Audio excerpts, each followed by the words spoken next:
War from Abroad. The following story is based on true events that occurred between August 2006 and July 2007 in Basra, Iraq. The comments, opinions, and suppositions are entirely the author's own, and not those of the Department of State nor the U.S. government. Published in 2010 December by Traveling Broad Publications. ISBN 978-0-473-18107-9. This book is copyrighted. Apart from any fair dealing for the purpose of private study, research, criticism, or review, as permitted under the Copyright Act, no part may be reproduced by any process without permission of the publisher. War from Abroad, The Siege of Basra, by A.G. Francis. Dedicated to all those who worked for and at the U.S. Regional Embassy Office in Basra, Iraq between August 2006 to August 2007. Signed, Raptor.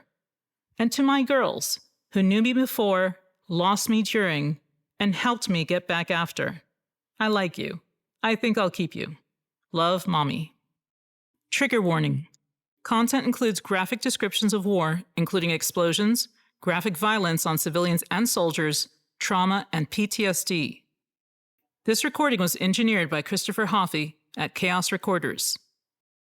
If you appreciate this book, please consider donating to your local veterans group and supporting the United States Diplomatic Corps by talking to your state representatives about filling their budget every year. Thank you.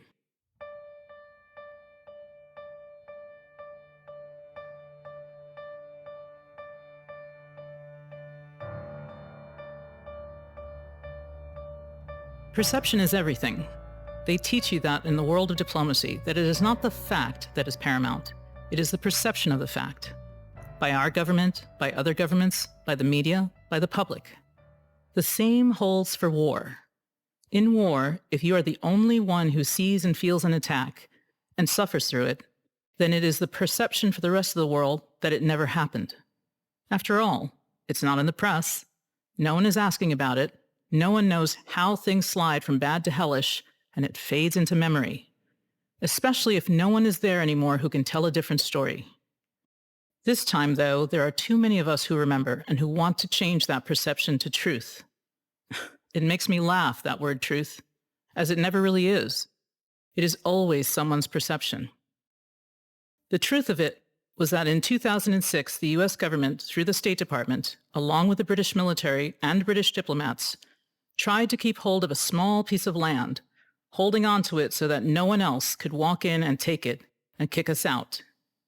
The truth of it was that by staying and not running, we got slammed and slammed hard, becoming the most attacked place in the entire war, bar none. The singular fact was that, except for security officers and high-level state and other agency types, no one really knew. The truth of it was that no one really seemed to give a shit either. Perception, right? But that was our perception, you see. And maybe, just maybe if we think about it, that wasn't quite right. I was a mom then, as I am a mom now. Don't call me ma'am. I used to say over and over again as I am not a lady and never owned that title. I was and am a diplomat, but raised with the sensibilities not to have many, and I knew my way around all levels of society, high and low, educated and not. I was and am abroad, grounded, honest, and loyal. I also have a bad habit of taking on too many fights, too many battles that could easily be left to others. But I've noticed others don't want to step up. So sometimes I do instead and end up going to war against all instincts to run the other way. But I'm abroad, so I can handle it, right? At least that's my perception. Chapter 1. I want a cigarette. There is no denying that when I think of Basra, I just don't want a cigarette. I need a cigarette. I smoke there, not just one or two, but packs and packs. Why? Well, it's a war zone for one, and I was a bit stressed, too. I didn't do as much time there as others. In fact, some would say that my time there was short. But it's not the time you spend in a war zone that changes you. It's what happens while you are there that will mark you, as clearly as a scar on your soul that no one can see, but everyone can sense once you leave. Sounds like bullshit, right? Not so much. Basra with an H, or Basra without, as the Brits and others spell it. Iraq's third largest city and the name of the region with Iraq's only deep water port, Qasr. 80% of Iraq's wealth and goods travel through the province, yet its economic importance was mostly ignored by those in Baghdad, who felt that if it didn't happen in B-Town, then it didn't rate a mention. But I digress. Those cigarettes. I started with Marlboro Lights, and then later, when things were getting hairy and the little Indian shop on base was shutting down, I went with Rothman Blue, a damn harsh fag if there ever was one. I never smoked first thing in the morning, but I stayed up late just to have that last one at night. Makes no sense to a non-smoker, but to those of us with limited lung capacity, it makes perfect sense. The British officers thought I was a hardcore smoker, but only when militias were trying to kill me. Really. I am not smoking now, even if I really want one, and I do. So Basra. It was August 2006 when I arrived there, after a detour in Baghdad for a few weeks. It was June 2007 when I left. Straight shot home to Kuwait and my family. In between, by my reckoning, we had almost 2,000 mortar and rocket rounds land on or around the compound. Small arms fire directed at the gates, a rocket-propelled grenade attack which seriously injured one of our Peruvian guards as it blew into his face and took out an eye. And oh yes, I forgot, we had a sniper. Freaking sniper. He really had me stressed. You see, the only place I could safely smoke was on my balcony, off my office home. When the sniper threat came along, I had a sneaking suspicion that he might be able to reach me. Likely? No. But that doesn't mean anything when you're so hyped up for so long that you can imagine threat everywhere, even in the bathroom when you are taking a shower, and there's concrete and sandbags between you and the open air outside. Threats everywhere. That's how you think. That's how you survive. I had a little bit of experience surviving in unusual circumstances. Born and raised in New York City, back when it was dangerous to take the subway and when every kid I knew carried a weapon of one sort or another. I was a knife girl myself, carrying when I felt it was necessary. My father advised me to only carry a weapon that you would be prepared to have used against you. Hence, I chose a knife. Besides, a gun was way too difficult to get, and even at 15, I didn't like the jail term that went with getting caught with one. I left New York when I was 17 to go to college in Texas. It was like entering a foreign country, but you adapt as one does. I finished 6 years later as I dropped out and went back a few times. In between and after came the trips. 3 trips lasting a total of 3.5 years, backpacking overseas by myself through dozens of countries. It teaches you a lot when you have to rely on yourself and learn from your mistakes and get out of trouble with no assistance. There were times, like getting jumped at Cairo's train station by 17 Egyptian soldiers, where you can only see a few seconds in front of you, if that. It is the definition of self-reliance, and it teaches you what you're willing to do to survive, and how far you will go to get somewhere. I remember those lessons well. I joined the Foreign Service as a generalist, a diplomat who was able to do more than one role, basically. I joined 8 years before going into Iraq, a single female with a lot of attitude and overseas experience under my belt, but not as much finesse as most of my colleagues. I learned, slowly, but I learned. I learned in Saudi Arabia on my first assignment, where as a single female, my harassment was regular, low-level, but oppressive. I dressed modestly, but never covered my hair or wore the black covering, the abaya, at work, as I was a diplomat. The religious police and I got to know each other and kept at arm's distance as much as possible. I withstood the atmosphere by learning as much as I could about Islam, and more importantly for me, their judicial code. I always found it best to know how deep in the shit you will be when you screw up, before you screw up. After that, I served in South Africa and learned that sometimes doing your job will get you death threats and harassment from Joe Q public, even when you are just doing what your boss asks of you. On September 11th, I learned, or to be honest, I confirmed, by answering the phones at the office, that there were a number of people who hated us and who were very happy that we had been attacked. I can say without pride that I was less than diplomatic in my responses to their glee. And I learned through the years that most Americans have no idea what we do as diplomats overseas, not our families, not our friends, not other government agencies and branches.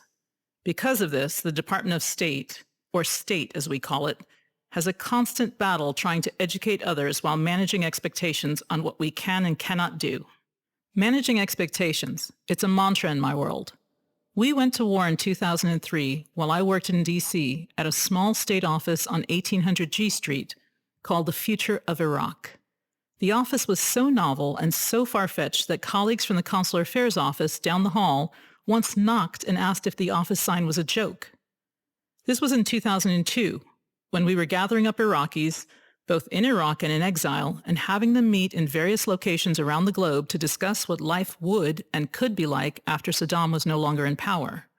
Mind you, we never discussed how he would no longer be in power, as that wasn't our purview.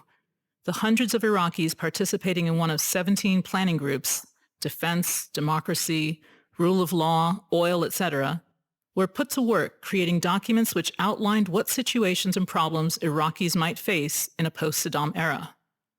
Those documents could have been used to foresee what the obstacles would be, how to tackle the difficulties that the Iraqis were bound to face. I thought then, as a foolish idealist. Back then, of course, our work was more than ignored by the Department of Defense, DoD, and some parts were cannibalized and reinterpreted so as to fit DoD's version of how things would go. It was my first and most lasting taste of how some federal agencies don't play well together in the sandbox. When we as a country invaded Iraq in March 2003, my office watched CNN Live and shook our heads. We knew the war would be bad. We just didn't know how bad. But the optimists at the DoD expected state to take over the running of Iraq mission within months of the invasion. What somehow they failed to understand was that there were, and are, too few of us. There are more military members in the Army-Navy bands than there are generalist diplomats in the State Department. And we were supposed to run a war? Post-war nation-building operation with limited to no security capabilities? Holy cow. Someone was smoking something awfully strong over at the Pentagon if they thought that was possible. The State Department is set up first and foremost to assist U.S. citizens overseas, then to report on issues between countries, trades, treaties, trends, etc., issue visas when possible and necessary, and maintain and enhance the image of the U.S. overseas. None of this is done without a formal process, but it is done. To consider undertaking what DoD wanted us to do, we would have to pull all of our diplomats out of Europe and Africa, cut staffing to the bone in South America and the Pacific, and we still wouldn't have enough officers to run Iraq. Oh, and we would have to have a budget that was more than 1 cent of each tax dollar, because that's what we are getting each year from Congress. Just a thought. Try telling uniform types this, and they come back with that we are not pulling our weight. Shit. No comprehension of what we do, but I guarantee you that if one of their relatives gets arrested in Cancun during spring break, they will be asking for a state person to bail them out. If there's another tsunami or civil war somewhere foreign, the expectation is that state will be there, working to get the AMCITs, American citizens, out. For the record, we bail out no one. We assist, we inform, but we don't bail. We do help evacuate, though. By 2006, after watching the war unfold for 3 years, I had a realistic view of some of our challenges, and I knew or learned how to keep my mouth shut. Most importantly, I had a position at our embassy in Kuwait that helped me know geographically, politically, and economically what was going on in Iraq. I worked with the coalition countries on trans-border issues. I tracked some of their criminal elements traveling back and forth between the two countries, and I walked part of the border to see exactly how open it was. I was somewhat prepared to go in. I was somewhat knowledgeable, specifically on how things were going in southern Iraq up to that point. So I volunteered, before they could assign me without discussion, since technically state can do that. I put my hand up. I called the bureau in charge of Iraq assignments on a Thursday afternoon their time, 24 hours before I was supposed to pack out my household goods for my next assignment in Turkey. I got a call back in less than 20 minutes, offering me a position in Basra, working at the Regional Embassy Office, REO, the precursor to a future U.S. consulate. 20 minutes. 20 minutes is not a long time for someone in Washington to discuss offering an officer a position. 20 minutes is more like a desperation time frame, where there were too many jobs to fill and no one lined up to fill them. I realized that when the call came back, but I accepted, thinking I knew enough to help the mission and the people already there, even the Iraqis perhaps. To be honest, I didn't know jack. Chapter 2. Embassy Kuwait served as the go-between for logistical support for Operation Iraqi Freedom, OIF, since the war began in 2003. The embassy worked closely with the Kuwaiti government as well as the military elements to ensure that the road north was open and clear for supplies, personnel, visitors, and for anything else that was needed. The Kuwaitis were very helpful and went above and beyond what was asked. They didn't have to. No matter what anyone says, they really didn't. The first Gulf War may have kicked the Iraqis out of Kuwait, but this was more than a decade later, and although Saddam's invasion left a foul stain on its southern neighbor, our assistance in kicking him out did not mean that we had dibs on Kuwait for eternity. They helped us and still do as of this writing, and I thank them for that. Kuwait is a relatively small country. Travel to the Iraqi border from the capital city takes about 2 hours by car or less than an hour by helicopter. The border was marked off by the UN years before, but Iraq disputed how it was done, especially the maritime demarcation around Bubiyan Island and up to the port of Qasr. Iraq has only the smallest of deep-water access points to the Persian Gulf, and it is their lifeline for cargo ships and oil tankers. A country with an abundant amount of oil but only 36 miles of coast covets every inch of it. It will always be an issue for them. My work in Kuwait was linked to Iraq, as was my work before that in the Future of Iraq office in 2002 to 2003. In D.C., I had already met a number of key players that ended up at the forefront of the effort to stabilize the country. My job within the Future of Iraq office was to coordinate the travel and meetings for the Iraqi invitees. I was only an observer to the discussions, but I was a keen one, and I learned a bit about Iraqis. Tempers sometimes ran very hot. As I recall, participants in our Defense Issues Conference almost came to blows. It was probably not the best idea to have Kurdish, Turkmen, Sunni, and Shia military guys in the same room discussing which group was more capable. But they could also be very polite and charming. The most charming of that group was a former Saddam Fedayeen who spent part of his childhood in Rome, down the street from my cousin's house, it turned out.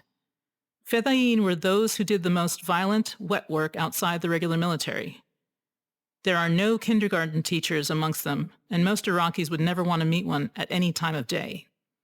I was impressed, though, that this killer, who used to do Saddam's bidding, could comfortably discuss the current state of Italian politics with me. I learned that killers didn't have to be brutes outside of work, either in appearance or talk. The one in front of me was suave, but I didn't doubt he was also lethal when necessary. I was glad he had jumped sides and was working with us, even if only temporarily. Watching the events unfold after the invasion, I shuddered at the sheer amount of bloodletting married to the power struggle, but my curiosity kept me close to the information. I began working in Kuwait in 2004, resolving issues that the coalition countries had, from helping get their war dead home to working on agreements with the Kuwaitis on supply routes and other logistical assistance. Task Force Gator, the lead group in the U.S. military relationship with the coalition countries, liaised with the same countries on issues that came up during the transit through Kuwait to Iraq, and then also back to their home countries. Keeping close contact with them meant that I could get a readout of the military-to-military or mil-mil conversations, even if I wasn't in the room when they happened. For my job, and for any diplomat, the most important aspect was to give a heads up, a warning if you will, of any issues that could become problems and/or problems that could become headaches to your boss or your boss's boss. Making sure your boss was never blindsided by information was key. We were to know as much as possible on any topic within our portfolio. Well, my portfolio included all things military, and there were a lot of balls in the air most days, and sometimes one would drop. U.S. forces initially entering Iraq traveled overland via Kuwait since the infamous disagreement with the government of Turkey back in 2003 meant that we could not use their border crossings for troop movements. After securing the airports, U.S. and coalition troops could move in and out of Iraq either by road or plane, but logistics support required that the majority of supplies for all coalition countries traveled by truck from Kuwait. Basra province backs up to the Kuwaiti border and is bordered by Kuwait to the south, Muthana province to the west, Dikar to the north, and Maysan to the northeast. The rest of the province borders Iran, a key point as the Iranians used its proximity to move arms and goods to and through the province. Some of those weapons were used against us and the coalition, of that I have no doubt. The travel routes from Iran included overland around Maysan, but also through Basra, north of the city and via the Shatt al-Arab River. The river, which had water flow from the Euphrates River as well as other canal offshoots, led directly to the Persian or Arabian Gulf. In early 2005, I got wind of a plan to close Kuwait's Al-Abdali border crossing between Kuwait and Iraq in favor of a new, safer crossing miles and miles away, which the U.S. military was constructing and readying for use by mid-2006. In Basra province, the Abdali crossing was too open to threat and too difficult to secure, as there was a civilian vehicle crossing right next to the military one, less than a football field away.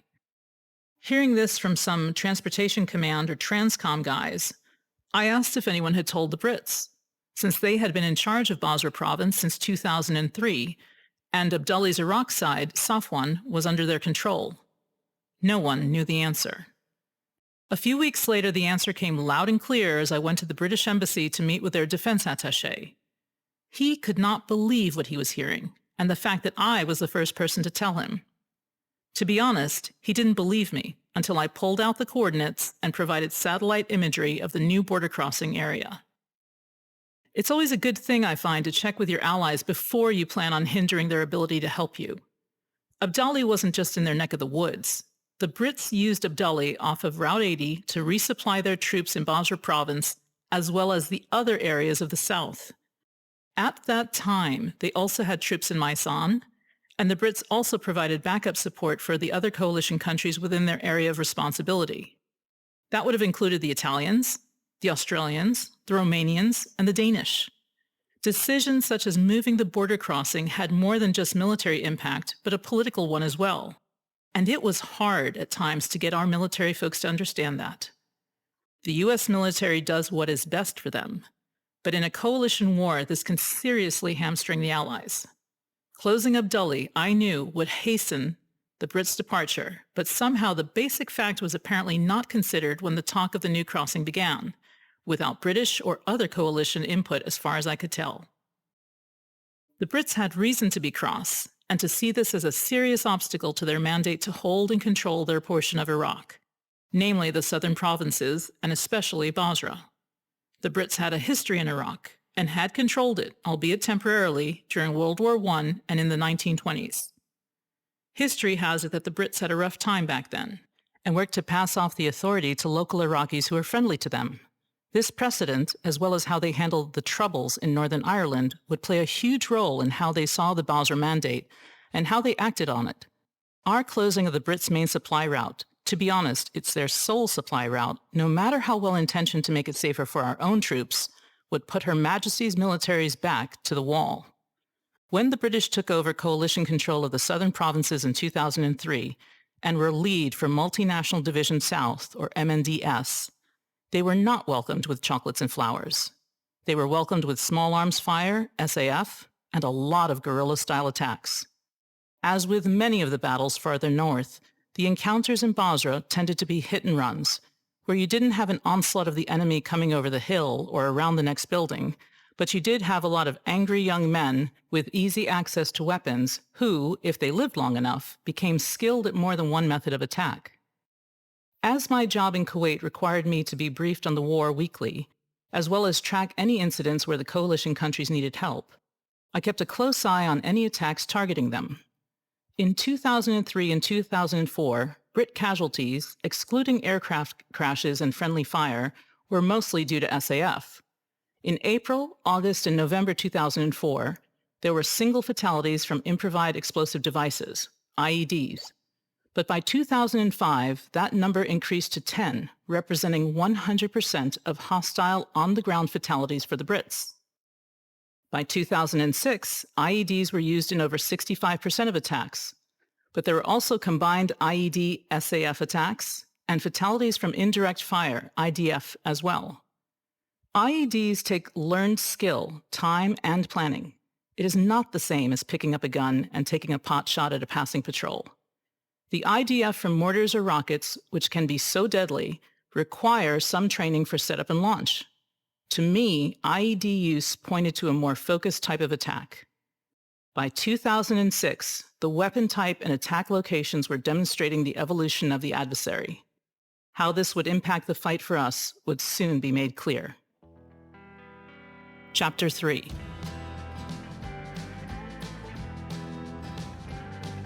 After asking for and getting the assignment to Iraq, I was prepped for the war zone with 1 week of training at the Diplomatic Security, or DS site, and 1 week at the Foreign Service Institute, FSI, in Virginia. The DS week was packed with things to remember, such as the fact that if you're kidnapped, you should try to escape within the first 3 days, since if they aren't feeding you, they will probably end up killing you. Made sense to me. They also got us to do some hands-on practical training with weapons, but the allotment of 5 bullets a weapon was, to be honest, too poor to be taken seriously. The one item that we never got was how things were handled if the shit hit the fan. In other words, what happened when something happened. State takes the protection of its employees very seriously, but they are also limited by money, straight and simple. State also doesn't have a strong background in warfare and depends on DoD for advice when they ask for it, as well as the advice of DS professionals. The problem I saw was that none of us were going in knew how DS would handle things in a war zone, since they only began working in war zones when we went into Afghanistan and Iraq, and none of us going in knew how DoD would handle us in the war zone. It became a question of ROE, or rules of engagement, and who handled you.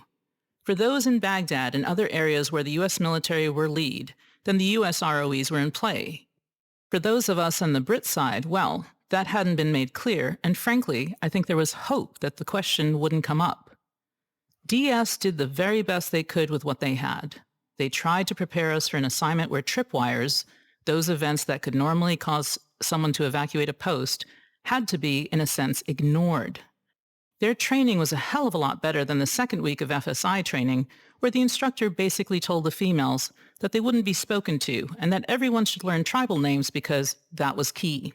The Sunni-Shia breakdown was touched upon, but the time would have been better spent on learning the military chain of command for all of the uniforms we would be working with, including Iraqi. DoD's role as the lead department in Iraq was not taught, so those of us without prior knowledge would be working with the 1-900 call a psychic to figure out how to talk to the uniforms.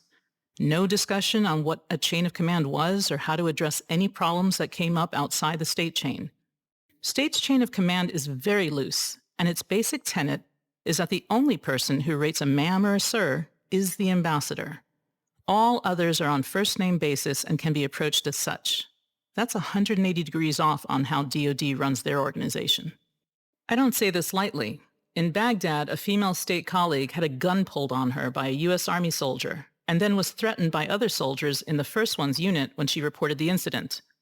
It raised the natural question of what the hell are you supposed to do? Who do you report these things to? And what happens when nothing happens? That's where there seemed to be a gap in the coverage. The DS guys had their hands full, but issues did come up. How they were supposed to be handled never really did, and that was a blank spot on the training syllabus. Again, state is not in the business of war. Not in the running of one, nor in the manning of one, so it is an issue when they are all sitting in the middle of one. With 2 weeks of training completed, I headed back to Kuwait and from there to Baghdad. Somehow, I know I am not ready yet. I've seen firsthand what the militias can do, although I try to keep it way in the back of my mind. The knowledge is engraved there. In October 2004, a Japanese backpacker got some bad advice in Jordan and decided to take a taxi to Baghdad. At the time, militias and thugs were looking for any Americans to kidnap, torture, and kill. When the backpacker arrived in the capital city, it took a very short amount of time for the militias to find him. Within days, they threatened to kill him if Japan did not pull its troops out of Iraq. The Japanese government refused to do so.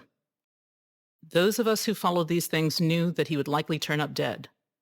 He did. Wrapped in muslin with a crudely painted American flag on it, the militias dumped him in central Baghdad. His body was flown to Kuwait, where I worked with the Japanese embassy, first to ensure that they could have access to it, and second to represent our government and show our respects to our coalition partner for their citizen's death. It was especially important that his death be properly respected because, you see, he had been beheaded. The bastards were looking for an American, but couldn't find one, so they took him. I knew that the militias were cowards, as the backpacker seemed an easy target. He was slight and slim, all of maybe 135 pounds dripping wet. I saw him within the confines of the military morgue and watched the great care and respect shown to him both by our mortuary unit and his fellow citizens. I looked hard at his wound, the unnatural space, and his face, wanting to remember that this was the kind of violence going on. He looked peaceful, I remember that, and I was glad. The Japanese officials sent to escort the body back first conducted a Shinto ceremony right there in the morgue, complete with chrysanthemums. We stood in silence as he chanted. After it ended, the backpacker, who I felt a traveler's kinship to, finally went home. There were other cases that let me know going into Iraq would be like no other assignment I would ever have, but I still thought it the right time and the right place. You see, I would be the officer closest to her family in all of Iraq. As they stayed in Kuwait, I thought I would be able to jump in and out to see them. It wasn't quite so. I entered Iraq on August 4th, taking just under 20 hours from putting the bags in the car in Kuwait City to hitting my temporary room, a 7-foot by 8-foot box, in the International Zone, the IZ, also known as the Green Zone. I couldn't go straight to Basra as I needed to meet and be briefed by the Baghdad folks who were the subject experts on Iraq. I spent 2 weeks there, in part due to transportation problems. But when I tried to find someone, anyone, who had been to Basra, I would get a blank look time and time again. Not a single person I meet has been to my future office location. Some of them were hoping to go one day, but it was too difficult to do so. So their advice and information on Basra was in fact theoretical. And this was when it was still relatively calm. But Baghdad is still worthwhile as a pit stop as it is a hive of meetings and key for making contacts. Guys from the Justice Department who I know from the Saddam trial for the invasion of Kuwait are there, as are 24 of my fellow trainees from the pre-assignment training. I introduce myself to the Italian police, who act as security for the Italian embassy offices, if only to know where to get a decent coffee. They are on hardship tours, true hardship tours, as they are assigned to a 3-year stint in Baghdad. They have to rotate between 1-month duty at the Italian embassy building in the red zone, a no-go area of the city, locked down inside the building. Then they get to do a month in the Italian embassy building in the IZ. Some of them told me that after only 6 months, their wives and girlfriends had already had enough. Well, that stopped any bitching I thought of doing. 3 years here? Geez, I'll take my 12 months as a cakewalk. It's got to be compared to them, right? I finally landed in Basra mid-August and tried to settle into my position as well as get used to the fact that there were very few females around. It didn't bother me, but it made me more aware of everything I was doing. Anyhow, as I sat at my desk later that month scouring the wire services for news and tidbits, reporting started to dribble in that Camp Abu Naji, where the Brits had 1,200 lightly armored infantry troops, was getting slammed. Abu Naji was the main British base in Maysan province, but it was scheduled to be shut on August 24th, and the troops moved elsewhere. Since the news was in the local press, everyone and their mother knew about it, and the militias, mostly Jaish al-Mahdi, aka JAM, which would become the strongest of the militia groups, took the opportunity the week prior to the base's closure to hit it with every mortar to be found in the area. One story was that there were so many mortars flying through the air, the troops had to race to the latrines, as lingering risked death or serious injury. Not good.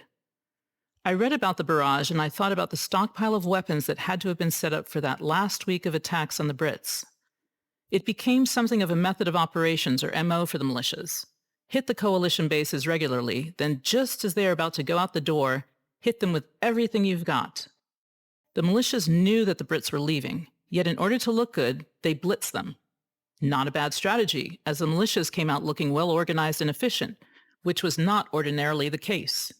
The one key item of note was that during the final blitz period, the Brits had no fatalities. Luck, fate, or what? I had no idea, but I liked that fact, plain and simple.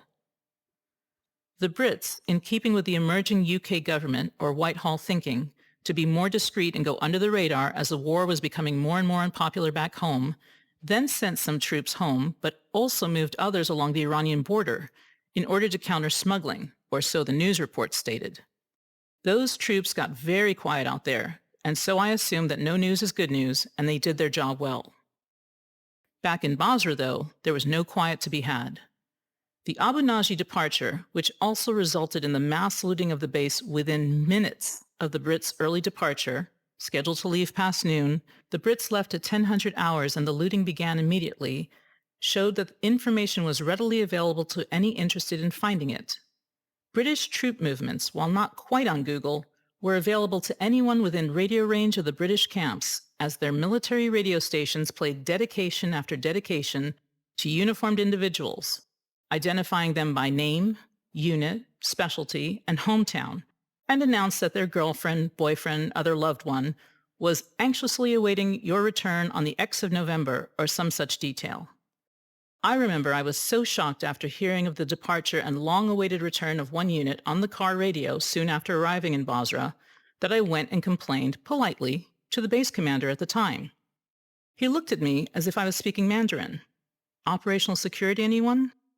This was going to be worse than I thought. Does anyone else see the issue? As Abu Naji closed, there was the opportunity for the militias to reposition themselves and focus on other targets. Basra province had more bases than any other southern province, so it made sense to focus there. Basra city environs had several. There was the Basra Palace Compound, the BPC, the Shat Al Arab Hotel, SAH, the Basra Air Station, BAS, the Old State Building, OSB, which was downtown, and the Shaiba Logistics Base, SLB, outside the city itself. What to choose? Put yourself in the militia's head for a moment. What attack would make the most impact? Which place had the higher visibility personnel? If you go by the theory that the attackers were being paid to launch against the coalition, and that they were being paid more for higher value or higher visibility targets, where would you try to hit? In battle, soldiers' deaths are tragic, but they are nervously expected, as there are no casualty-free wars.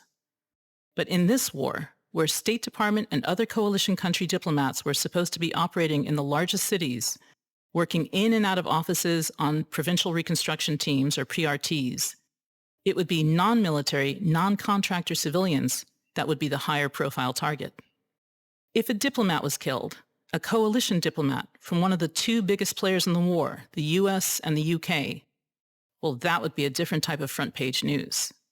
News that might make us leave faster. Baghdad had diplomats of all shapes and sizes, but Baghdad was too far, and the Basra militia boys had no need to travel all that way to target coalition diplomats. You see, there was one place in Basra where there were US and UK diplomats co-located in August 2006, and it was where we laid our heads at night, inside the Basra Palace Compound. Chapter 4. The Basra Palace Compound, or the BPC, was located on the southern edge of Basra City. The compound itself was designed for Saddam Hussein as a getaway, and it was made up of purpose-built palace buildings along with some traditional villas that had already stood on the site when Saddam, quote-unquote, procured it. Saddam had only visited once, so the story goes, and I saw a video of him, or a good body double, water skiing on the river right near the BPC. The grounds between the buildings had at one point been covered with date groves and extensive landscaping as well. But when the war started, the date groves were cut down for better security, and things were made much more utilitarian. Unlike the Baghdad Palace, where the U.S. Embassy was housed, the taps and doorknobs weren't taken off to see if they were real gold, and most of the original fixtures were left as is for possible future use. That good intent didn't, unfortunately, align with the bombardment which was to follow. The compound itself had three main gates. The British gate, straddling the riverside in the northernmost part of the compound. The gate, constructed of concrete with a high arch accessible only by ladder, could and was used as a reconnaissance or recon area. It was the gate closest to the teaching hospital, which was the only high-rise within view of us. At about 9 stories tall, the hospital was a fixture, but later became a vantage point for the militias, but that was much later on. The second gate was ours. Held by the Americans via the Peruvian contracted guards, it abutted the neighborhood quite literally. When I say Americans, I'm not talking about American military. I'm talking about the American security contractors under the direction of state personnel. As the security situation was always a concern, the Texas barriers, which were the tall ones, and the Jersey barriers, which were the short ones, were pushed out from the gate and directly into the street closest. It made for an alleyway and a chute in which we could see all incoming traffic and defend against possible attacks. We met with some of the neighbors who absolutely hated the arrangement, as they were under constant threat and intimidation from militia groups who wanted to set up shop in their homes. Can you imagine? You're sitting at home and someone knocks, demands that you take in a few boarders with guns and phones so that they can get an eye on the enemy. Your home becomes the worst piece of real estate imaginable. Our neighbors wanted us gone, and no one could blame them. To add to that misery, when attacks went awry and IDF landed off target, it sometimes hit the neighborhood and its families. An 8-year-old boy lost a leg in one IDF attack, while a 3-month-old baby was killed in another. Our compound and our gate made their lives miserable, and we knew it, but until the attack stopped, there was nothing we could do. For us, though, our gate was the lifeline for local staff, and we did have a few, to come in and assist with our mission. It was eyeballed 24/7, not only physically, but by video cameras that fed into the main security office. I mention this because some of you will tell me that there was no real threat from the neighborhood, but I saw firsthand one night on camera when our gate was attacked by RPG and the scurrying of the militia boys around those same houses. As I said, worst piece of real estate imaginable. The third gate was along the south or back wall. It faced a large flat area where there seemed to be nothing. That gate was our weakest point, in my opinion, because it seemed to be held casually. Layman's terms, a lot of people thought no one would hit there because it was tough to approach. Nothing is tough to approach if it isn't taken as a threat. The third gate, held at different times by the Romanians and the Brits, had a long walled passage whose construction preceded the war. It was the service entrance, if you will, for the palace, and it was designed so that unattractive cargo trucks could be discreetly allowed in to deposit their goods and leave as quickly as possible. There was a staging area also near that gate, and it was used by Kellogg, Brown & Root, or KBR, our supply guys, for their convoy trucks running in and out of the air station every couple of weeks to supply us. Between these 3 gates, there were 24 or so guard towers. Manning them were a combination of Peruvians on U.S. subcontract, Gurkhas from Nepal, British military from the UK as well as a variety of Commonwealth countries, and Romanians. The towers were at and slightly above the interior perimeter wall. You see, along part of the compound there was a second perimeter wall, creating an alleyway about 12 feet wide running parallel to the outer wall. The second wall was only present where the outer wall faced Basra's populace. At this point, I have to say that I really appreciated the former dictator's paranoia, as his security requirements for his buildings in the BPC and elsewhere in the country were instrumental in saving coalition lives countless times. Saddam had his palace buildings constructed with such thick walls that they withstood numerous IDF attacks and direct hits. The roofs were also quite strong, and even though one eventually collapsed after a direct rocket impacted, it was the second direct hit to take it down, not the first, and it was a big one. A rocket along the size of a 240 millimeter, which can be about the size and height of a tall man, if not bigger. The compound itself had a heart-shaped pool and an almost phallic-shaped reservoir on the British side. There were also 2 other water inlets that ran into the compound from the river, and one also traveled out into the city canal system. Lastly, there were 3 helicopter or helo landing zones, LZs, within the compound. The Brits, ours, and the UN's. You do look at these things when you're in a war zone, especially when you are under attack. What the heck is between you and the weapon aimed at you? I might be a mother, but I'm not an idiot. I wanted to finish my mission and go home at the end of it all, and that meant I had to learn everything I could about where I was. What is the construction material that you are putting yourself under? Where is the strongest, most reinforced place to sleep? How far are you from a safer place? Where is the easiest point of access or egress for the enemy and yourself? Between the gates and the guard towers, there were people standing watch at all times, using their eyes, ears, scopes, and CCTV cameras to stop and or defend against attacks. Those same guards could see when IDF was being launched and incoming was headed our way, precious seconds before it hit. They were our early warning system and were known unofficially as our PRAM, Peruvian rocket and mortar warning system. This was not to be confused with the CRAM, counter-rocket artillery and mortar system, put in place in early 2007, which was supposed to detect rounds fired and track the launch site, ostensibly for later destruction. But the CRAM was unreliable and took so long to kick in that the alarm often went off at the same time or shortly after the first round hit. I say first round here specifically. The vast majority of IDF attacks were multiple rounds. Why go through all the trouble of setting up your shot and then sending only one round over the wall when you could, maybe, do a lot more damage with 2, 3, or 4? The IDF that we had in 2006 until December of that year were mostly older mortars and rockets of varying degrees of effectiveness. More than half were duds and did not detonate on impact. Could they kill you? Damn straight they could. Anything flying out of the air with a metal jacket traveling at a high velocity could kill you. That all changed with the U.S. military's December 2006 Baghdad surge and the movement of a lot of baddies from Baghdad, where the pressure was being put to other cities, including Basra. The Basra militias had a lot of visitors starting in December of that year as the guys who were being targeted in Sadr City and Baghdad decided that in order to get out of the heat, they would take a break elsewhere. And where better than Basra? There were diverse contacts in the city, contacts from all of the major Shia militias and political groups, contacts from Iran, so conveniently nearby, and even contacts from nearby provinces who came over because there was not an infestation of foreign troops in the area.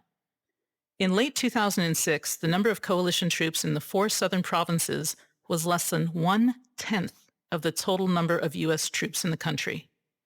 Again, it's not just the coalition that reads the news online. It's the people who are fighting against us being here. Go online, get a calculator, check Wikipedia and Google, and see what you come up with. It's intelligence light and anyone could do it. Anyhow, as anywhere, when people get together and talk, things happen. What happened in December 2006, and yes, this is me surmising, was that the visitors shared some of their expertise with the local militias, their Basrawi cousins, if you may.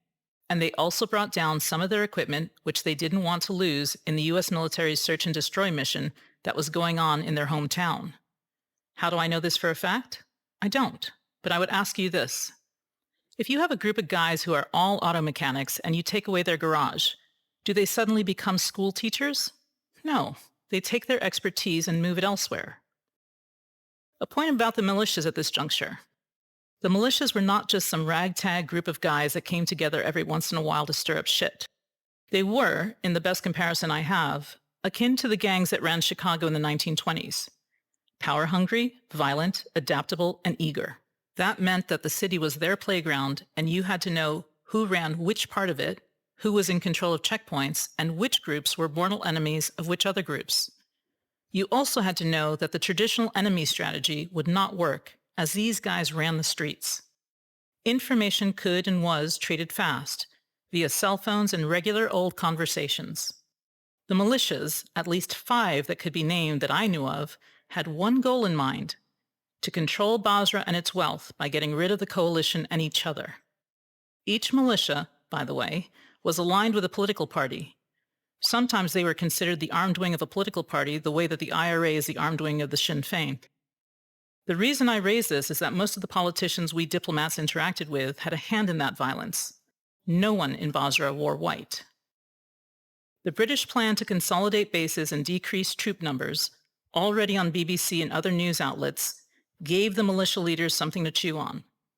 That, combined with the Baghdad surge, I believe was a key factor in the increase in targeting the Basra bases by IDF and other means in early 2007.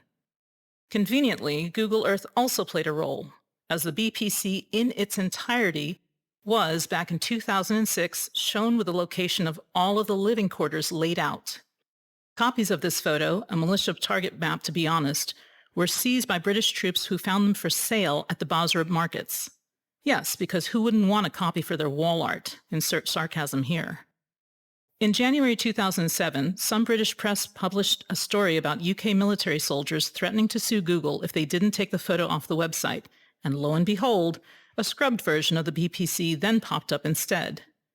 Too late, perhaps, as the old photo was still haunting the internet, and even those of us with the weakest computer skills could still find it. Yep, technology is an amazing thing. But I get ahead of myself and I need to back up. Chapter 5. I didn't know anything about contractors in the war zone before Iraq. Or at least very little, as my work in Kuwait dealt with either getting them home if they had labor issues, as a group of Nepalis did, thinking they were going to work in Dubai, or after they were in a body bag, if they died in Iraq and their embassy and or the U.S. military needed my assistance getting them home. Living, talking contractors were a group I didn't deal with, except to see the lists of how many there were in the war zone. What they did in the war zone wasn't crystal clear to me. In Iraq, the largest group of contractors were Kellogg Brown and Root, KBR, logistics contractors, who were responsible for jobs that were previously held by the military, along with security contractors of various companies. Some of the bigger names were Triple Canopy, TC, Blackwater, DynCorp, Aegis for the UK, and Control Risk Group, CGR UK, which covered security for British diplomats. In Basra, on the U.S. side of the BPC, we had Triple Canopy, TC, and KBR. TC security contractors are a different breed of guys. They even have different breeds within the breed, based on what their specialty is. If you think it's just a bunch of hyped-up guys who don't have skills, then you are wrong. If you think it is a bunch of bloodthirsty ex-military screw-ups, then you're also wrong. The TC contractors I worked with were professional, dedicated, extremely polite to the point of annoying, and did not ever screw around with their weapons for fun. Ever. There were no pot shots taken at locals, no name-calling in front of me, no general hatred that you hear so much of. Maybe it was just my group, but they were solid in Basra, and they gave me grief pretty much the entire time I was there. Did I deserve it? Some of it, sure. But they made life interesting, if you could call it that. When I first arrived in Basra in August, I was met by the TC project manager and the admin types. I was told about their mission, namely to protect U.S. diplomats, and given a brief outline of what the guys do. Then I started asking questions. Poor bastards. That's when it started, you see, because I never stopped asking questions. These would be the guys who would effectively be the buffer between me and harm. Wouldn't you ask them a thing or two? How many guys here? How many ex-military? What kind of weapons do they carry? What specialties do they have? Blah, blah, blah. I asked, but hit a blank look at the third question, and the poker face that was directed at me told me that the relationship was not going to be warm and fuzzy. Not a chance of it. There was a wall in the TC offices with small photos of each guy with their call sign, used for radio traffic to make it more secure, as well as their team assignments next to them. I stood there one morning, trying to memorize the faces and names so that I could call the guys by their names. One team leader, or TL, asked me what I was doing, and when I told him, he told me not to bother, that it wasn't important. That was an issue for me. Any person who's going to be near me in a war zone, I want to know. I want a name. The TL shrugged his shoulders and told me again it was a waste of time. A few days later, my boss decided that it would be good if I accompanied him to an outside appointment, in the city, to a political figure within an Iranian-backed political party. I welcomed the opportunity to go outside, even with the increased threat that came along with it. So TC was going to train me in the actual movement and actions of going on a run the next day. There was a brief discussion with another state officer, male, on whether or not I would wear a headscarf, and I reminded everyone present that I was not Muslim, that I represented the U.S. government, and that the U.S. government does not wear a headscarf. It seemed that a previous female officer took to wearing them all the time for meetings, which was not only inappropriate, but made it more difficult to be seen as a diplomat rather than as a female. For the record, I spent 2 years in Riyadh, Saudi Arabia, the capital of the Quran Belt, and the most conservative of all Arab countries, and never once wore a headscarf or an abaya, the long black covering, to a meeting. I wasn't going to start in Basra. The temperature in the summer in Iraq varies, but in Basra we were hanging out at about 140 degrees Fahrenheit. I know that some of you readers will tell me that I have that figure wrong, that some weather reports and websites say that the temperature in Basra never gets above 120 degrees Fahrenheit. Well, here's a little fact for you who don't believe the temperature claim.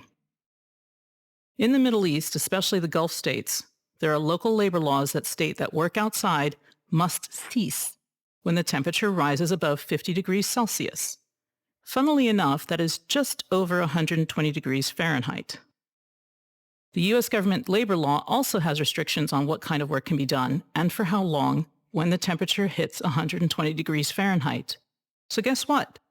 On CNN, BBC, weather.com, and all the other world weather websites, the local temperature hits 115 degrees Fahrenheit by June in that area of the world, and there it sits for the next 3 months, never rising above 120. Absolutely stunning, right? Anyone else think this is suspect? I came across this in Saudi Arabia, where my first summer hit 136 degrees Fahrenheit, and the second summer was 127 degrees Fahrenheit by my thermometer in the shade. No doubt it hits 140 to 150 degrees Fahrenheit, but no one ever believes it. That is, until they go there, and then you understand the meaning of damn hot. The training session started fine, with several guys telling me what they will be doing the next day during the run itself. I'm awake and attentive, but then suddenly I spy, how can I even write this? I spy one of the guys has decided to keep himself as cool as possible in the unrelenting heat. Truth be told, he went commando under his dockers. Now, I have a reasonably good poker face, but for crying out loud, it's too early in the morning for this to start with. It's my first few days there, I know no one by name really, and I no longer can look at this guy in the face. The problem is that he's the one who I'm supposed to be taking direction from. He's also trying to teach me how to pay attention on the outside, how to react, and how to let them do their jobs. I am so trying to listen, but my mind is now talking to itself. Don't look, don't look, don't look, don't look. Oof, is that a thigh holster as well on his upper thigh? You gotta be kidding me. Where are his underwear? After enduring 25 more minutes by conscientiously staring at the wall directly behind his shoulder and looking rude to boot, I am finally cut loose by he who already is. Why would he think no one would notice? This is one of those times where being a woman made me react. I'm sure that the guys around him didn't care and don't care, so I will learn not to either. Note to self, don't look down. The TC guy's normal dress code could be spotted 5 miles away. Almost all wear interchangeable dockers or khakis with similar styled shirts and gun paraphernalia attached to the same. The thigh holsters are popular, but at least the TC guys who wear them are in good shape and easy on the eyes for the most part. Baseball caps and high-quality sunglasses complete the look. Facial hair was not required, and in the heat, it was more of an annoyance. So the Basra boys were mostly clean-shaven, former military, and very fit. They're also easy on the ears as they don't seem to talk. Oh, but I find out that they have been given directions, orders is too harsh a word, not to speak to me, unless spoken to. Apparently, as a quote-unquote principal, or package, or state person, I was to be treated well, but with caution, sort of like a hedgehog. The thinking amongst the guys was that I could get any one of them fired for doing or saying the wrong thing to me. I realized this pretty early on, as one guy alludes to it, but then quickly shuts up when I ask him to elaborate. My early security questions concern some of the admin guys, so there is an attempt, bless them, not to give me any more information than is necessary. It turns into a hassle to push the subject, so instead, I find it best to shut up when the guys are together and act as if I'm not listening. Sooner or later, they end up talking about what I want to hear, and then I can pocket the information for later use. We went on that run in early September, and it was the only run for a meeting outside the gates that I made. The visit itself was interesting, as the politician's office manager attempted at least 4 times to take my photo. Not wanting to be so popular, especially as the shot would likely have traveled to others, including militias, I used borrowed Muslim sensibilities to my advantage and acted shy. Keeping my head down and my hand in front of my face, I deflected each shot until he stopped. There were photo opportunities usually to promote coalition good works, but this wasn't one of them. The politician finally indicated that I was to be left alone, but the paparazzi attempt only increased my wariness and suspicions of the political party's intent. I wanted to visit other sites and people, but shortly thereafter the city became a no-go zone, as it already was in most of Baghdad. No one went on any runs unless it was absolutely necessary, and the only time I hit the gates after that was for a vehicle run to BAS, 18 kilometers away, and dangerous every foot of it. The Brits and KBR convoys who did the patrols and runs had almost 100% contact rate by February. Contacts are when you're attacked, by whatever means, small arms fire, RPG, IED. And the contacts were sometimes jarringly lethal. The worst one came in April, when the militias hit a warrior, the British light tank vehicle with a massive bomb dug into the ground under the road the warrior had to travel on. The resulting casualties were evaporated, and the sound could be heard all the way back to the BPC. Unfucking believable.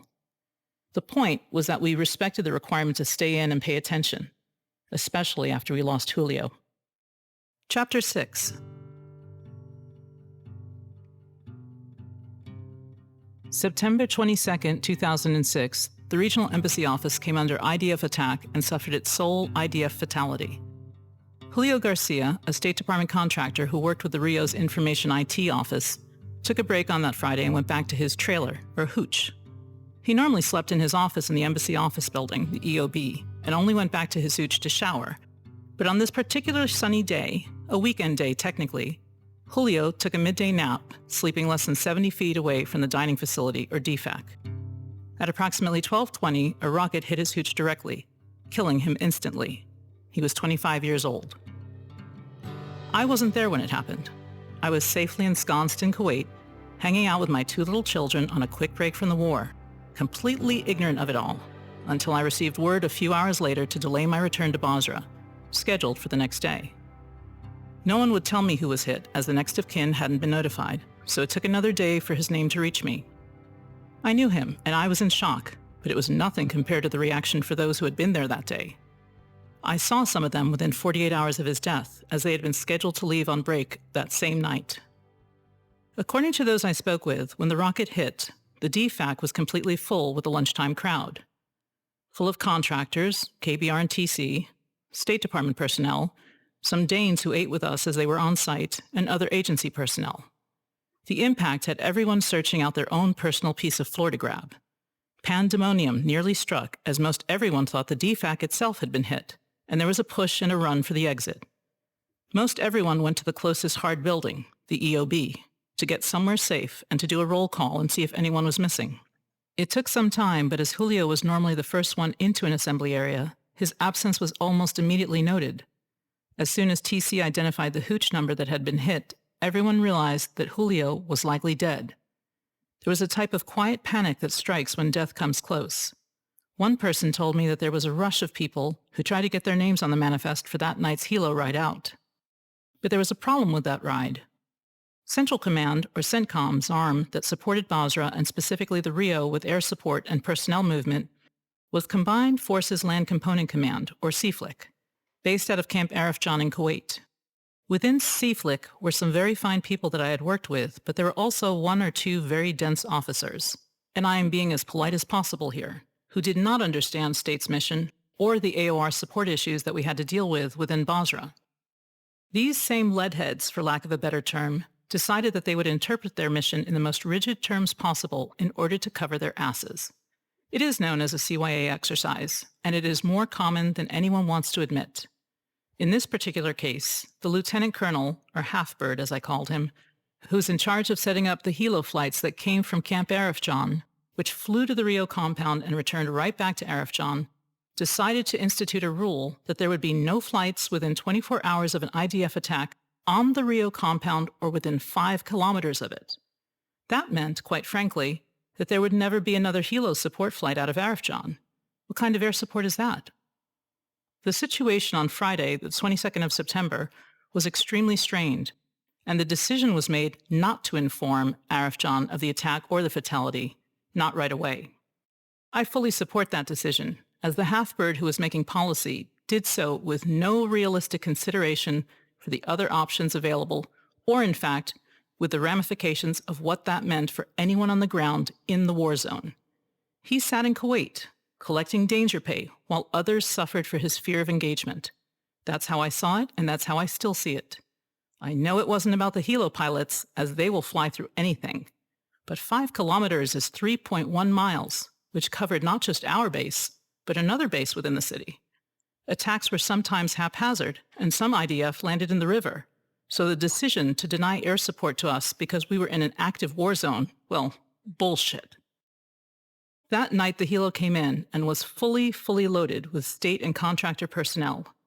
The crew heard about the attack and word got passed back up to the intel channels about it. After that flight, there may have been 1 or 2 others from Arifjan, but with the increase in IDF attacks, U.S. helos never landed again after mid-October. From then on, we were completely reliant on the British air for support and for movement, as no one else dared come in and assist with moving personnel. The sad part was that CFLIC and CENTCOM never fully understood they were asking the Brits to do, with extremely limited aircraft, something they would never ask the U.S. military to do. And that was the heartburn for us. The priority for the British flights went as follows. First came the British military personnel, followed by British diplomatic staff. Then came British national contractors, followed closely by the non-British national contractors, and after them came the United Nations staff that were still present on site. The U.S. diplomatic staff trailed with the U.S. contractors of all sorts, security, support, U.S. citizen, and non-U.S. subcontractors, all lumped in at the end.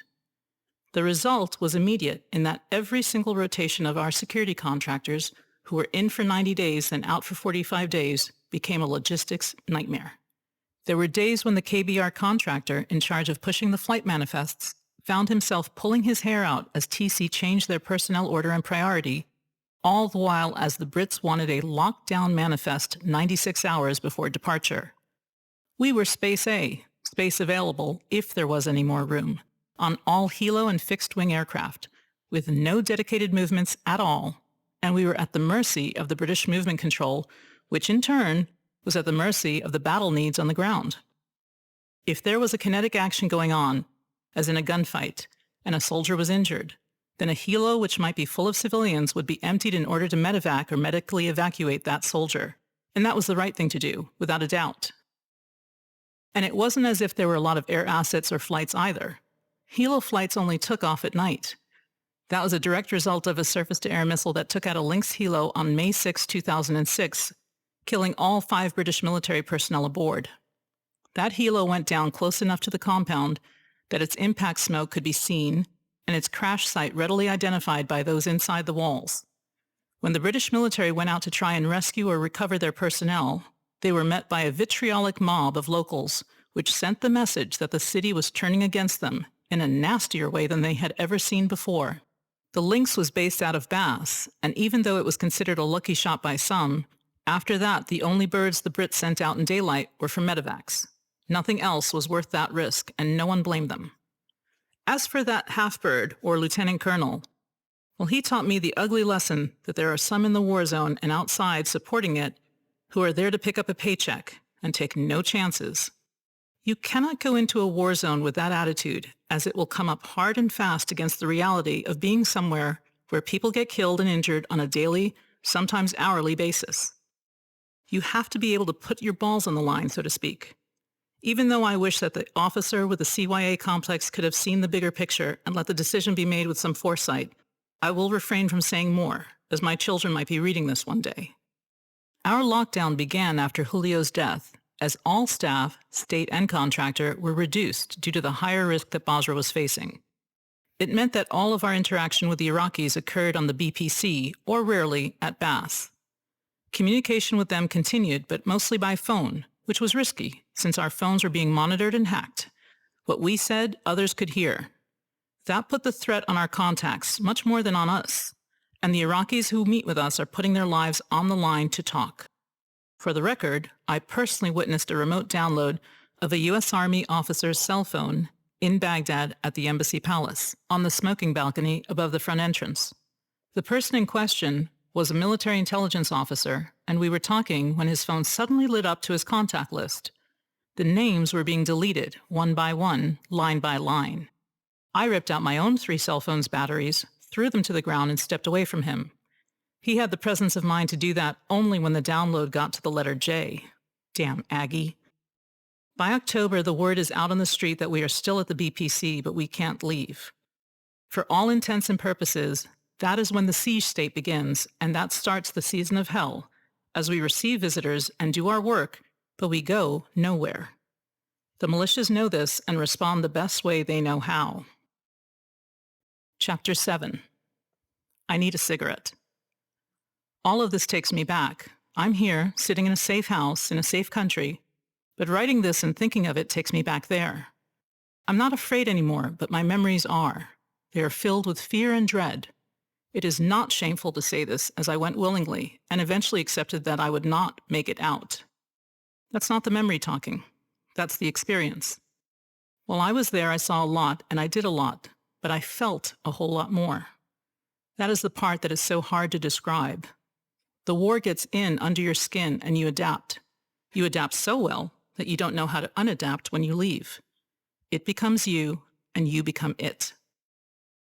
When I went on that first break in September after only 43 days in the war zone, I remember feeling at a loss and not knowing how to react to normal life in Kuwait. This was different from later on, when I couldn't react as I had gone numb. No, this time, with only 6 weeks in, I was still present, but I was changing already. The most notable thing was that there was a divide between those of us who had gone in and those who never would. I lumped my colleagues into groups. Those that would go in, those that would run from going in, and those you damn well didn't want to go in. To be honest, I found 5 reasons to go in. Ideological, you thought you could help. Financial, you needed the extra pay. Promotional, you need to get a war zone box checked in order to advance. Concealment, you're hiding from the problems with family, friends, money, all of the above. And mental instability, you don't even tell anyone where you are and you assume another identity persona in the war zone. I saw it firsthand, and it's bizarre. I remember during that break, while sitting at the embassy happy hour, I was approached by a 1-star general's wife who asked me, hesitantly but smiling, if the war was, quote, actually scary, or was it really not that bad, unquote. I looked straight into her eyes and told her it was fucking scary, and I was terrified every day that I was there. I was so intently angry that as an officer's wife, she would have the damn audacity to make light of the most serious situation of all, war. I looked at her as she failed to respond to my comment, and I shook my head. Turning on my heels, I realized that she never understood what it was that was asked of us who went to war, and she was a damn general's wife. Holy cow. If she didn't understand, who would? I knew why she asked. She knew me as a mother of 2 cute little toddlers, a diaper changer, if you will, and as a state officer who smiled and shook hands at receptions, who had manners when called for, who was polite to the general, and who seemed nice. This war couldn't be that bad if I was standing there drinking a Diet Coke and chatting, could it? My head throbbed at the stupidity. She wouldn't have asked it if I was curled up in a ball, rocking back and forth, but because I seemed so normal, it really couldn't be that bad. Shit. Was this going to be what others would think? That it was some sort of joyride? Other Kuwait embassy colleagues and friends ran up to me and hugged me, asking if I was okay. What to say? Yes, I was fine. I was alive and all that. A few commented that I had dropped some weight and that war seemed to agree with me. I had, and it did. The atmosphere, the action, the decision-making, all of that agreed with me. It was a mission and I had a purpose, one that I understood and I could follow through on. It doesn't mean I wasn't shit scared. Fear, and your control of it, helps you survive. Still others were blunt and asked with incredulity what my office was doing. What was our role there? What were we doing putting ourselves in danger for? Why, quite frankly, were we there? Some didn't actually want an answer. They wanted confirmation that the war had been a mistake. That wasn't my role, to have that conversation, as all of that was spilt milk. My role was to see what could be done to limit damage, make progress, and figure out how state would remain there. It was not a political choice, but an ideological one. Diplomats are not without their opinions, but unless you were in a war zone in a fight, I had a hard time listening to the shoulda, woulda, coulda crowd in peaceful Kuwait. It wasn't about why we went in originally, but why were we there now? My answer became more detailed as my time in Iraq progressed, but its basis was always the same. Basra was and is the economic jewel of Iraq. If we weren't there, the Iranians would be more than happy to host the Iraqis and use all of their influence to ensure that things went well for Iran. We were there, I felt, as a counterbalance to the Iranian influence. I had no gun in the war zone. I was not going to shoot anyone or threaten anyone in order to convince them that we were there to help. The only weapons I had at my disposal were my mouth and my fingers, talking to contacts and typing messages and cables to anyone who could assist the mission. As I saw it, and still do, if the U.S. left Basra, and left the Iraqis with no one to talk to but the Iranians, then we were going to be responsible for the consequences. Leaving Basra would send a clear message that we could be scared out and forced to run. Leaving Basra would also mean that we left all possibility of communication to others that had their own agenda and who would have rejoiced at our departure. We needed to stay. We needed to talk to the local government officials and to make sure that the local population knew we Americans were there no matter what, even if that meant that we had to stay while the militias tried again and again to kill us and get us to leave. Running is easy at first, but it usually means that you have to go back. We did that already when we left Iraq and unfinished business in 1991. We had to stay and hold, just hold, until our presence became the norm, fixed and undeniable. You see, those of us on the ground knew that one State Department death in Basra could mean the end of our mission. When Julio was killed, we held our collective breath. There was talk a few weeks after his death of Washington shutting us, the Rio, down. This was in early October, and I had moved on from Kuwait to Baghdad, waiting for the green light to go back to Basra. I worked with the Rio and Baghdad to send back messages to Washington, downplaying the danger and highlighting the importance of the mission. It was the right thing to do. For me, one of the things I had considered was what would happen to Iraq if Basra fell into the hands of the Iranian puppet masters. It would lengthen the war, possibly the civil or city war only, but I felt strongly that the Iranians would want there to be as much bloodshed in Basra as possible so that they could enter, get the opposing sides to agree to a truce, and then have the upper hand in deciding who would be worthy to run the province. It is not as far-fetched as it sounds.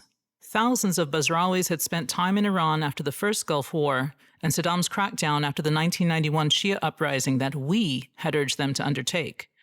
The Iranians had taken them in, like brothers, and there was cross-allegiance for many.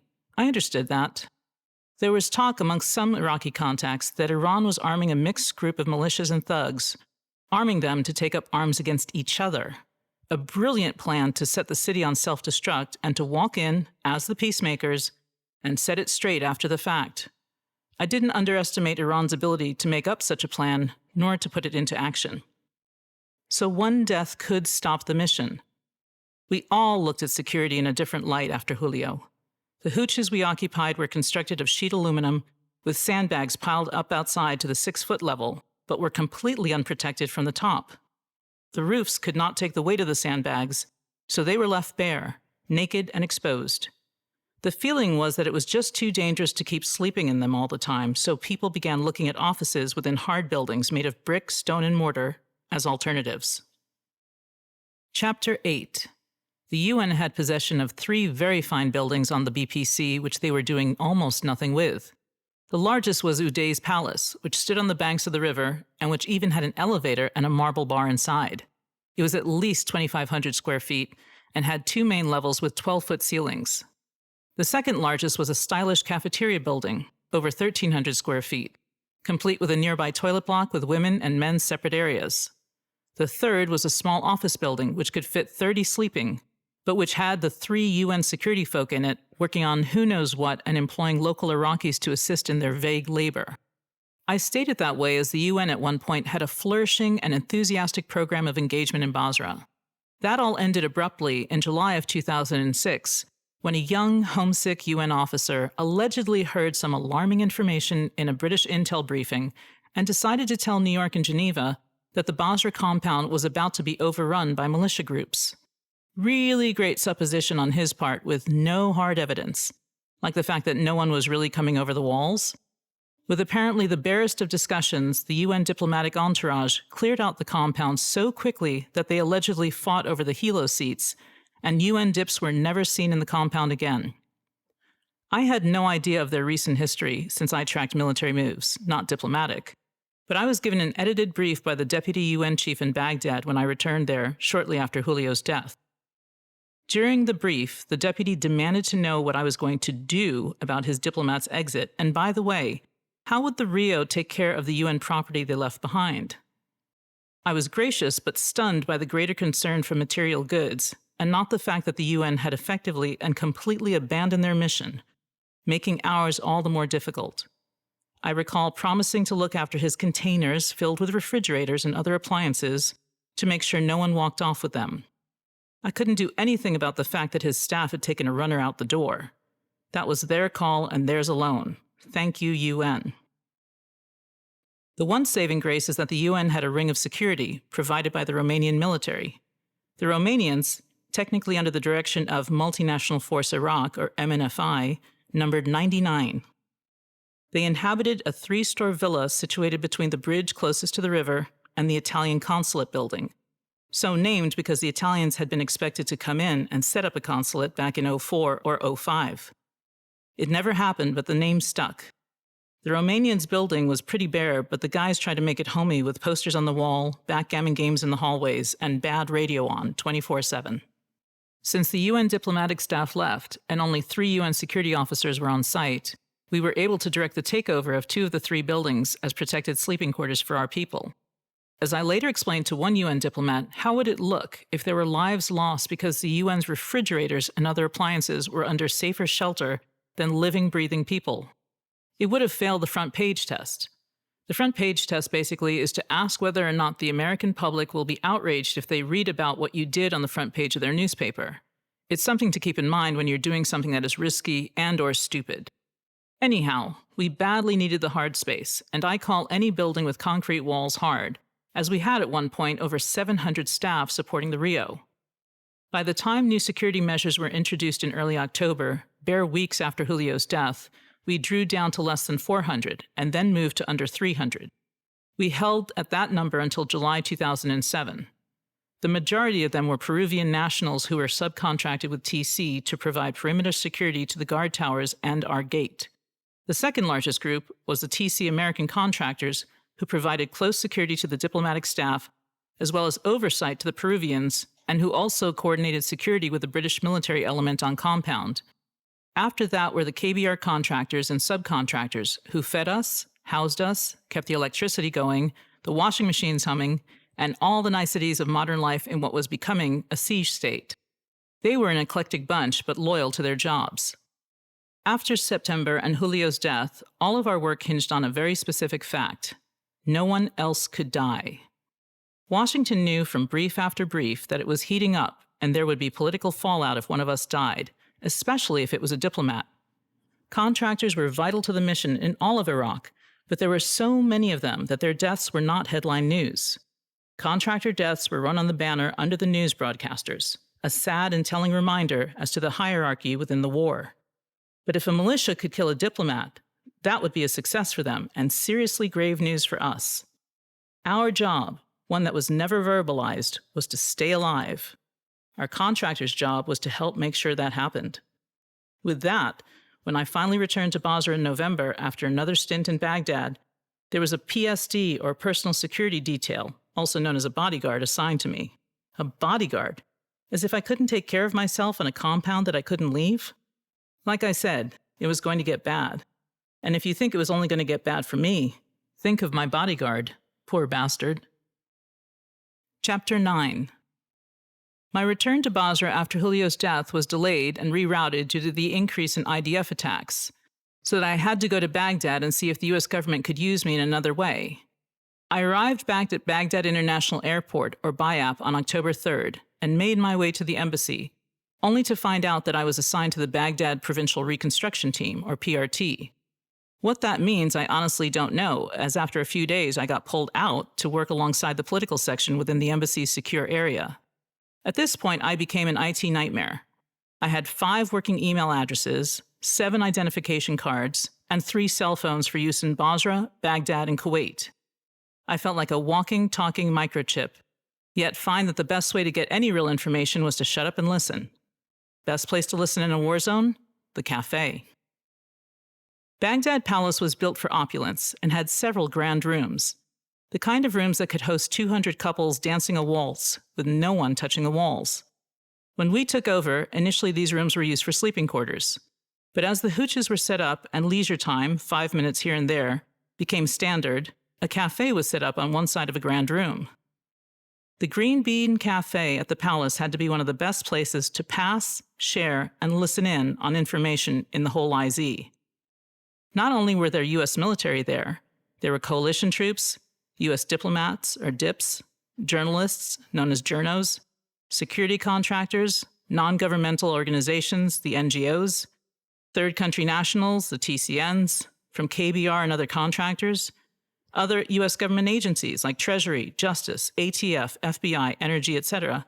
And best of all, there were local Iraqis who worked within the palace, at the barbershop, as cleaners, as general labor, who also got to listen to anything that happened their way. It had to be one of the best and worst places for intel drops I have ever laid my eyes on. Conversations took place at all levels, military to diplomatic, U.S. dip to foreign dip, Iraqi politician to U.S. dip, other agency to other agency, and all other types of tandem couples you could think of. To add to the mix were purely social conversations going on, the illicit lovers' meetings that took place, ostensibly just a cup of coffee. But the undercurrents of social life kept running through the room so that if you knew the relationship of each couple, you might want to step back a bit. It was a stew of discussion that made me nervous. Not to mention the U.S. military of all shapes and sizes and mental health that roamed around the same room, hitting the internet cafe on the other side. I kept waiting for someone to go postal, to start shooting.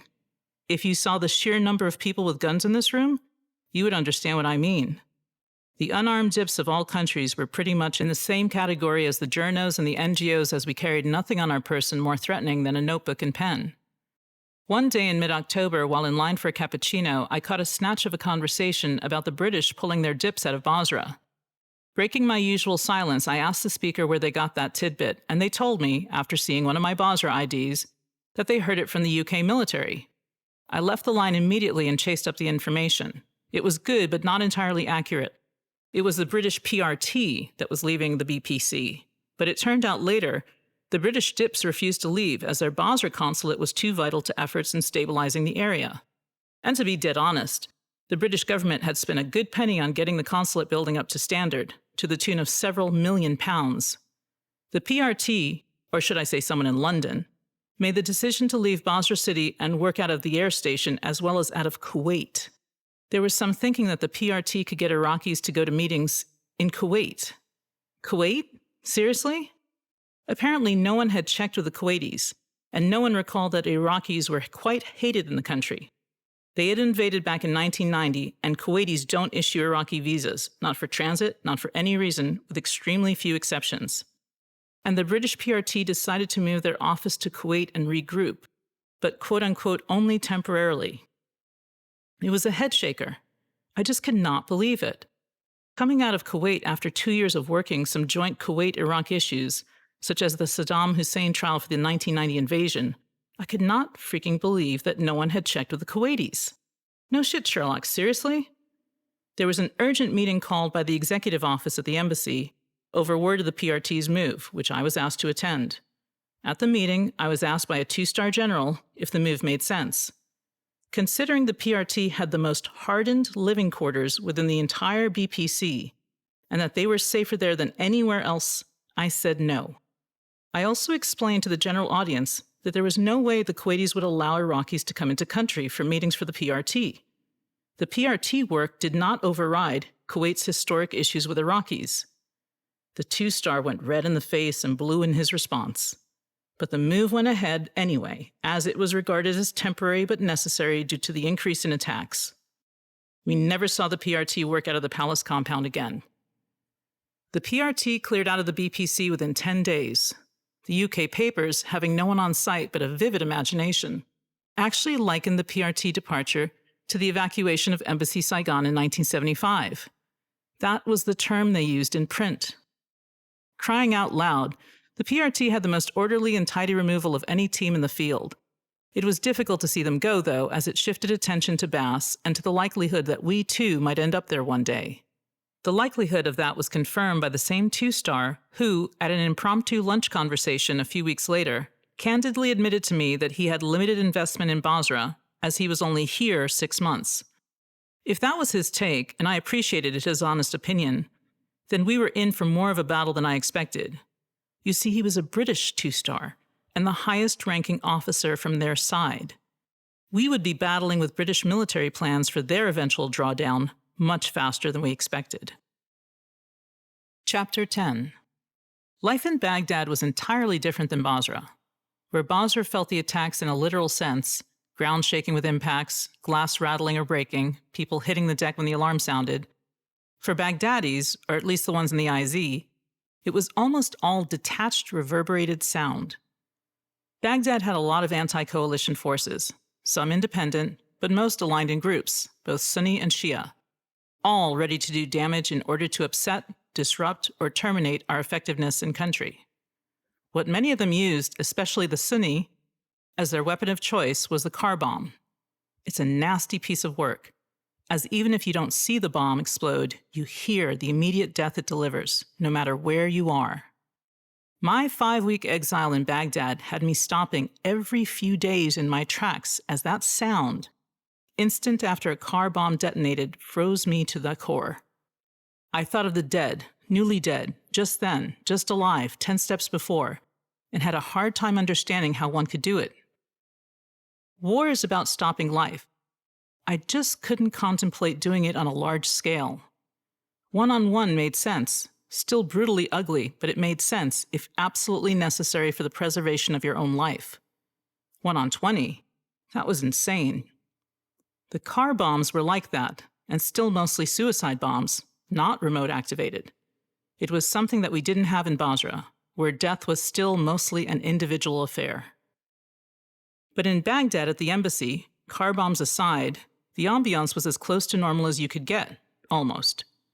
There was karaoke night, country music night, dancing lessons, yoga, pool tables, swimming pools, and a few bars open specific nights in the week for you to unwind in. The dress code at work for diplomats was formal for a war zone. Suits and ties most of the time, as well as high-heel shoes for a lot of the female officers. That part I never understood. The thinking that you would dress up, in a sense, in a place where you might have to throw yourself down to the ground. The high-heel shoes were a conundrum to me, as they seemed to be a way for the women wearing them to ignore the fact that they were surrounded by hundreds, if not thousands, of men and women in uniform and boots. I called them the tac-tac girls, because that was the sound their heels made as they walked across the marble floors of the palace. Tac-tac, tac-tac, the sound that drew attention and sometimes comments from male soldiers and occasional dirty looks from the female soldiers. I overheard one middle-aged NCO make a lewd comment as my well-heeled colleagues walked past. Ugh, it was the part of the war that was too much like home, the part where the guys heard heels and thought sex. The women who wore them didn't do so to attract attention, that I believe, but the reactions they got gave me pause. I will never be accused of brilliant fashion sense, but heels in a war zone notched up the ever-present sexual tension of a co-ed war, and it wasn't something I could recommend. You don't have to go butt ugly, but stilettos and pencil skirts were a huge distraction for some, and an unnecessary one. Sexual assaults were uncommon, but not unheard of. Were they reported? Some were. Others went with the territory, or so it was said. Every female had a story, some had 10, of unwanted attention and assaults. We watched each other's backs, more so the older ones like myself watching the younger ones, and kept a sharp eye out for trouble of that kind. It added to the pressure of the job, of the location, of getting out there alive and intact. But the heels I wouldn't recommend. Sorry, no. Embassy staff in Baghdad were at the heart of all of the decision-making, and because of that, they often overlooked the other provinces and areas within the AOR. Baghdad was where all the politicians made pilgrimage to. It was where the VIPs and VVIPs visited, shaking hands and smiling for those photo ops for back home. Baghdad was seen as the fight and the focal point for success and defeat. But in reality, those of us outside of Baghdad knew better. Baghdad was a woman surrounded by mirrors. If it didn't happen there, it didn't rate a mention. That was a major problem for those of us in the fight elsewhere, struggling to keep up supplies and manage logistics, while the New York Times wrote articles of how the embassy folk were coping without their standard 7 different types of pies and fresh veggies as convoys were under threat. Baghdad was a self-centered bitch, if you may, and getting her attention on anything besides her required a lot of persistence, forcefulness, and in-your-face questions about the rest of the country. That's where I come in. By October, I understood how the embassy folks saw things. I understood that for them, it was all about them.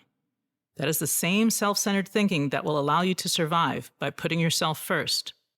I also understood that by putting myself in front of the Baghdadis and talking about Basra, that they might get the fact that if Basra fell, Baghdad was going to be a woman wearing no clothes in front of those same mirrors. I started by talking to our military, specifically military intelligence. It is not exactly the oxymoron that some think, but I will say that the MI folk were a bit distracted by what they were hearing from the field, which was everything. The U.S. military intelligence component had so much intelligence gathering ability that by 2006, I don't think they knew what to listen to anymore. I don't say that to be mean. They had soldiers in the field, informants all over the place, data from satellites, information from Washington and other countries about what was going on, news reports on areas where they didn't have soldiers, state reports on going-ons in other areas where, again, they didn't have a direct line of communication, and so on and so on. My head spun when I realized that they were getting data dumps from everywhere, because then, how did they filter it?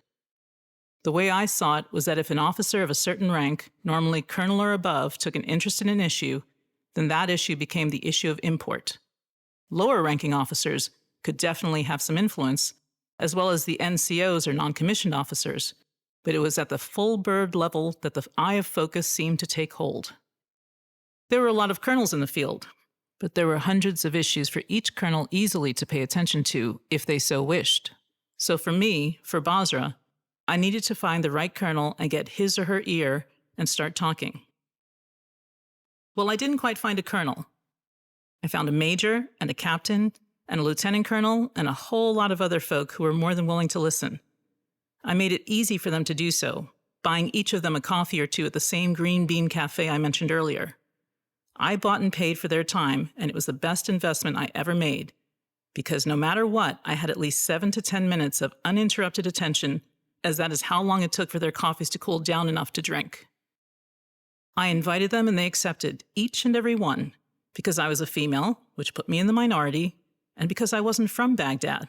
And these guys, all guys if I recall, were very interested and curious as to what was going on outside the other parts of Iraq. 7 to 10 minutes was how long I needed to explain the deep shit Basra was headed into and how they could help, one by one. Because you see, I knew that the British would not ask for help. The British never do. And that little fact was going to jeopardize our ability to remain at our location and our mission more than any other thing. Chapter 11.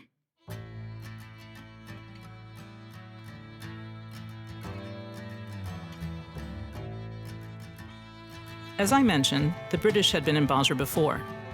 In fact, the British had ruled over Iraq back after World War I, but only for a brief period, lasting less than 12 years. Their rule, technically a mandate by the League of Nations after the dissolution of the Ottoman Empire, gave the Brits historical knowledge of the place and of how poorly things could go out in the land of Mesopotamia. Unlike the US, which had not stepped bureaucratic foot into Iraq before this war, the Brits had held a long-formed opinion on how to deal with the locals. The British military action within Iraq was named and known as Op Telic, short for Operation Telic, with Telic meaning tending to a definite end, which should have told us that the Brits were never planning on being in Iraq forever. Did anyone pull out the dictionary when they heard the name Telic? Probably not. I know I didn't.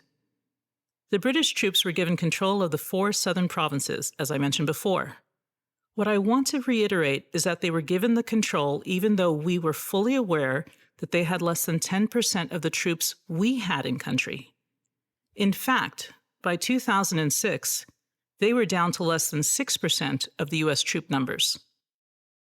Holding those 4 provinces and exerting control, once the locals decided they didn't like to be occupied, was going to prove beyond a challenge for them. But the Brits did the very best that any soldiers, sailors, and airmen could do, considering that they were at the mercy of their politicians the same way we were. I counted on them to be tough as they ever were in World War I and World War II.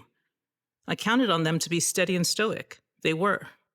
I just didn't count on them to associate the guardianship of Basra, as they called it, to the quasi-domestic situation that they had endured in Northern Ireland. They did. Almost every officer of rank in Basra, wearing Her Majesty's colours, spoke of Northern Ireland. They spoke of how they had come to understand that there had to be an accommodation with the locals. that use of force alone would never succeed in changing hearts and minds. Those are exactly the same thoughts that a diplomat has when dealing with someone of an opposing viewpoint, but that is not what I expected from the Queen's military. This was also not the viewpoint of the US military at the time, and the whole thing smacked of appeasement. I had been to Belfast as a teenager and had a run-in with the police there. I had also traveled in countries with Northern Irish backpackers, both Protestant and Catholic, and their take on their homeland was not the same as I was hearing from the British-born and bred officers. The talk of Belfast concerned me, as I knew that the British Army had been in Northern Ireland since I was a toddler. They were still there while we sat in Basra and listened to the incoming. To talk of a path to peace and use Northern Ireland as an exemplar raised my hackles. The Irish on both sides of the fight had little comparison with the Iraqis who wanted us out or dead or both. At the very least, the Irish spoke the same language as their occupiers, meaning that the language and its intent didn't have to be filtered through an interpreter. At the very least, there were really only two factions fighting amongst each other in Northern Ireland. At the very least, there were no other countries supplying one side or another with weapons on a very regular basis. And at the very least, there was no other ally in the vicinity who needed to be briefed on the Brit strategy and who was missing out on the strategy session. As I mentioned before, if you're going to do something that may hinder your allies' ability to assist, you may want to tell them first. The Brits in Basra may have indirectly told me their comparative war strategy, but I don't believe that strategy was ever fully laid out to MNFI up in Baghdad, and by London to others in Washington until it was well in play. As the embassy personnel responsible for supporting Basra never heard about it until almost after the fact, it was not considered a part of the equation to keep the REO up and running. We were supposed to become a consulate, a fully fledged member of the diplomatic community, an office staffed with political, economic, public diplomacy, and management experts, working with Iraqis on a wide variety of issues. But in order to achieve that, we needed support from the only country with guns in our area. That wasn't going to happen, because as the Brits on the ground saw it, they would be pulling back, first from the outlying bases, then the city, then, after they were consolidated back at the final staging area, the Contingency Operating Base, or COB, they would get their flights home. Their Op Telic really was that, an operation with an end always in sight. We knew, as anyone who reads the UK papers could see, that the Brits did not consider their military support to be necessary once the locals were befriended. We knew that the locals would not be befriended soon or easily. We also knew that we had to stretch the Op Telic until we could find someone else to get our backs. We had no time, and Baghdad wasn't listening. It was October, and Op Telic 8 was ending soon, and Op Telic 9 would soon begin. But after that, there was no guarantee that there would be an Op Telic 10 or other support to assist with our mission to remain in Basra. Suddenly, my head is throbbing again. The long view is looking quite short, and the REO's mission is now in jeopardy, not from the militias, but from a history which is not ours. Fuck, I want a cigarette. Chapter 12. The REO director was leaving Basra in early November while I was still jammed up in Baghdad, listening to the walls and learning who the players were. In my own contingency planning for the REO, I could read the writing on the walls even if I didn't agree with it and fought it constantly. I had already loosely secured the possibility of a 42-foot fireboat based out of Qasr that the Department of Transportation, or DOT, was handing over to the Iraqis in the quote-unquote near future, whenever that was. Secure is a vague term, but I had a realist's view of how things would go. I did see a possible evacuation in the REO's future and thought it better to plan on the logistical side, even if those plans were never put in play. I had made contact with some DOT staff as they had a unique set of information. Trains, planes, ports, piers, waterways, all the ways of transporting people and things, all of that they specialized in. I wanted and needed what could be used in Basra in the worst-case scenario, so I bought a lot of coffee and shared cigarettes while asking questions. They didn't seem to mind. When talk came of the river and how to get out in a hurry, I heard of the fireboat and the penny dropped. The keys could be made accessible to me if absolutely necessary. The distance from Baghdad to Basra for the guys from DOT who knew every plane movement and distance between sites was feasible, and I made friends with an old salt who got my request. If our friends ever came over the wall, or were about to, could the fireboat make a run up the river? How deep was the boat's draft? How deep was the river? At what point would we be running past the Iranian Navy, and how likely were we to take SAF? Like I said, alternate plans and logistics were my strong point. But back to the boss. The old boss was leaving and a new one was coming in via Baghdad, where he would get in-briefed by the experts in each section. As the deputy, I had to work up and down the chain of command, and I waited on the new one, hoping he would be solid. He wasn't. No, he wasn't. In the first day of introduction to the embassy sections and through 7 briefings, a meeting, and lunch, I listened, appalled, and concluded that at best, no real work would get done under his tenure. At worst, he was going to get someone killed. I could not believe it. Washington had not sent out their best and brightest. Instead, they sent out a liability, into a war zone. This boss came to represent the empty seat syndrome, where you would rather have a position go unfilled than have a person of the wrong caliber take it on, causing a wake of disruption and danger as they passed. I knew from my time in Kuwait and seeing people pass through the Iraq Support Unit, or ISU, that Washington did not vet the Iraq personnel exceptionally well, especially on the medical side of the house where there was no psych vetting for dips going into the war zone. I had wondered when I saw and heard of unfit officers how they had been accepted for the positions. I found out that as long as you had a medical clearance, level 1, you were considered good to go. This meant, in my case, for example, if you were obese or extremely overweight, that did not disqualify you. That meant in other cases, if you were partially deaf, had limited mobility and agility, that you were still good to go. No thinking on the little fact that your physical limitations made you a liability and even a threat to others in the war zone. No thinking that your physical limitations would place an undue burden on your colleagues either. No thinking that your physical issues might transpose into mental health issues, ones that can't be addressed or handled in the middle of attacks. State's Medical Office, or MED, had almost no staff in the war zone, so they had no idea why physical and mental fitness was so important. That's not to let them off the hook at all. They should have asked, and they should have known. That's their job. Our uneven medical standard also affected our relationships with other offices, military almost all. My first week in Baghdad, I was pulled aside by a British officer who asked if I knew a certain state officer named Z, who had been temporarily assigned to southern Iraq. When I replied that I did, the Brit unloaded an explosive rant on how Z's physical condition, severe back problems, had put this same British officer at risk, as he had ended up being forced to travel with Z on a helo to get him out of the war zone. Z had taken enough pain pills to allow himself to get his body armor on, but in doing so, he was high as a kite and didn't know how to get his luggage in or out of the helo. He also didn't know where he was, so at one point Z almost jumped out of the helo at a base under fire.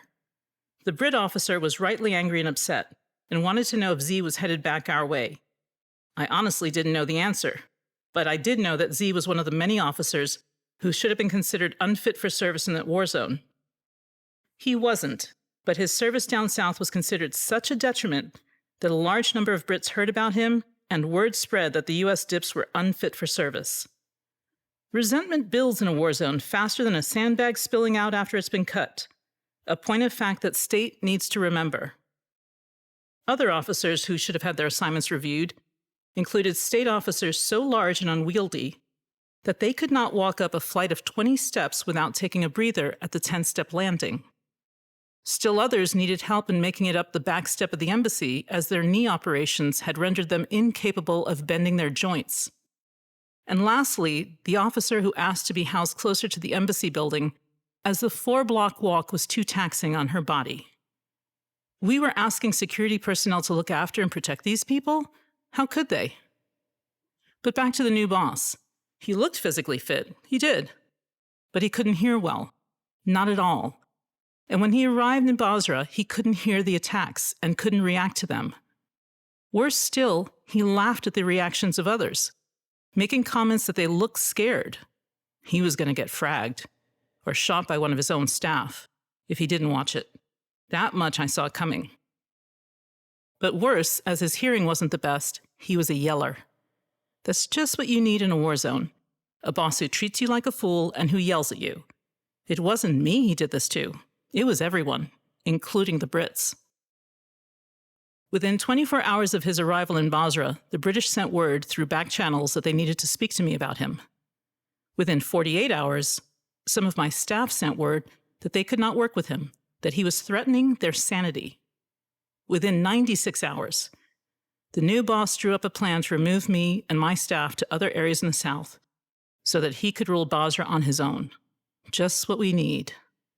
And all of this was while I was still in Baghdad. My brain still reels at the thought of this creature. All of our support came from the Brits, and he was going to dictate to them what to do? Not so much, they decided. They put the fact to me that if he stayed, it would hurt our relationship, meaning our support. As if I was in charge and could order him out. In the end, word traveled lightning fast to the relevant people that he would be a mission liability, and he was removed from Iraq 22 days after his arrival. His 3 weeks in country cost me more gray hair than I care to count and a lot of emotional strength, but I was grateful when he was finally gone. And that left me as the highest-ranking position for state within the 4 southern provinces. I was acting regional coordinator for the REO, and a new boss would not be identified and in place for another month. If there ever was a time for prayers, positive energy, and inner calm, this would be it. Sometimes I really love my job. Lord have mercy. Chapter 13. The weather in November finally cools off, and the quiet in between attacks is almost promising. We are still able to walk outside, but we are in full body armor, and the 35 pounds of Kevlar vest and helmet means that we are not running anywhere fast. Not that I run anywhere fast or at all.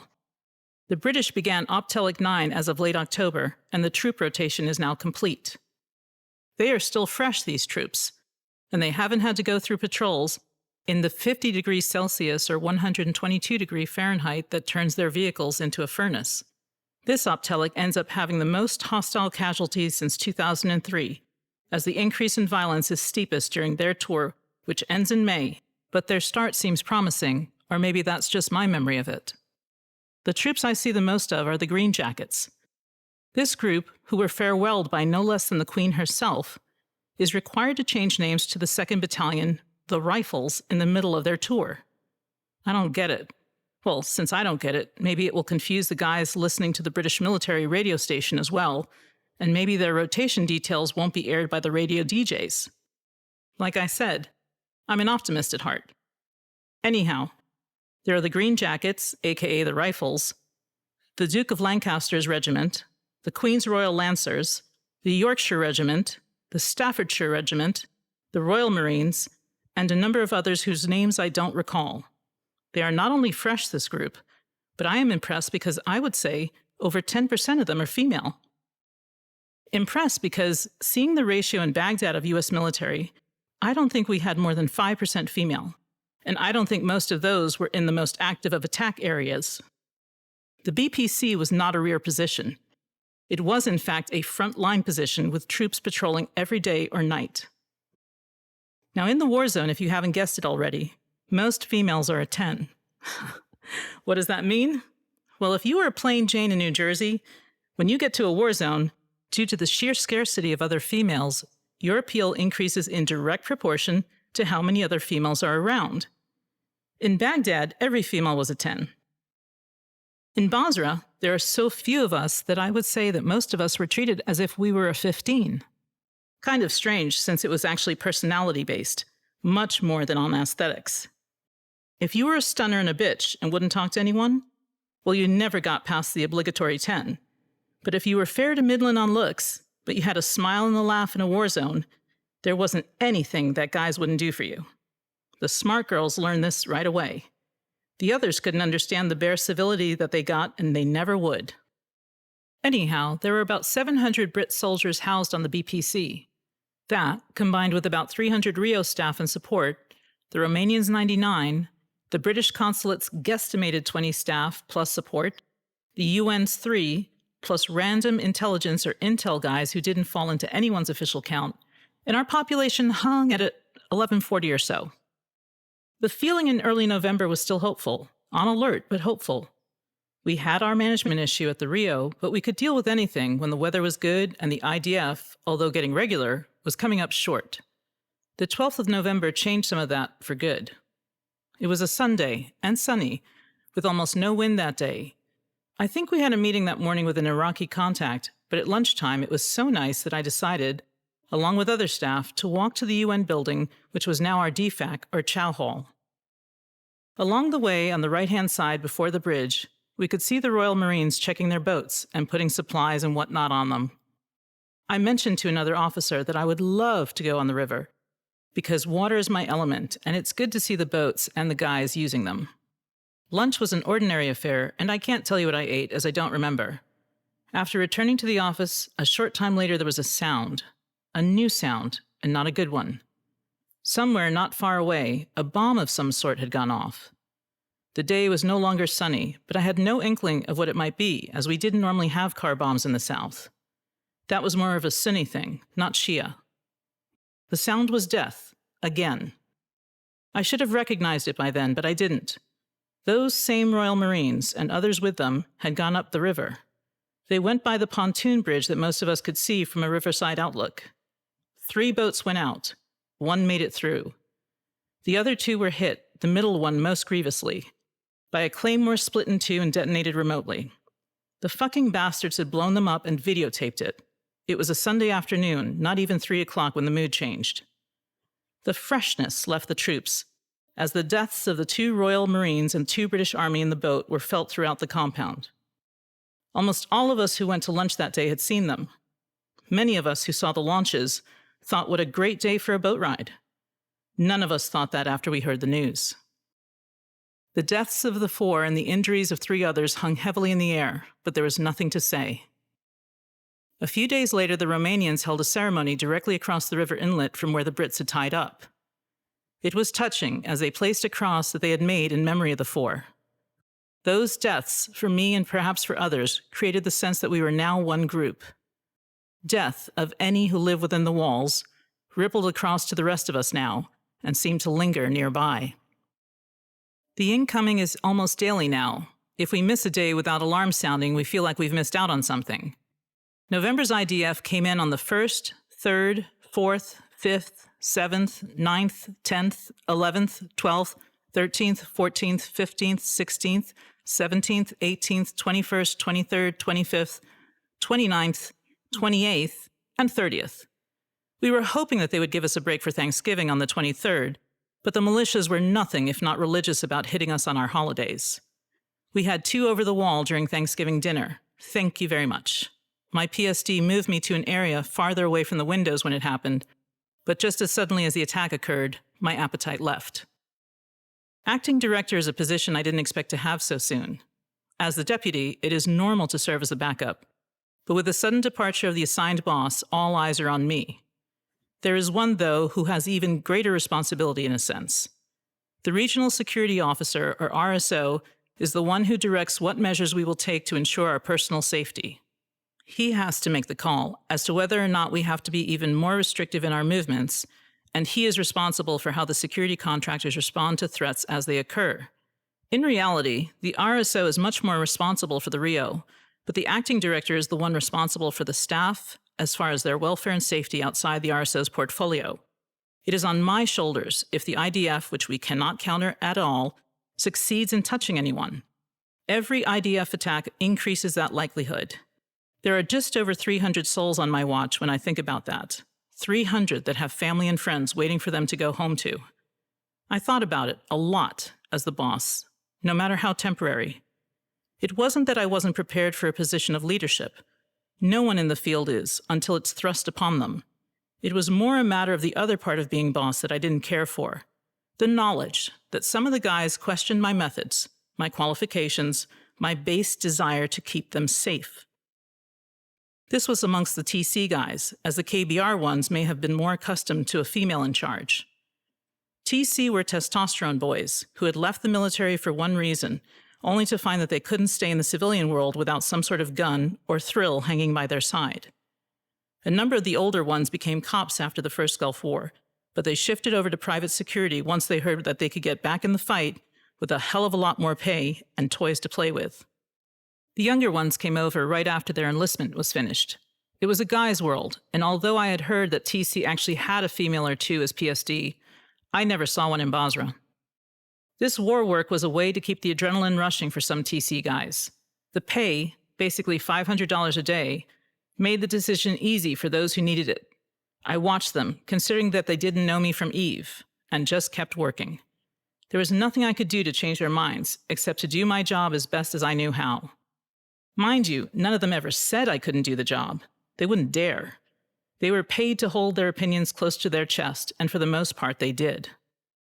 And then there was Skash. Tall, hard of hearing in one ear, and sharp. Sharper than most of the others. Quiet, too.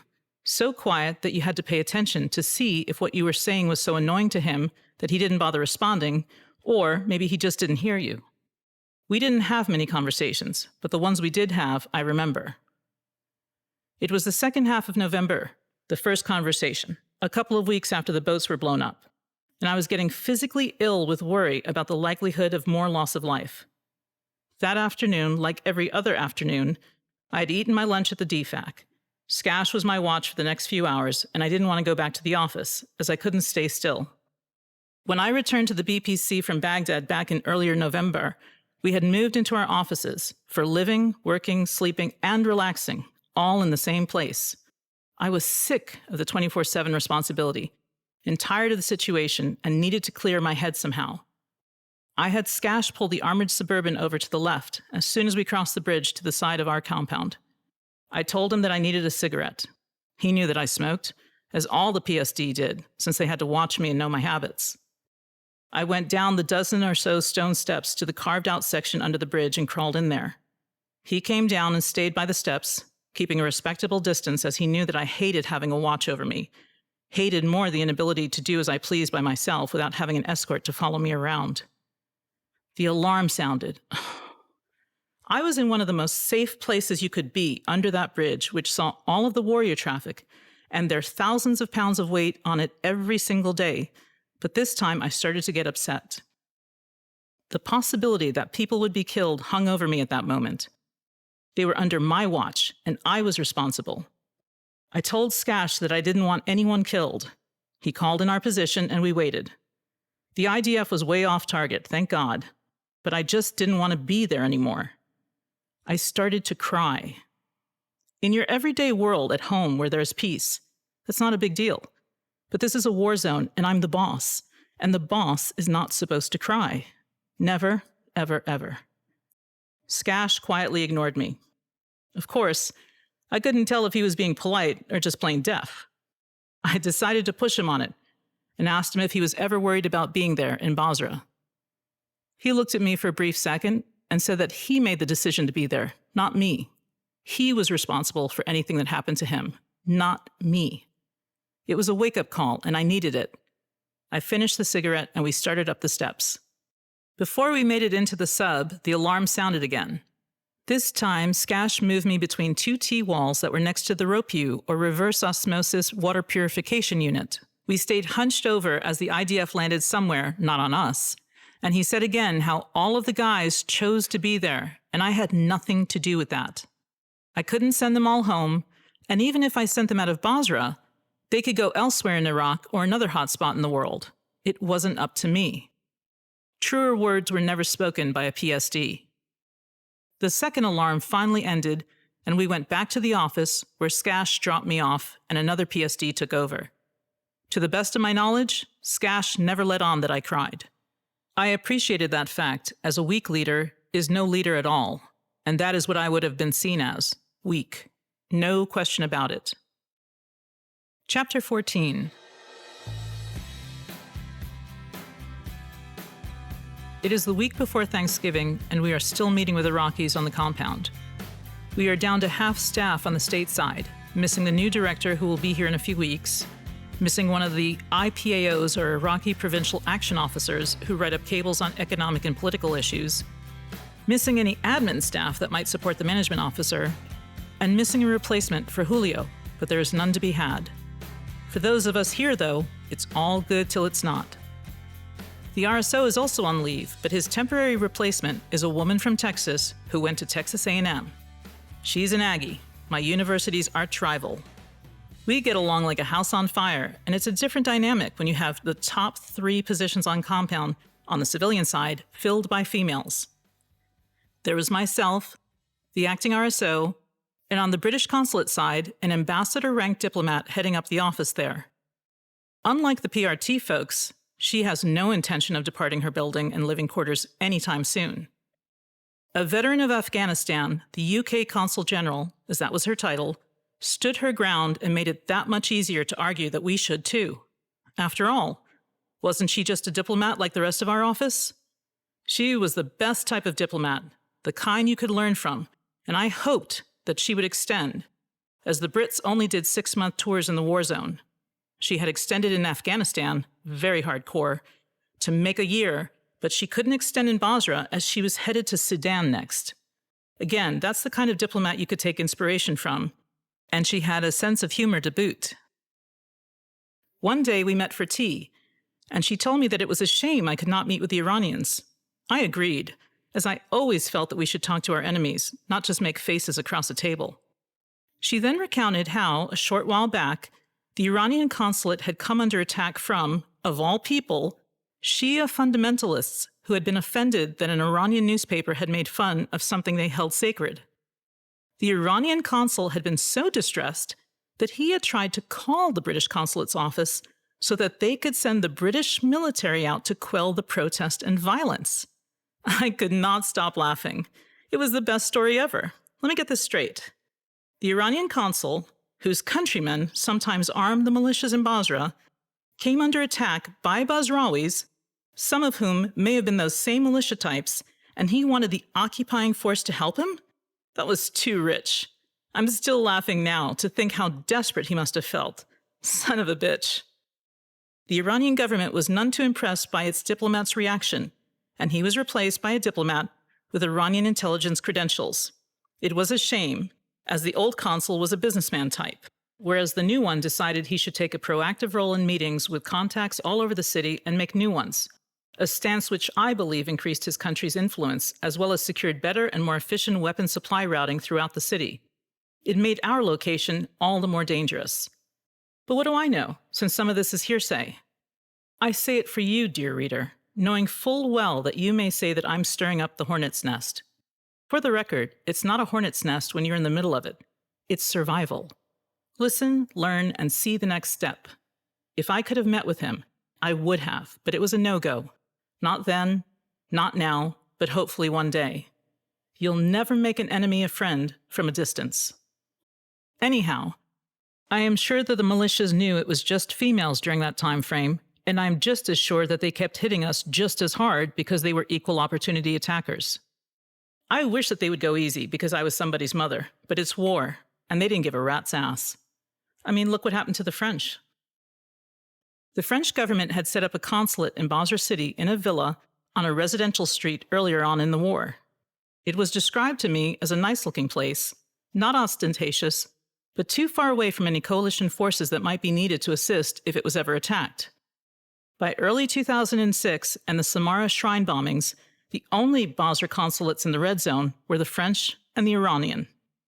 There was talk that there were Russians and Chinese walking around, but it seemed that they were only contractors on projects. Originally, there was only one French diplomat hanging his hat there, but he was finally joined by a junior officer. The consulate had a very small staff, but it did have French security officers, with either military or police background. They lived off the local economy, a credit to them, as that meant that they relied almost completely on the markets and stores to provide them with their necessities. No KBR logistics assistance for them. I didn't hear about the French for months, so I assumed at some point they were no longer in Basra. I was dead wrong. On November 21, 2006, the French head diplomat, I assume he was the consul but cannot say for sure, traveled with 3 of his 4 security personnel into the city. They knew, as we all did, that the militias manned some of the checkpoints, or at least had someone with the regular police at many checkpoints. On this particular day, the French rolled up to the wrong checkpoint. Rumor had it that it was a rogue militia made up of thugs that may have been thrown out of their own groups, and they were running that particular stop. In any event, the following is what I was told transpired. but there are no written reports that I have ever seen on it. To be honest, sometimes in the war zone, if you weren't there and didn't hear about it firsthand, it never happened.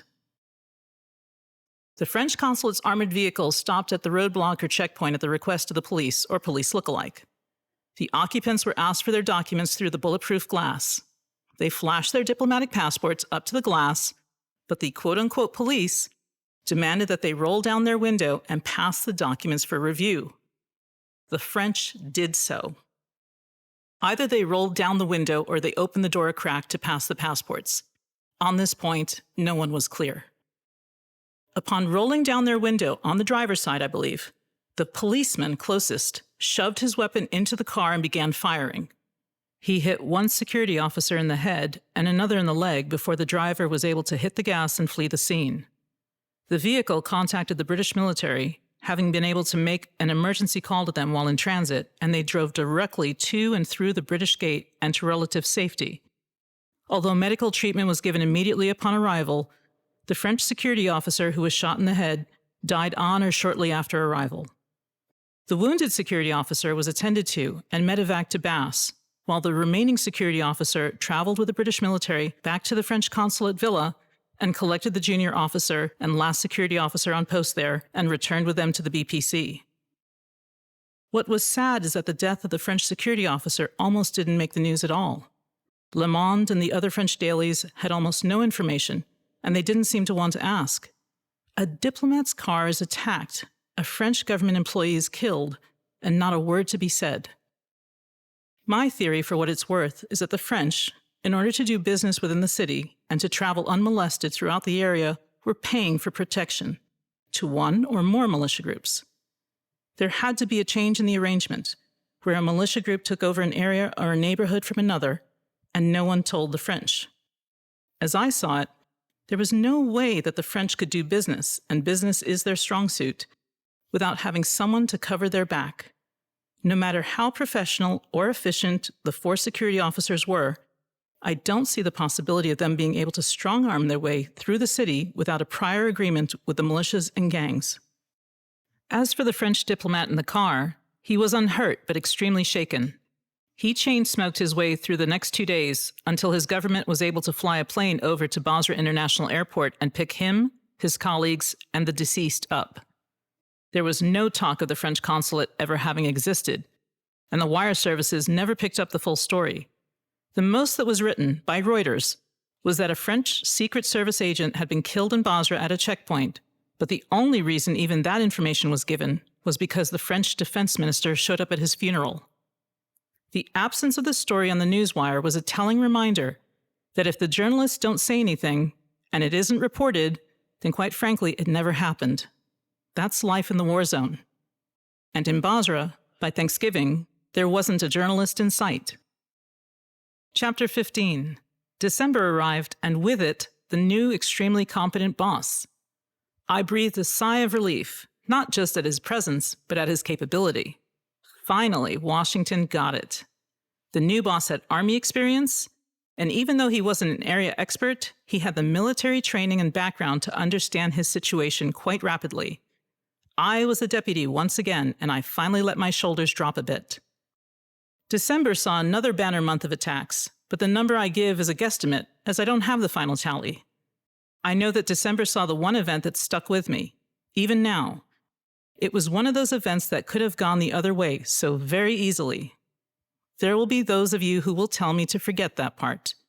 Go with the fact that it ended well, and forget the rest. I can't. I don't think of it every day, but when I do think of Skash, it is the main reason that I think of him. I had a habit of going on walks in the evening time. They weren't very long walks, of course. We couldn't actually go on long walks by order of the RSO. But I was allowed to head out with a PSD for short walks within a 2-block radius of the main REO office building. I have no idea what day of the week it was because I never wrote it down. Maybe someone else did. It was soon after the new boss came in to relieve me as director, and filled those shoes quite well, that much I remember.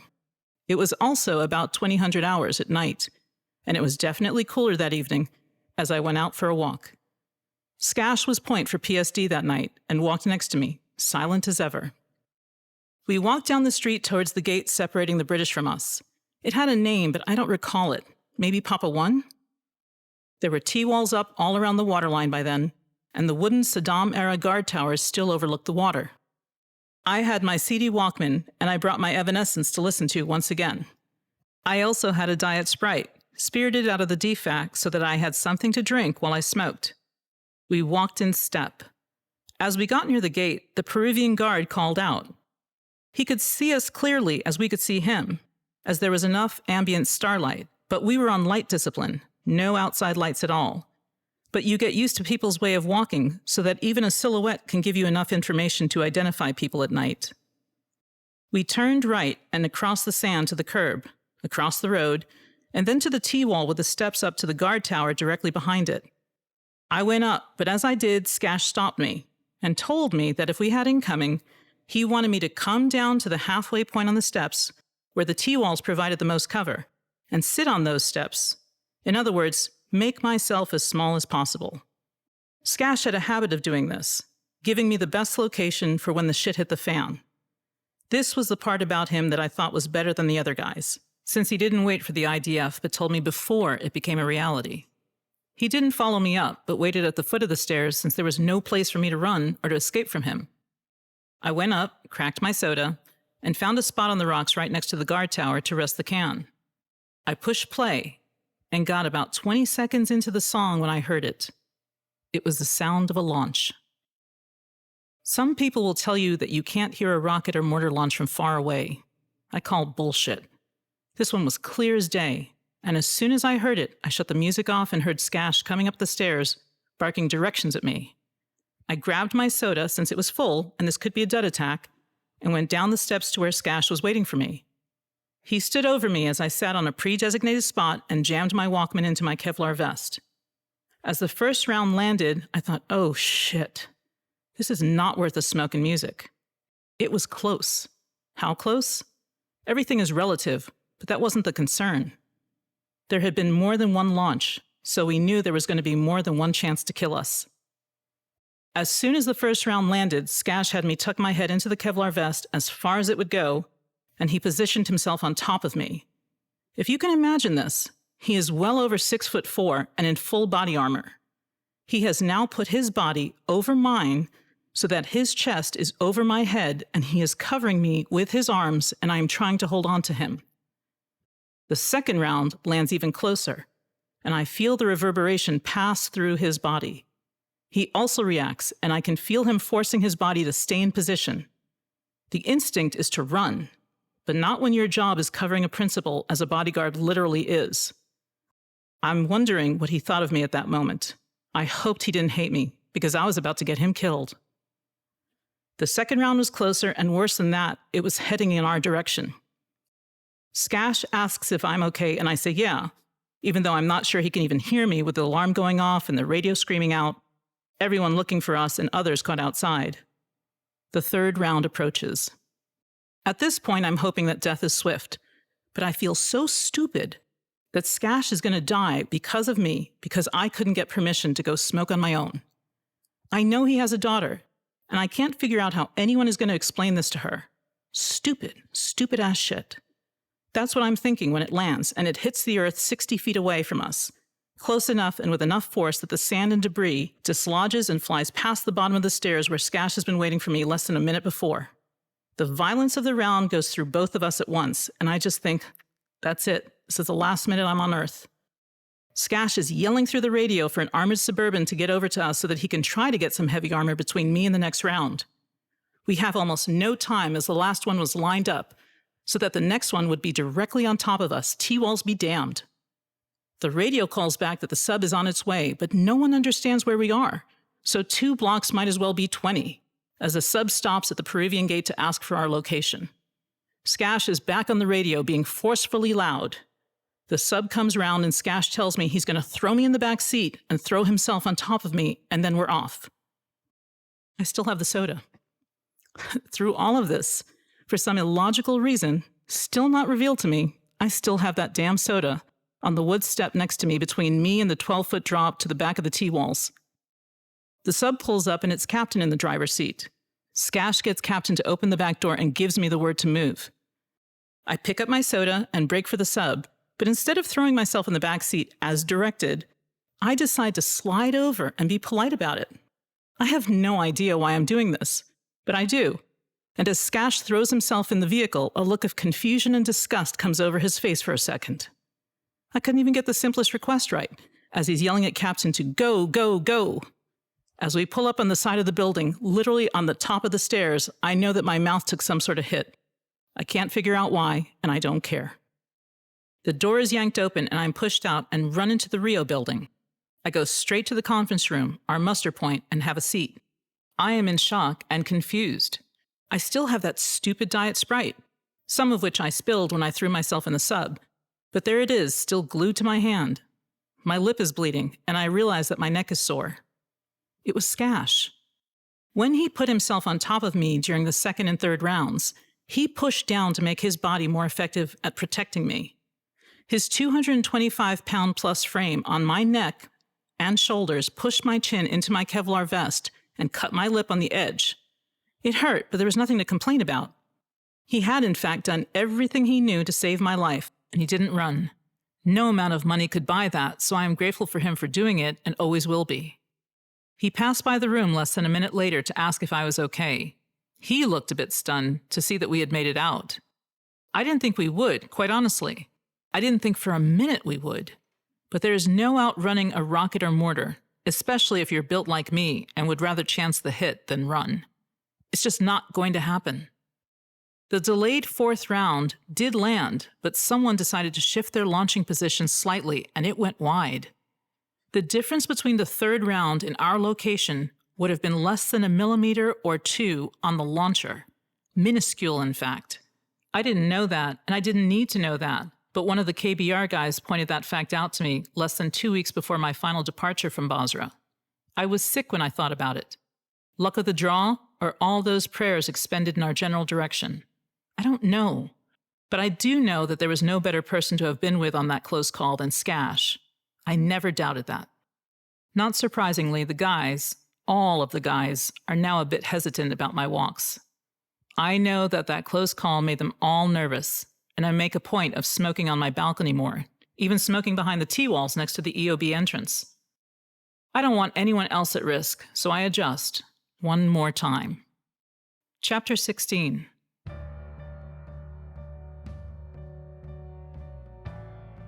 The militias use any excuse to hit us. When I say us, I mean the compound occupants. It's not about the Americans, it's about the coalition and getting us foreigners out. The IDF hits every section of the compound, the American, the Brit, and the Romanian, as it chooses.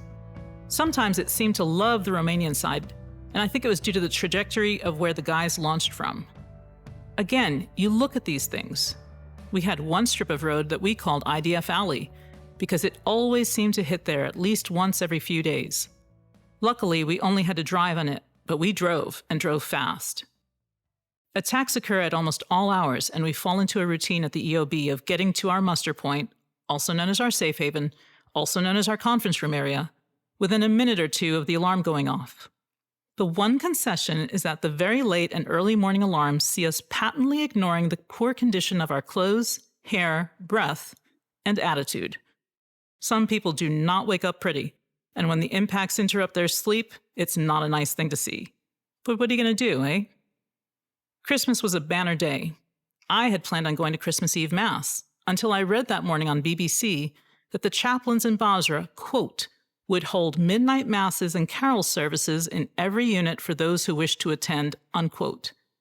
To this moment, that write-up pisses me off. Not only did the writer give out information on where we would be gathering, but he made sure that anyone reading it knew exactly what time to target us. Damn it. I'm so pissed off and scared, to be honest, that the mass is going to get hit. I can't decide what to do. I'm frozen and sick at the same time. All the writer had to do was take out that word midnight. That's it. Leave them guessing. No guesswork here. At 23:40 hours, my boss asks me if I'm joining him, and I say no. I spend the next hour listening and waiting. Nothing happens. Thank you, Lord. The whole time my hand is shaking as I try to hold and smoke my cigarettes. I smoke them to calm me, but it no longer works. My nerves are shot. And it isn't really Christmas yet. By 0800 the next morning, we are booming with noise, as the British military hit and take out the police station most connected to the militia violence, the Jamiat Police Station, home to the Serious Crimes Unit, or SCU. The twisted joke was that most of the serious crimes being committed were by the unit itself. The Brits blow up the building after releasing dozens of prisoners who were being tortured, and also arresting dozens of police and militia guys. As with anything in this town, the word that they were coming seemed to precede them slightly, and some SCU boys have already fled. The ones that got away are now angry. What better way to get rid of your anger than throw a few rounds over the wall? Boom, boom. Here we go. Shit, not today. It's Christmas. Take a break for tea, regroup, and we are right back at it. Today, tomorrow, the day after. Boom, boom. The sound changes slightly depending upon how close to the impact you are. Boom, and let's do it again later for effect. Shit, not very diplomatic language, but it's not a very diplomatic place. War, that is. I'm starting to lose the plot and having a hard time focusing on being here each day, listening in and learning the latest info and sharing what I learn. Dolby comes up to me on Boxing Day for a chat out in the common area. I don't know him well, but he's friendly and sometimes will chat for a minute with me. Out of the blue, he asks me if I'm coming back after my next break. I look at him and ask him, why? Dolby tells me that he's going to go out on rotation, but will only consider coming back if I am here. He says he trusts my work and knows that I won't get anyone killed. I start shaking my head and tell him, no, no, no, no, no, no. Don't ever put your decision to be in a war zone on someone else. He knows that, yet he is asking the ask. It's not romantic, not at all. It's deluded, as he sees me as some sort of good luck charm and feels safer when I'm around. I tell him no way will I guarantee him anything, not his safety, not my presence, not anything. He nods his head and then, leaning in, tells me that I need a break from the Rio. I look at him and he says, ma'am, with all due respect, you're turning into quite a bitch lately. I think you're too stressed. I laugh. He's not wrong, but I'm surprised to get the comment unsolicited. It means that my shakiness is starting to show, and I should have left weeks ago. Too late now, but with any luck I'll pack up and head out within a few days for an R&R, or rest and recuperation, out of the region. Between Christmas and New Year's Day, we have a number of IDF attacks, and these attacks seem different. They're angrier. That sounds weird, and I know even writing it, it looks weird, but they were angrier. Maybe the Brits, hitting the police station, had finally succeeded in slapping the militias hard enough, and they were acting accordingly. Maybe, but there was something else coming into play here, an additional point of frustration. Early on the morning of December 30th, 2006, the U.S. military handed Saddam Hussein over to the Iraqi government, which proceeded to put a noose around his neck and let him swing. It was the first day of the Eid, or festival, after the Hajj pilgrimage to Mecca, the first day of a Holy Week. I woke that morning to gunfire, off in the distance. I could tell it was too far to be dangerous to me, so I went back to sleep, wrapping the pillow between my legs again. By the time I got up before 0800, the word is out on the radio and TV that Saddam is dead. I hoped his death would extinguish some of the anger against the coalition, but I knew it was unlikely. I tell Slick, another of my PSD, that we were guaranteed to get hit that day. Guaranteed, without a doubt. We do get hit, that day and the next. The celebratory fire turned into anger when the Iraqis realized they couldn't have more to do with Saddam's death. I thought of the end of World War II and Mussolini. His corpse was put on display in a Milan gas station 65 years earlier in order to ensure that everyone knew he was dead and to deter further fascist attacks. I understood that sometimes the mob has to be satisfied in order to alleviate future violence. Did I think Saddam's body should be strung up in a street square and viewed by his countrymen as Mussolini and his companions were? If it would have not contradicted Islamic burial rites and would have appeased the majority of masses, then yes. I know that in Saudi Arabia, some murderers, whose crimes are considered especially heinous, are hung up after their execution in the town square for several hours without their heads, as an example of what happens to those who really cross the line. To execute and quickly bury a man who is responsible for thousands upon thousands of deaths, rapes, tortures, and assaults was unsatisfactory. Iraqi contacts also told me that the timing was an insult, as he was not a gift to hand over on the first day of a holy festival. A more satisfying end was needed, and there was none to be had. Of course, this type of thinking is heretical in a democratic society, but once again, a democratic society has to adjust to different rules when it is at war, not the threat of war, but war itself. Saddam was hanged just past 0600 hours. We had one attack that morning, followed by another early that afternoon. Then again the next day, New Year's Eve, as we tried to plan for the bar to be open for a few hours. As I went out to Uday's palace for my first smoke of the new year at 18 minutes past midnight on January 1st, 2007, the militias sent 12 booming rounds over the wall, just to remind us who's boss. The Peruvians nearby, who have seen it all and who are in much tighter living conditions than I am, start laughing. They tell me in Spanish that they expected this, as a present for New Year, to start it off with a bang. I have to join them and chuckle as well, knowing that at least the rounds have missed and we are all still alive. The rounds don't make the count list, possibly because someone forgot to write them down. So did they really happen? Did my heart pound for nothing while my cigarette filled my body with poison? You decide for yourself. Chapter 17. January's hit parade includes 21 days out of 30, on the 1st, the 3rd at Basra Air Station, the 5th, 7th, 8th, 9th, 12th, 15th, 16th, 17th, 18th, 19th, 20th, 23rd, 24th, 25th, 26th, 27th, 28th, 29th, and 31st. I get my second break out of the war zone on January 3rd and take myself and my mink coat the hell out of Basra. Where'd I get a mink, you ask? Well, I could tell you that I found it in a hidden closet in one of Saddam's buildings, but that would be pure bullshit. Truth be told, I had it sent to me by family who were holding on to it for me. I didn't buy it, mind you. I was gifted it, and even if it's not PC to have one, I was not about to throw it out, as that would have been a bigger waste. So I had it sent by mail in a nondescript box. It arrived on December 30th, and I got the chance to wear it to the British bar on the 31st. I walked in without my Kevlar vest and helmet, which I hung up outside, and you could have heard a pin drop.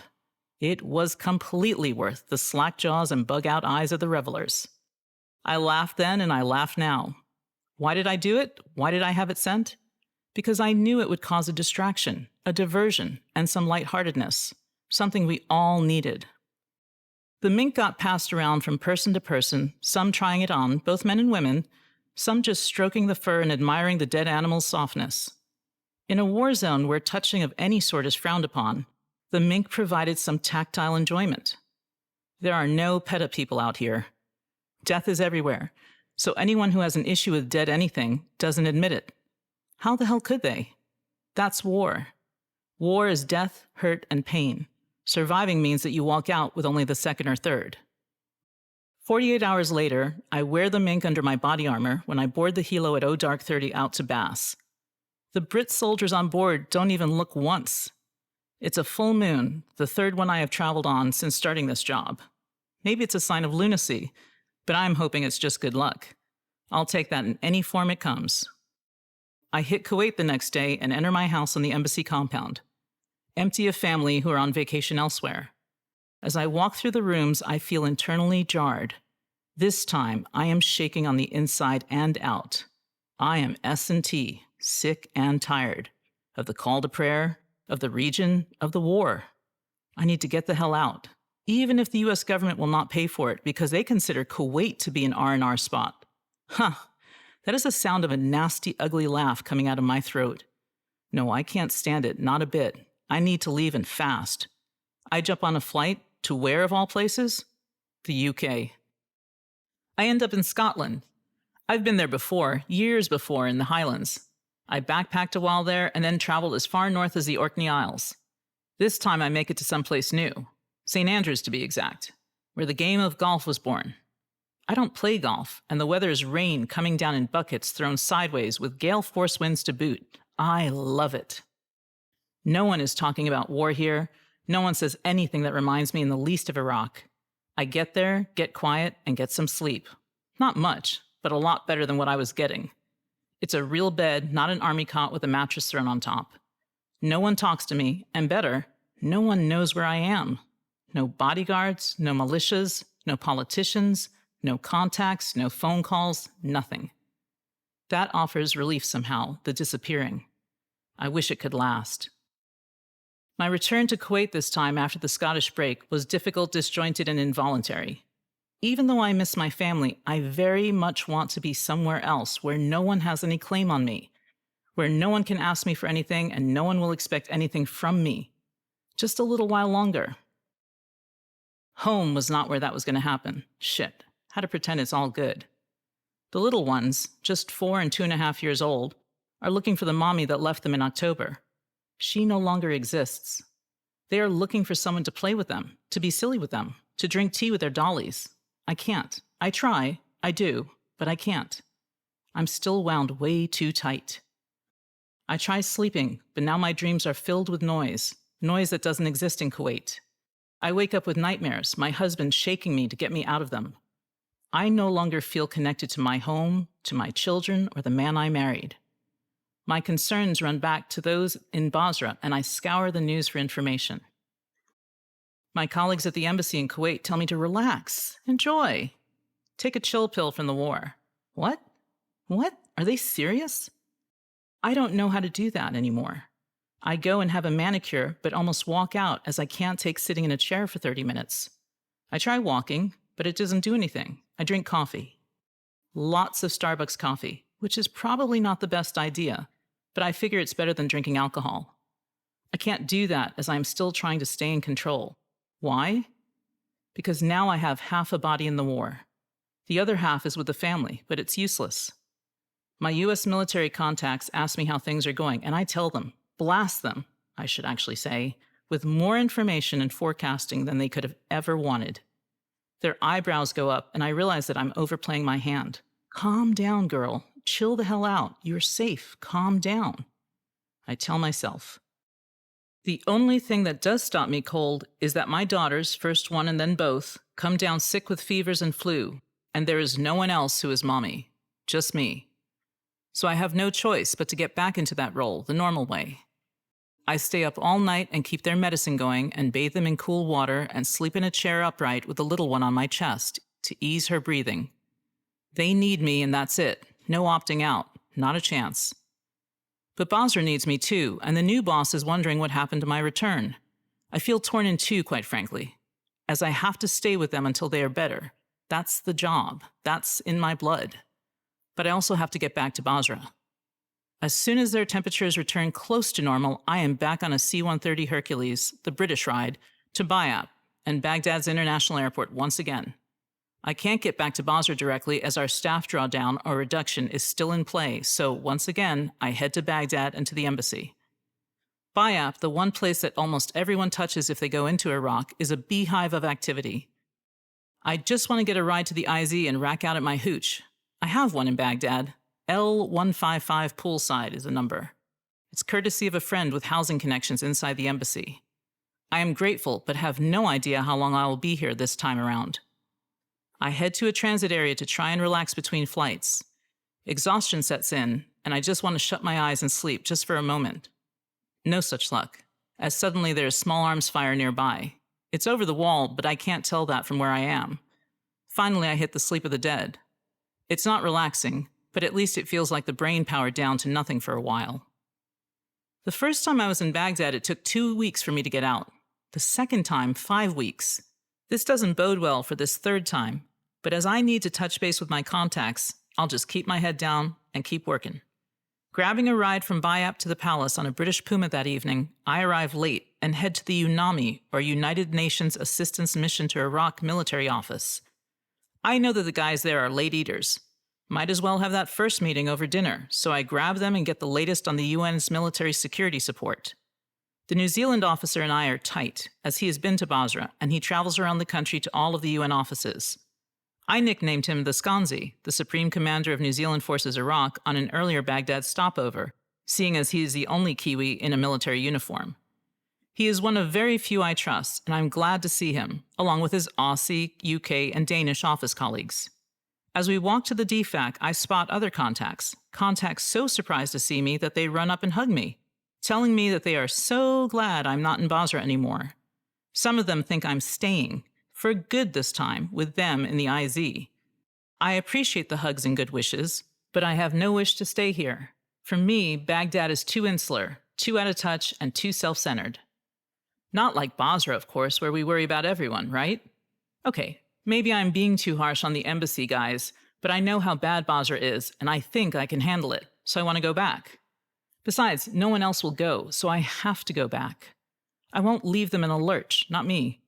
I can handle it. It's bad, but others have it bad too, right? Other locations outside of Baghdad. Well, that's what I thought until the Iraq IDF attack chart comes out at the end of the month. I knew we had it bad.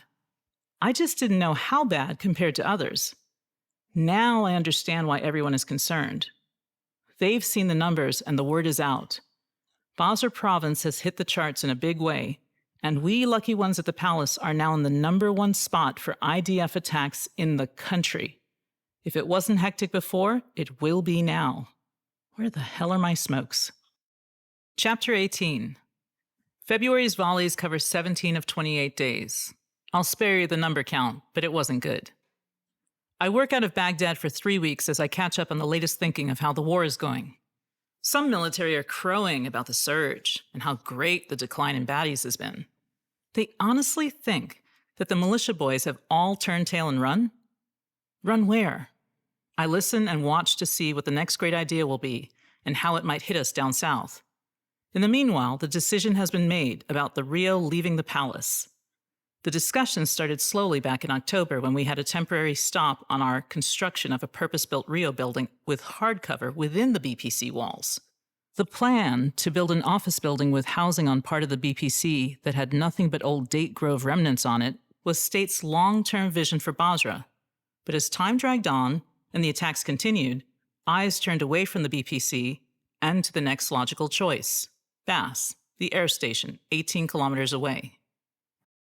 I make it back to Basra in the 3rd week of February and start working the issue. Basra Air Station is made up of Basra International Airport terminal buildings, M&D South headquarters, some commercial storage buildings, and a large number of temporary builds constructed or brought in by the Brits to handle their troop requirements. This included a field hospital.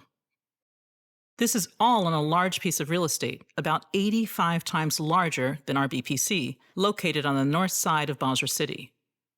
The Iraqi government watches the real estate closely, as does the Basra Provincial Council, which want in on any money-making plans for its airport.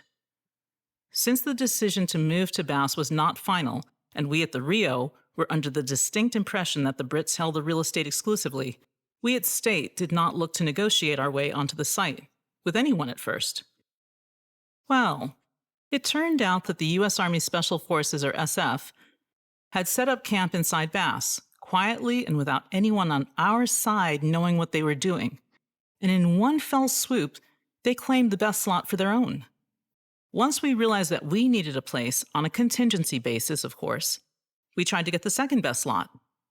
Nothing doing. The Brit military, which had a large portion of BAS already in hand, and who were drawing up plans to draw down, decided that they need dibs on that lot. Shit. Well, thanks very much. What was that slogan again? One team, one fight? No. It sounded more like one fight, one team where I was standing. The wording I got was that the REO, or State as I read it, quote, didn't have a shared common understanding, unquote, with the military about that location. So basically, they didn't get us and we didn't get the land. We were finally given permission to stake claim to a lot outside the British security checkpoint, the orange zone, if you will, dependent upon how many people we needed to house and how much of this would take from the overall BAS support. We were given no guarantees of safety anywhere close to the state standard, and were also told that if we didn't grab title, this too could be given to someone else. We took it, reluctantly and not wholeheartedly. The frustration I have is that the Department of State, once it goes into a country, rarely, if ever, leaves.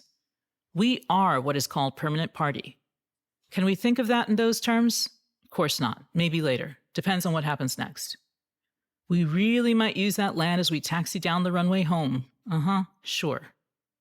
The Brits looked at us sadly and wondered aloud why we hadn't gotten our situation in order with our own military first.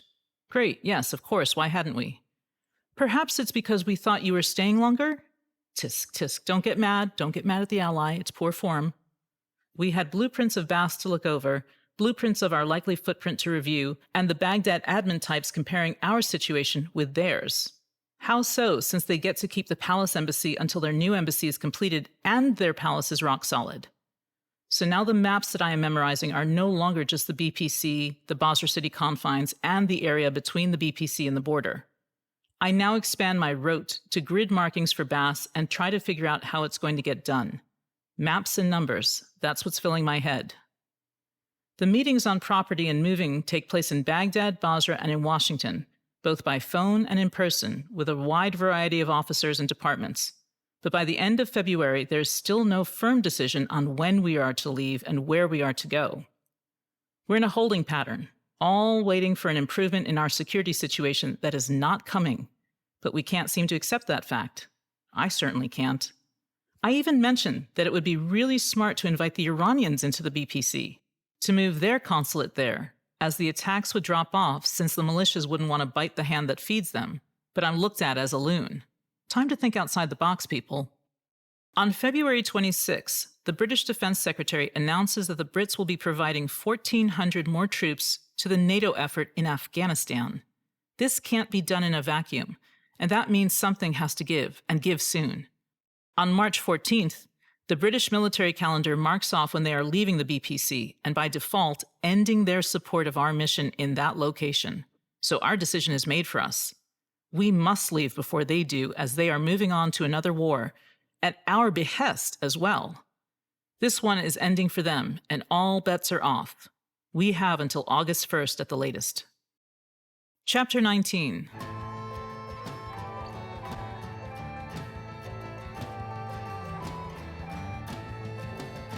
The March Madness hit 19 days out of 31. I won't give you the dates, but I will say there was a quiet interlude due to the pilgrimage to Karbala. I want a cigarette. I can imagine it between my fingers as I bring it up to my mouth and get the lighter out to smoke it. I need one writing this, but I can't.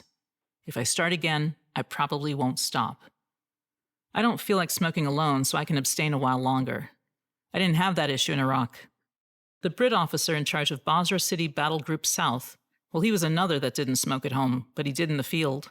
Not as much as me, but there's something to be said about the calm that comes with shutting up and smoking for a few minutes in good company.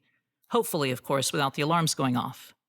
He wasn't a fan of my Rothmans, but if that is all we had, that's what we shared. I would walk over to his office on the Brit side of the compound, where there was no AC, no real bathrooms, only porta-johns, and no pretense. In charge of the British military on his side of our slice of heaven, he became a friend. Through smokes, through chats, and because we both shared a common love of Italy. Strange that. The two of us from two different countries, talking about a third while sitting in a fourth. Gotta laugh at that. But the chats pulled us through. I saw the hurt on his face when his men went down. Stoic and staunch, he suffered through the hostile losses of more soldiers during his watch than any other commander since 2003. But he and the remaining troops stayed strong, even when London was telling them that they would leave Basra and head home and then out again, this time to the hellhole of Afghanistan. I watched them and learned. The Rifles and all those others who were with them at the palace, and also the group that had to hold the OSB, the single most insane attack zone in the area, held that stiff upper lip. On patrol one day, a sniper took out one of their guys. They held it when that same sniper took out the 18-year-old soldier who stepped up in to replace the fallen one the very next day. There's a reason for the stiff upper lip, because if you don't have that and start to blubber and cry, it will get you nowhere, especially in the field of battle. I don't think the Iraqi militias who fought the British ever thought they were weak or ill-prepared. I do think that the militias knew it was a war of attrition, where the last one standing with bullets wins. The militias kept at it and knew that they were wearing us all down. After all, they also read the press, and the lack of attention their attacks were getting meant that no press and no attention equaled no extra soldiers in Basra. It didn't look like we needed them, and now the Brits were turning their focus to NATO's latest playground. Damn it. One thing you should know, dear reader, the BPC wasn't the worst of it, not in my opinion. The Old State Building, or OSB, was a high-rise building surrounded by other high-rise buildings filled with hostiles in the middle of the city. $10 says the militias used it for attack training with new recruits. We had a couple of U.S. Army guys on special detail to assist the Brits with holding the building. The photos I saw of rooms with holes the size of basketballs where the RPGs hit and opened the room to the outside sky made me reel. These were the same rooms that the soldiers were expected to sleep in. Fucking shit, you cannot be serious. The American soldier who showed them to me asked me if it was okay for him to sleep in one of our bunkers as he took a break from the non-stop attacks. I looked at him, incredulous, and offered him my own cot. That location, with constant small arms fire, constant RPG threat, if not actual attacks, as well as mortar attacks on top of it, that for me was a definition of a hellhole. No, I would take the BPC any day over the OSB. I was lucky enough not to be there, but the Brits were there and a couple of Yanks as well. And again, for the rest of the world, it didn't exist. March saw me back in the boss's seat for a few weeks while he went on break. I had been checking on our attacks and trying to analyze any patterns that I could pick out, and I noticed a couple of things. First, we seldom got hit during prayer times. I figured that meant that our militia boys were faithful and/or that they had to use the time during prayer when traffic was lighter to set up the attacks. Second, I noticed that we were rarely getting hit between 0300 and about an hour after the first call of prayer in the morning. Thinking that the militia guys have family just like the rest of us, I guessed that the militia boys were actually eating breakfast at home. After all, even they needed downtime. Every moment with their families was a moment they weren't attacking us. I thanked all the mothers, fathers, sisters, brothers, aunts, nephews, nieces, and uncles who kept them home and made them spend time with family. Really, I did. Because of this, my sleep pattern, which was always pretty poor, locks in to racking out by 0300 and up by 0730 each morning. Staying up late for me makes sense, as I hate getting up from bed due to the alarms going off. I would just rather not go to sleep until I'm dizzy with exhaustion. For me, that's more logical. We were getting hit almost every single day, multiple times a day by March 1st. On the 5th, we hit the deck 5 times between midnights, including an IDF attack that sees me freeze. Getting out of a vehicle, I hear the whistle of a launch, but I just don't move. Luckily, my PSD has the sense to yell at me and pull me into the DFAC with him. What happened there? I don't know. I just shut down, just for a moment. It's the 4th attack of the day, and we have 1 more to go, but then suddenly it goes quiet. Too quiet. Quiet is nice when you know why it's happening. Quiet is also nice when you know how long it's going to last for. I go online and finally track that a large number of Iraqis have gone on a pilgrimage to Karbala, about 300 miles by road, going through at least 3 other provinces and respective checkpoints. The word on the street that I get from our last local staffer is that the militia chiefs are going on their own pilgrimage, meetings optional, and that means that they left their deputies in charge for a few days.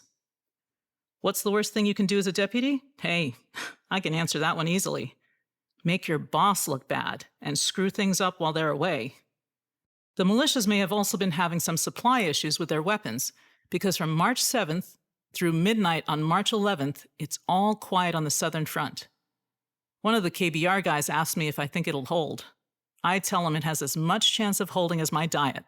None. I think it's a case of nerves that plays in our favor. That and the very real fact that if one militia starts something, the others will join in. And it's general havoc, but they all know that their respective bosses might be negotiating new alliances. That translates into the stockpile you hit today could have been yours to use tomorrow, so don't touch it. We get no intel reporting on what, if any, meetings take place out in Karbala at the shrine of Imam Hussein, but the militia bosses make sure we know that they are back home on the 12th as we get a 6-pack launch of IDF that wakes everyone up at 0620. Earlier than expected and annoying, but in a very warped sense, I welcome it. At least we're back to our old normal. Chapter 20. Our attack response for the non-gun packing types is now ingrained into us. We don't have many newbies, but we do occasionally get a TDYer, or temporary duty person, from Baghdad or somewhere else. They seem to be astounded by the attempts to kill us all, But we are all veterans of various types of attacks, in all different locations, too. Since we are so calm about it, they are too. One visitor, though, watches us with more consideration. He's the sole med person on the state payroll with a psychiatry portfolio, and he happens also to be a friend. Easy first came to visit the BPC for the memorial service for Julio back in September. He's returned once or twice since then, purportedly to check on us, but in truth, I think he's taking a break from Baghdad. Insane, right? That a mental health professional would take a break with us when we are getting pounded all the time, but I know in Baghdad there are dozens upon dozens who want a moment of his time. We must seem like an oasis of peace for him, and that's ironic. But he likes it at the BPC, telling me that we are the tightest-knit group he has ever seen. He wants to know how we do it, in case Baghdad starts to get hit in a big way. I start laughing, and laughing, until my long-dormant ab muscles wake up and tell me to stop. Baghdad? No, Baghdad can't do this. They can't handle this the way we are. We are the compound, the whole compound, and we are taking the pounding together, because that's what happens to be the makeup of us as a group.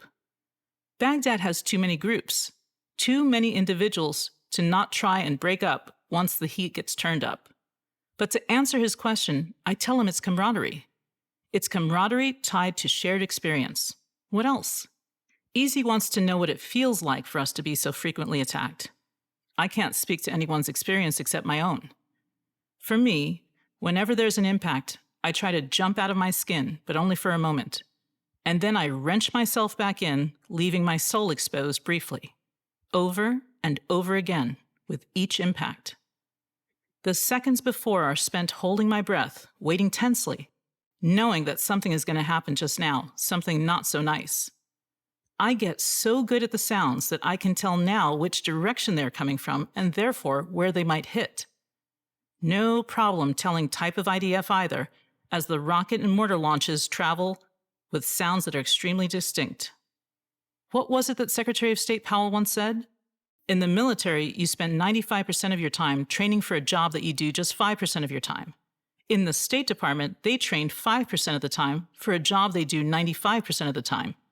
Everything else is OJT, on-the-job training.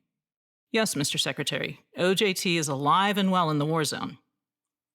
Easy's visits were so vital, as he was yet another one who reminded us that we weren't alone. And he, at least, wasn't afraid to visit. But sometimes the thing that scared you most wasn't the enemy. It was the fact that you had no control over those around you, those who were military and who had their own ROE, or rules of engagement. You could encounter something stupid as in death or dying or worse, courtesy of your friends and allies. As acting boss in March, I was called over to BAS for some night meetings. Once the sun starts setting, the Brits will fly me and my PSD on a trip that can take as little as 7 minutes if you fly in a straight line. But no one ever does, and I mean no one. My PSD this time is Gucci, aka Gooch. Tall, 6'3", and olive-toned. And the one guy that could pass as a local if push came to shove and we ever had to walk out of the compound and head for the border. I had looked at all the guys and sized them up, and I reckoned with Gooch we could pass as a couple. Okay, this is a desperate scenario, but you get my meaning. Most of the guys were 110% US military looking, with a buzz cut on their scalps and even less on their face, with fair skin and blue or green eyes. Gucci's black hair, brown eyes, facial hair meant he could carry it off. Of course, the fact that he speaks no Arabic isn't the strong part of this equation, but this is if push came to shove. Our ride that evening to BAS is a Brit Lynx, a smaller helicopter that seats 3 across the back tightly, with space for a gunner in front of the passengers and with a pilot and co-pilot up front. We get into our seats and are thigh to thigh, as the 3-seat space is tight and neither one of us is small, although Gooch at least is fit. We head northerly, and it's a nice ride for the most part, but very noisy, as we ride with doors open. The sound of blades chopping the air bounce in one side and then out the other. About a minute from BAS, within sight of it in fact, we suddenly go into a tight circle downwards. The pilots and gunner are looking at something. Not good. Shit. The ROE, or rules of engagement, basically are set up so that if any military element comes into contact with baddies, they are to engage. It doesn't matter who's sitting in your vehicle, your Humvee, helo, boat, etc. The gunner spots a vehicle which is stopped, and its occupants are setting up for an IDF launch against BAS. The pilots begin circling downward to get a better look and also to possibly or likely engage the enemy. Remind me why I'm here again? Oh my fucking God. The gunner takes his safety off, looks at Gooch, and signals that he wants Gooch to back him up. When Gooch sees the gunner take the safety off his gun, Gooch does the same. Okay, there goes my tension level. What the fuck? Gooch leans over and yells something in my ear. I don't have a damn clue what he says, but what Gooch is doing is asking permission to join in if we end up engaging. I either don't have a damn clue what is being asked for, or I am trying to fight the question. I don't want to say anything.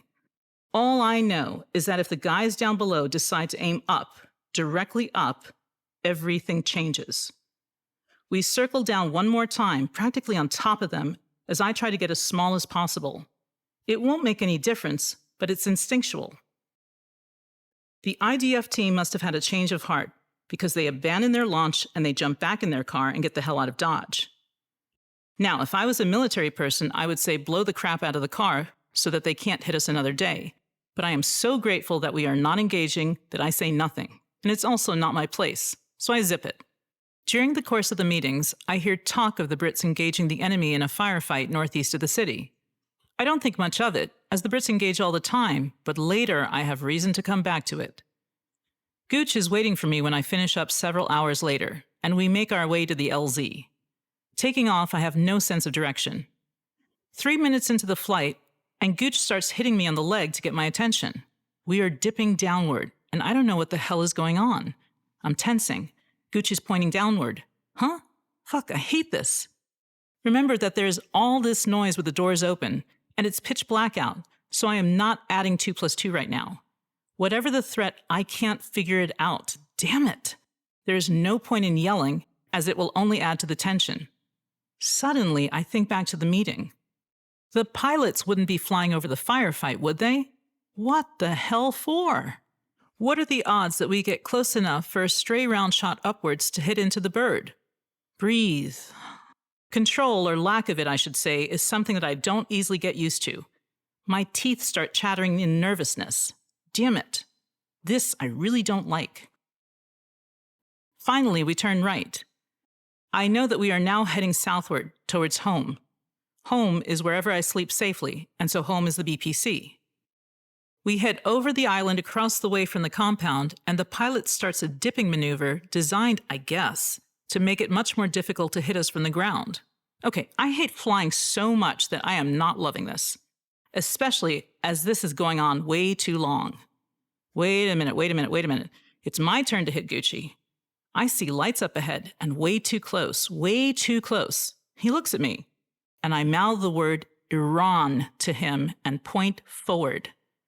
Those lights that I have been watching every night when I smoke on my balcony, well, they're coming up fast. We are less than 5 miles from the border, and I am the ranking U.S. diplomat for southern Iraq. What happens if the helo goes down now?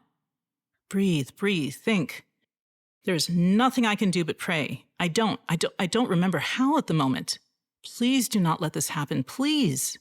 For fuck's sake. Okay, Gooch is with you. He knows what to do. Shit, where's the river? Still on our right. Can we swim across and against the current if we go down? If we survive? Calm. Shit. After another half minute of heading straight for trouble with a capital T, the pilot does a hard right turn and curve into a 180-degree arc, and we are finally headed home. Please just get us there. My stomach is in knots, hard and tight. The pilot does one last lurching dip onto the Brit LZ at the BPC, and Gooch gets me off the damn bird. Gunny is there to meet us. He takes one look at me and knows something is up. He puts me in the sub, but before he can get in himself, I throw myself out as I'm going to be sick. I drive heave, but I'm shaking. Worst, absolute worst flight, and it had nothing to do with the mechanics of it. Gooch and Gunny get me back in the sub, and we drive to the EOB. I'm still shaking so bad that I call my mother, just so I can hear a voice from somewhere else. Somewhere safe, where no one flies you near trouble. For fuck's sake, does anyone get how fucked up that shit was? I would say excuse the language, but this is how I feel about it. It was, without a doubt, one of the most fucked up experiences in my Iraq memory bank. My home office is covered in maps. Maps of the BPC, of the province, of the commercial flight paths over southern Iraq and into Kuwait, of the border area as well. Gucci comes by in the morning to check on me. He admits that he didn't like the ride, and he thought the pilots were a bit too careless with his package. I nod in agreement, and then I walk him over to one of my maps. Based on how long we were flying and how long it took us to reach the BPC once we turned around, I point to where I believe we turned. Best guesstimate? Between 2 to 3 miles off the Iranian border. Close enough for someone to claim it was a mistake if we had been shot down. Shot down and taken hostage. Shot down, taken hostage, and then accused of spying. You see where I'm going with this? That's why my nerves were so frayed. You don't believe me? You should ask those hikers who were sitting in jail in Tehran. What's a couple of miles between good enemies? Gooch, like all military guys I know, is trained in map reading and distance calculation. He looks, and he looks again, and then he nods his head. Yeah, I'm not off by much. If it was necessary, then it simply sucked. If it wasn't necessary, then I hope the pilot gets scared shitless by a 2-year-old at Halloween. Bastard. Chapter 21. Throughout all of this, we are still meeting with Iraqis. Most are government officials and political types. But there are also those whose only reason is to visit and give us information. Information that helps us figure out what is going on between our mixed bag of enemies beyond the walls. Jafar is one of them. An Iraqi intel officer who works both sides of the street, Jafar is well known to the militias, even as he reports to the Interior Ministry in Baghdad. I have no doubt that his closest loyalty lies with himself, as his work requires that he have his best self-preservation techniques of all. But Jafar is helpful in giving us a picture of what is going on between the gangs, groups, thugs, and militias that are on the streets. Some of the militias would probably like to take him out, but that would likely bring Baghdad's wrath upon them. Baghdad's wrath is something that you don't want to deal with. Back in October, the Prime Minister sent 3 envoys to Basra to talk about corruption. Within an hour of their arrival, they were kidnapped by some Yahoo band of idiots from their hotel lobby. Since that was an affront to Baghdad, the word was out in the street that the trio better be released unharmed immediately. Surprisingly enough, that's exactly what happened just a few hours later, as the would-be kidnappers got the message that the militias had no desire to have Baghdad's eyes on Basra. With their release, Baghdad turned its attention elsewhere. One day in late February, Jafar asks for a meeting. He says he has someone we need to meet in order to better understand what's going on in the city. He brings along the militia leader of one of the best-known and ruthless groups around. The militia leader asked Jafar to set up the meeting, apparently to meet me. Why? Well, I'm not sure, but I guess I was something of a novelty. The militias knew I was there, as one of our local staffers had militia family members, and according to her, the topic came up in conversation. Being a female of higher rank, as the deputy in the Rio, and a mother, I was looked upon as a possible protector for female staff. Regardless, I was not clear on how to take the meeting request, but the security protocols were so strict that we couldn't pass up the chance to talk to someone who was directing some of the chaos out in the street. The militia leader, YM, was a well-known enemy of the Basra governor, who he promised to kill one day. Within our meeting, YM spoke very clearly of the power struggle, but lay most of the blame squarely on the governor. The governor, who was as close as one could get to a snake oil salesman, in my opinion, had the support of the British, since he was lawfully elected. The fact that he too had his own militia was just one of those things you had to work around. Back to YM. I found his request for the meeting curious, as his militia targeted immodest women who refused to wear a headscarf. I knew that he knew that I would not be wearing one. It was something that could get me killed on the streets of Basra, as uncovered women were targeted, taken, tortured, and killed by YM and other groups. Not surprisingly, YM barely looked at me in the meeting directly, as that would have been rude in his culture. But as he was leaving, I asked him if he was really going to kill the governor. He looked at me full in the face and told me that the governor had tried and failed to assassinate him months earlier, but succeeded in killing one of his children and injuring another. He asked, "What would you do?" I nodded my head slowly. What would I do indeed? He knew I was a mother, and I would react. The story makes me think, how does one throw rocks in such a glass house? Although I would have wished to meet with him again, Jafar was unable to arrange it as the militia wars heated up in lockstep with our IDF. Everyone who wants to know knows who meets with us and when. The gates, all three, are watched all the time. The silver lining to this is that there is some unwritten protocol that when we have visitors, the militias refrain from IDF attacks during our meetings. This temporary, hours, not days, mind you, ceasefire scenario, we work to our advantage. We sometimes book 3 meetings in one day so that the rest of the staff can get some downtime. The meeting ceasefire holds until April when Jafar is in a meeting with us and we get hit as we sit in our conference room downstairs. The IDF lands less than 70 feet behind the meeting room, outside on the curb, but the reverberation and close sound shoot me out of my seat for a brief second.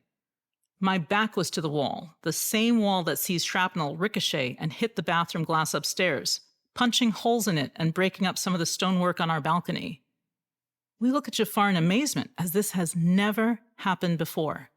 He calls his contacts at JAM, the best armed militia, and yells at them to stop shelling us.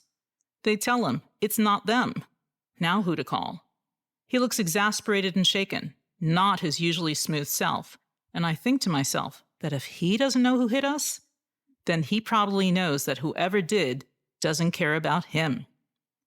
That's a bad sign for him, and I wonder how much longer he will be meeting with us. That attack bounced the shrapnel up and over our balcony at a height of 20 feet. The angle made sense, but I really couldn't figure out how it got its altitude. I knew a bit of physics and math, basic, but the height just seemed wrong. It didn't matter at the time, but some attack landings defied the physics of motion. Just stay with me on this for a moment. Late one night, a while earlier, I was sitting at my desk when I felt, not heard, but felt a rocket pass by the wall 4 feet to my right. I fucking moved, and moved fast into the upper hallway, yelling, "Incoming!" The round passed by the EOB, our building, went into some HESCO barriers, traveled sideways around a trailer building, and ended up unexploded, rammed next to a palm tree right outside the KBR building. A palm tree. No one who wasn't there would have believed it. The rocket was 12 feet off the wall, where sitting directly inside was Mrs. A, the KBR physician assistant, listening to her iPod. She didn't know a damn thing until someone grabbed her when they evacuated the building. She was shaken to the core, and that was her last straw. She asked for and received a transfer less than 2 weeks later. That was close, too close for a lot of people. The IDF seemed to travel where it wanted, and physics had less and less to do with how it landed. I'm fully aware that you will think that this is garbage. I'm telling you, the laws of science were sometimes suspended in our compound. If they weren't, a lot more people would have been hurt. I had to believe that, especially as the worst was yet to come. Chapter 22. Springtime. There was a rose bush just outside the EOB, about 2 feet off the left side of the T-wall. I watched it quietly to see how it was doing, and I knew that spring hit when a yellow rose came up. It wasn't pure yellow, of course, more of a dirty blonde to be honest. But I figured that anything that wasn't trying to kill us was a beauty, and so it was. We had hedgehogs and ferrets on the compound as well. The ferrets were apparently relics from Saddam's time, as he didn't want any snakes on his compounds.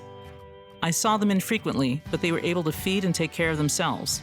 The hedgehogs were cute, very cute in fact, but I let them be. It's not a good place to get attached to anything, small or otherwise. Entertainment was hard to come by, so we made our own. There were 5 bars on the compound back in August when I arrived. Now we were down to 1, and I was the one running it. Stock was low, so we only opened up 1 night a week for about 2 to 3 hours. It depended on how much alcohol we had.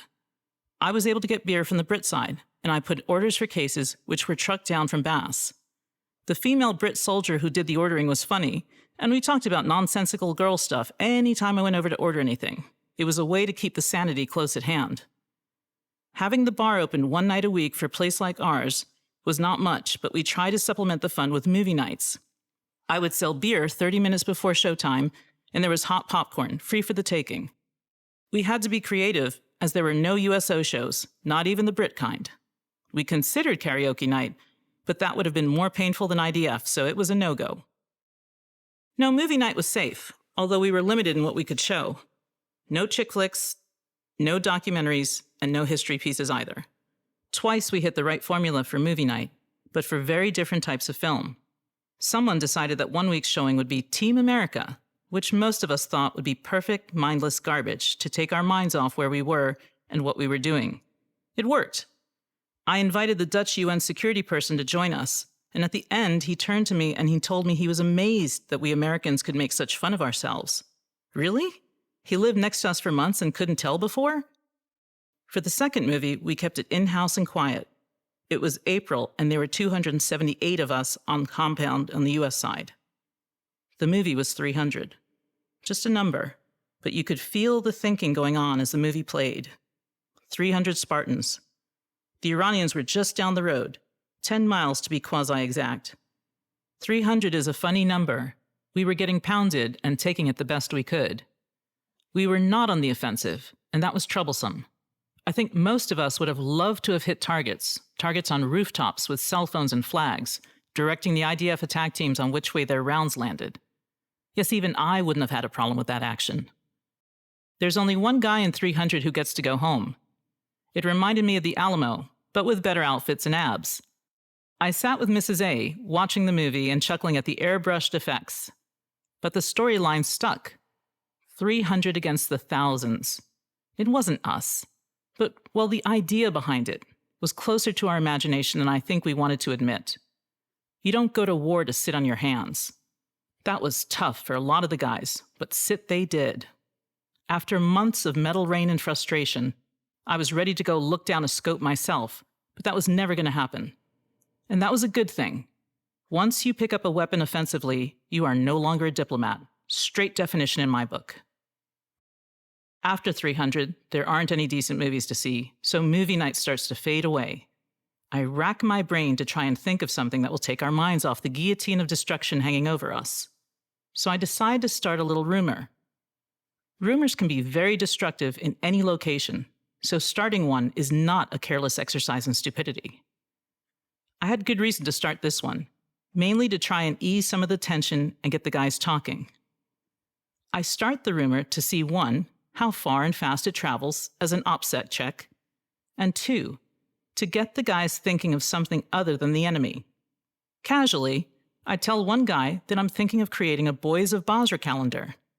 I have my first offer for Mr. February, no less, within 15 minutes of dropping this hook. 15 minutes. I'm starting to chuckle. Within the hour, I'm approached by 2 more guys. Within a day, I could set up the calendar, but my ideal Mr. January and Mr. May would never go for it. I don't ask them, of course, since this is a theoretical exercise. But I do have my main months. February and July are heavily vied for, as Valentine's Day and the true centerfold are, well, key, I guess. In the end, about 4 days later, I tell the guys that I've decided not to make the calendar. I had actually worked on a calendar shoot back in Texas a million years before, but I wasn't going to go down that path. Besides, I would start laughing and it would get ugly. The news is not taken well, and the guys insist it's a great idea, and they could sell dozens and dozens of copies to their moms, wives, girlfriends, aunts, sisters, friends that are girls, etc., anyone. Even if I wanted to do this, I can't. The issue is that the photos can't be shot outside without body armor, and that will ruin the concept. Mr. July was supposed to have a surfer look with swim trunks, not a helmet. Well, it was a distraction, and it was interesting to see how many guys thought we could do it, as well as how highly they thought of themselves. There was no harm in it, and it kept the banter light for a couple of days, as some guys discussed amongst themselves why they had better attributes for 1 month vice another. Really, B? Your mom's going to buy 2 dozen if I give you February? There was precedence for this, as my management officer actually got T-shirts made within the BPC for staff to buy. It was to raise money for the bar, but it went over so well that we ran out of T-shirt stock well before demand was ever met. Those T-shirts are the rarest of items, having been conceived and created within the war zone by the nicest Southern gentleman I have ever worked with. I am sorry we couldn't make more, but he did what he could with what he had. Did I mention it was in a war zone? Yeah, amazing. Besides the guys watching videos and checking emails, there's not much to do outside the job. There was a 6-lane short pool on the Brit side, Actually, it was the Foreign Commonwealth Office, the FCO pool, I believe. But when the Brit diplomats leave for BAS, they decide to take the pool pumps with them. Why? Why indeed? The story was that the British embassy in Baghdad needed the pool pumps. Really? So that the dozen or so UK dips up in Baghdad could use their own pool at their ambassador's residence instead of the several large US ones open for anyone's use? It was a sore point with a lot of us, as there were over 1,000 of us still sitting there on compound. No recreation except the duck and cover throwdowns that we were doing every single day. And oh yes, we had an empty pool that we could drive by and look at. But I'm bitching too much. It wasn't my pool. Besides, I should just be grateful that we have water. And I am. Chapter 23. April metal showers arrived 24 days out of 30. To make this easier for you, dear reader, I'll just tell you the days they didn't show up. The 12th, the 14th, the 16th, the 20th, the 24th, and the 27th. April's attacks come in waves. The rocket and mortar resupply has come in, and the militias are hitting us over and over again, with a tenacity that would be admirable if they weren't trying to put us in the ground. It's not personal, and I do appreciate that, I do. If it was personal, it'd be a lot worse, but this is business for them. The militias pay decent money for anyone who hits us with visible results. Fire, death, injury, etc. Results that can be verified and videotaped. I'm a betting woman, and I know who I would put a bet on, but that would be an extremely poor taste. Besides, in my heart of hearts, I am hoping that they turn their guns and weapons on each other and then go home and leave us be. Like I said, I'm an optimist, but I prepare like a pessimist. The number of rounds in each attack is steadily climbing, and the CRAM warning of the incoming is still not 100% accurate. The problem is that the Brit soldiers are trained on hearing the CRAM go off first and then hitting the deck. On the US side, we still trust our Peruvians and our ears more, having seen the CRAM fail too often before. In one incident in April, 8 British military are injured during a midday IDF attack when the CRAM failed to set off the alarm. None die, but one soldier is described to me as being cut right through the middle and holding his own insides together.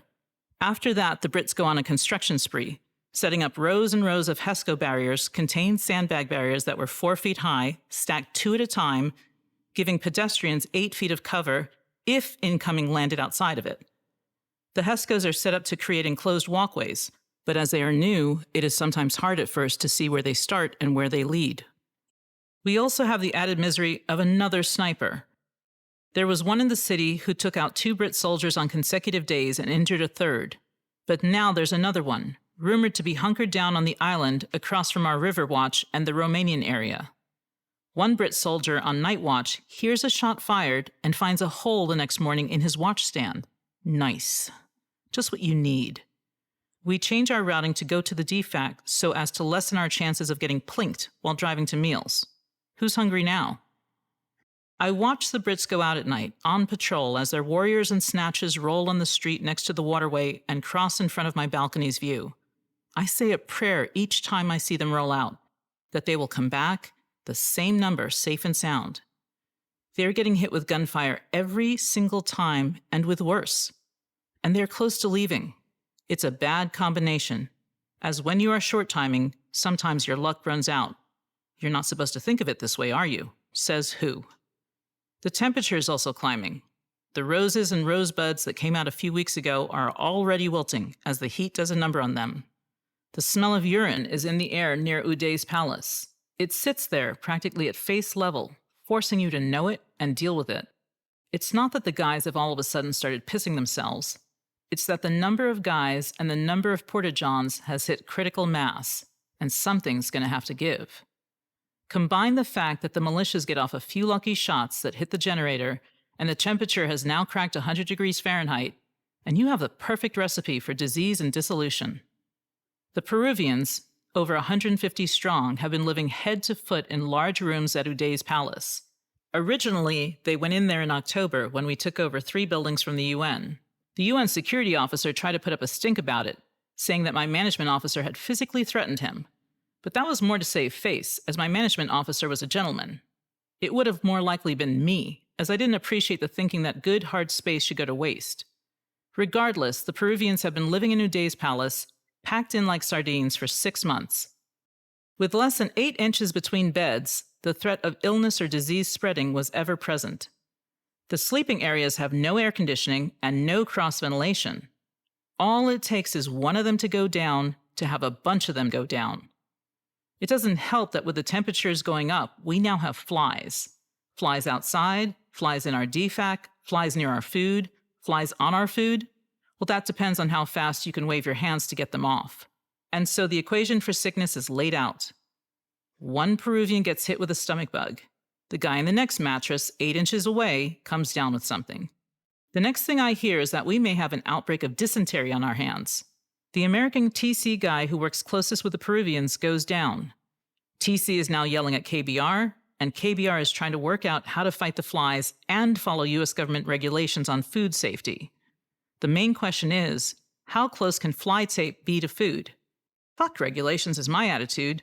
When it comes to the health and safety of people, the regs don't cover the war zone. You need to improvise and interpret in a way that makes the most sense. Regs are there for ideal situations, and they don't cover guys shitting themselves while on watch. The enemy gets word on the street that we're falling over ourselves ill. KBR and I talk about the food and about the supplies. What do we have? What can we do? We end up getting dozens and dozens of bottles of hand sanitizer, so many that they are everywhere. Outside the DFAC, outside the office entrances, everywhere we can think of. We all start using them, but the Peruvians are just too close together. We have to find them space, so we turn once again to the Brits. After all, didn't the new Brit Consul General decide to leave the hardcover living quarters for BAS last month? I don't know how many rooms we can get hold of, but I meet with the Brit quartermaster, who literally is that, and explain our way into a dozen rooms, each with enough space for 2 guys. It isn't much, but it will work at least in slowing down the spread of disease. The guys can quarantine themselves if they need to, and the rooms each have their own bathrooms. Besides, the militias just blew up our generator, so any space increase is a good thing. The generator. Of all the things they could have hit, shit. Here is where KBR guys earn their pay and then some. The main electrician is Steve, a guy from Louisiana. He's quiet and shy, but he knows his electrical work better than anyone I have ever seen. We get hit and lose power just before sunset one evening. As a compound, we're on light discipline. It means we shut off all outside lights and use blue lights to walk around with, at most. The militia that hit us may not know that the generator went down, but if they do, I guarantee they will make a run for the walls. Now is when we are in some serious trouble. Once over the walls, it will get ugly fast. I talked to Jay, the KBR project manager, who has been taking crap from his head office because we are running up costs like mad trying to stay alive and open at the same time. He is nervous but trying not to show it.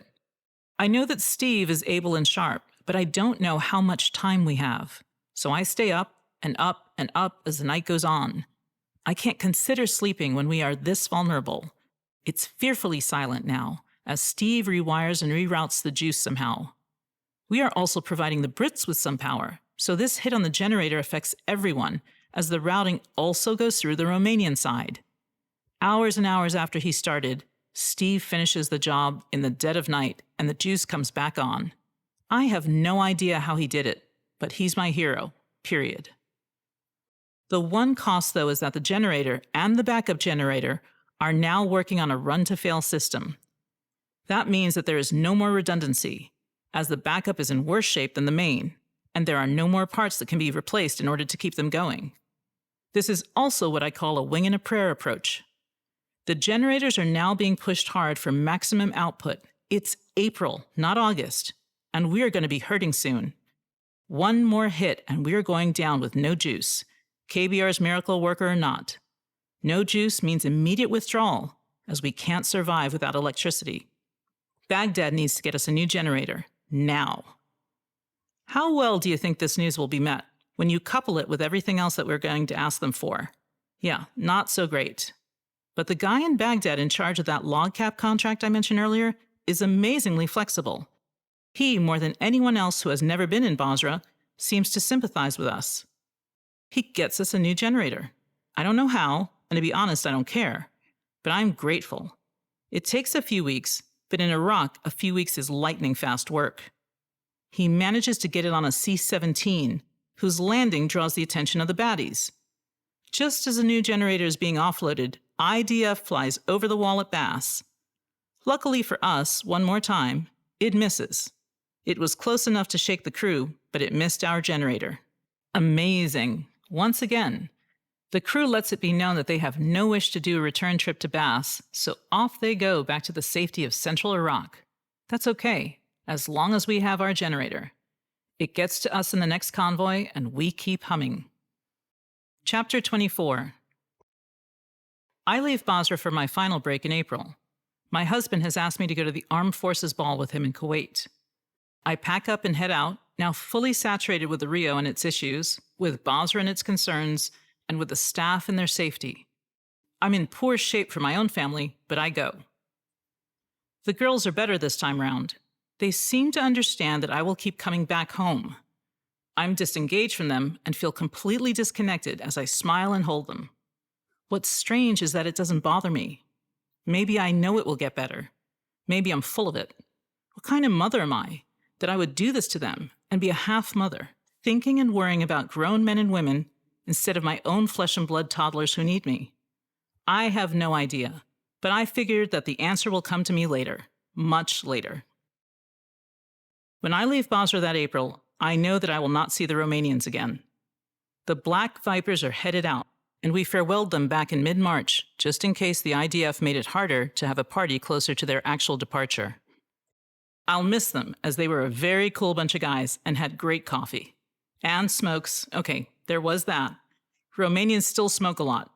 They haven't gotten that health notice about early death, so when I went over with them, we chatted, smoked, drank coffee, and joked. Any group that I could laugh with, I considered friends. What other criteria is there in a war zone? The Romanians leave me a farewell gift. 8 Humvees. Love it. My dad, who served in World War II behind enemy lines in Italy, once told me that a lot of what happens in war is unexpected. I didn't know what he meant by that, but if even every day is the same, every day is also different here. 8 Humvees. What's a girl to do? I could trade them. I could use them. I could hit the gate and never come back. All right, not really an option, but good for a 10-second fantasy. Well, I do the right thing and call the U.S. Army in Telic, as they technically own them. And they were loaned to the Romanians. The U.S. Army tells me to drive them up to them so they can take possession. Crazy says what? Love that response. I should drive them to Telic in a convoy through the city that loves us so much, then deliver them and get back how? You have to have the ability to laugh before you go to war. You have to keep that ability, no matter what happens and how much shit gets thrown at you. The moment you lose that ability, you need to leave the war zone. I listen to the army sergeant on the line and laugh right into the receiver. He is less than impressed. When I finally stop, I explain to him very slowly and very nicely that we are not driving these Humvees anywhere. And didn't he know that we were in a siege state in the baddest-ass place in all of Iraq? I tell him that if he needs them, he can send his guys to pick them up. He tells me to hold on while he checks to see if he can do this. Oh, shit. Uh-oh, what have I done? Well, in the best-case scenario, I've gotten the U.S. Army's attention about the hellhole we are currently sitting in. That could be a good thing. Maybe they can help.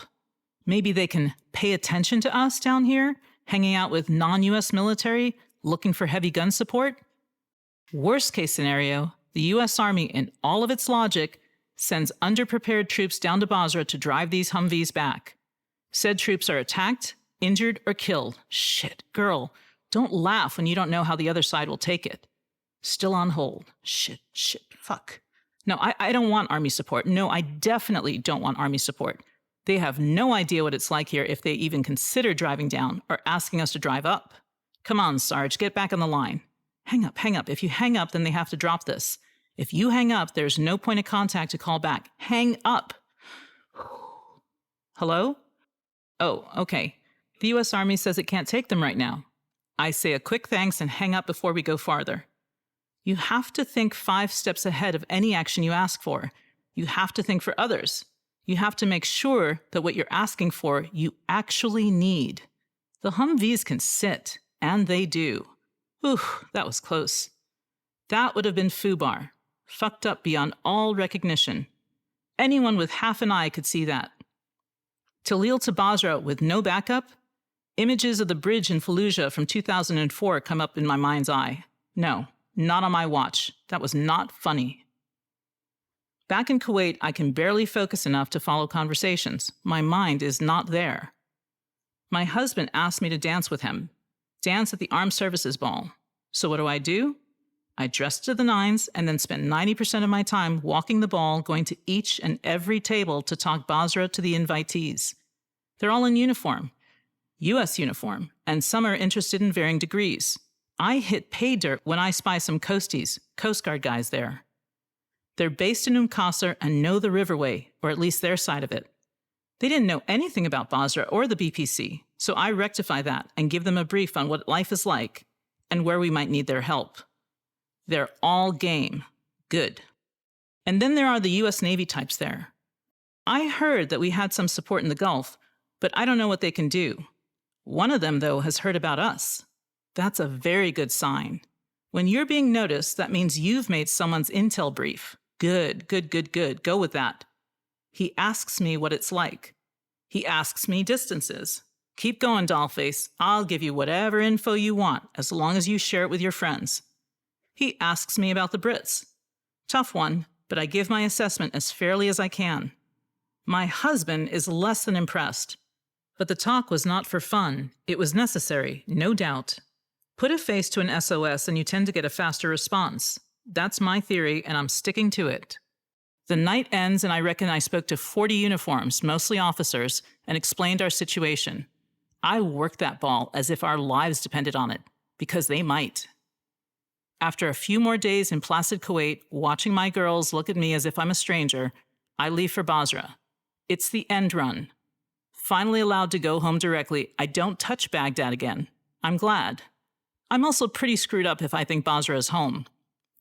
I know that, but there's nothing I can do. That's what my soul feels. Basra, that spit of land next to the river, that's home. That's wrong. I am welcomed back at BAS with IDF within 45 seconds of hitting the hangar. Amazing the speed in which you can be back in that attack alert mode. Less than a minute, and it's all Basra normal again. Since I have hours before the next possible flight to the BPC, I go over to headquarters and meet with the Brits. There's a lot of movement as Op Telic 9 is wrapping up. Newbies are starting to come in. My stomach doesn't like this. The new ones? They're too fresh, too new. They won't last. Sure. Right, like I know that for a fact. They'll be fine after the first few deaths. They'll be fine. To take my mind out of the macabre alley it was lurking in, I go shopping at the Brit commissary.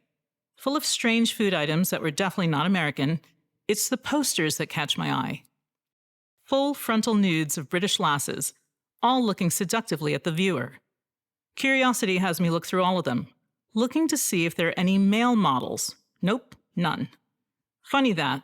The women of the war are treated as if we are on the sidelines, but we are not. We're right here. Anyone? Right here. Not that it would have been ever cool to put up a male nude poster. I was looking in the interest of parody. There is none. It's a war zone, Brainiac. When I fly back into the BPC, we are now down to 5 females, 3 Americans and 2 Peruvians. That's sometimes tougher than the war, being a female where there are only males around. You have to blend. Don't draw attention that you don't want, and whatever you do, don't be loud. That seems to annoy the TC guys the most, the sound of high-pitched voices or girly laughter. One of the other girls and I tend to shut the door when we talk because otherwise, guys walking by have a tendency to stop and stare. It must be weird for them too. It's weird for us. I no longer see them in a physical sense. I see them by their personality and their expertise. Sniper, SEAL, medic, etc. I do tend to look at height because I know that being as damn heavy as I am, it's going to take a big guy to pull me out of the shit if I get caught out in IDF. The KBR guys, on the other hand, really seem to like hearing female voices and laughter. They talk to me about their families. They ask me advice on birthday gifts and generally treat me as a sister. Totally different vibe from them, but it all works together somehow. The UN security detail of 3 guys leaves soon after my return in the 3rd week of April. I offer them a ride to the landing zone, or LZ, for their helo flight, since they have no vehicle of their own and they have luggage. Unfortunately, we have some IDF just as we pull up to the LZ, so we run into a nearby Brit building. After 5 minutes, one of the well-trained UN security guards starts fiddling with his weapon and acting nervous. Oh no, I am not going to be shot by this guy who is starting to lose it on his way out of the BPC. This is not uncommon, as you can seriously start thinking you won't make it out just as you're leaving at the end. It's like hitting the self-destruct button because you always imagine that you would get hit. This is hard to explain, but I saw it happen more than once, the last-minute freakout. I move my ass out of there as a very capable, serious on this, UN guy from Somalia takes control of the nutjob's weapon and disarms him. I am by the door and moving out. I would rather take my chances on the IDF than on some idiot guy who can't keep his shit together. No thank you. I am not going to die that way, not if I can help it. It's not bad enough that their office lost one of the Motorola radios that we use. Lost it and didn't have the sense to tell us right away. But waited a few days, who knows how long, before they own up to it. Sorry, but here I will not be diplomatic. The loss of a radio that we use every single day to call each other needed to be treated with a lot more urgency than a whoops, so sorry that we got. The main UN security guy wants to preach to me about the US's shortcomings. I want to slug him. Not very diplomatic at all, but really? I give him a stare of disdain, but he's too dense to notice. What's going to kill us first, the IDF or the intel we pass to the enemy to make it easier to target us? Back at the Brit building, I go smoke. Shit. I hate when that kind of thing happens. I was less than 5 feet from him. Let it go, let it go, let it go, it's over. Will people send in only their trained personnel? Damn it, our lives are worth more than an accident waiting to happen. Chapter 25. When I get back to the BPC in April, I'm greeted with a surprise. No more bodyguard. Wow, that is weird. I feel like a baby out of the stroller. I'm so used to my shadows that I'm not sure what to do with myself. Maybe go have a party by the back gate. Maybe go dance by the landfill that's releasing serious chemicals by the burn pit. Gotta give this some thought.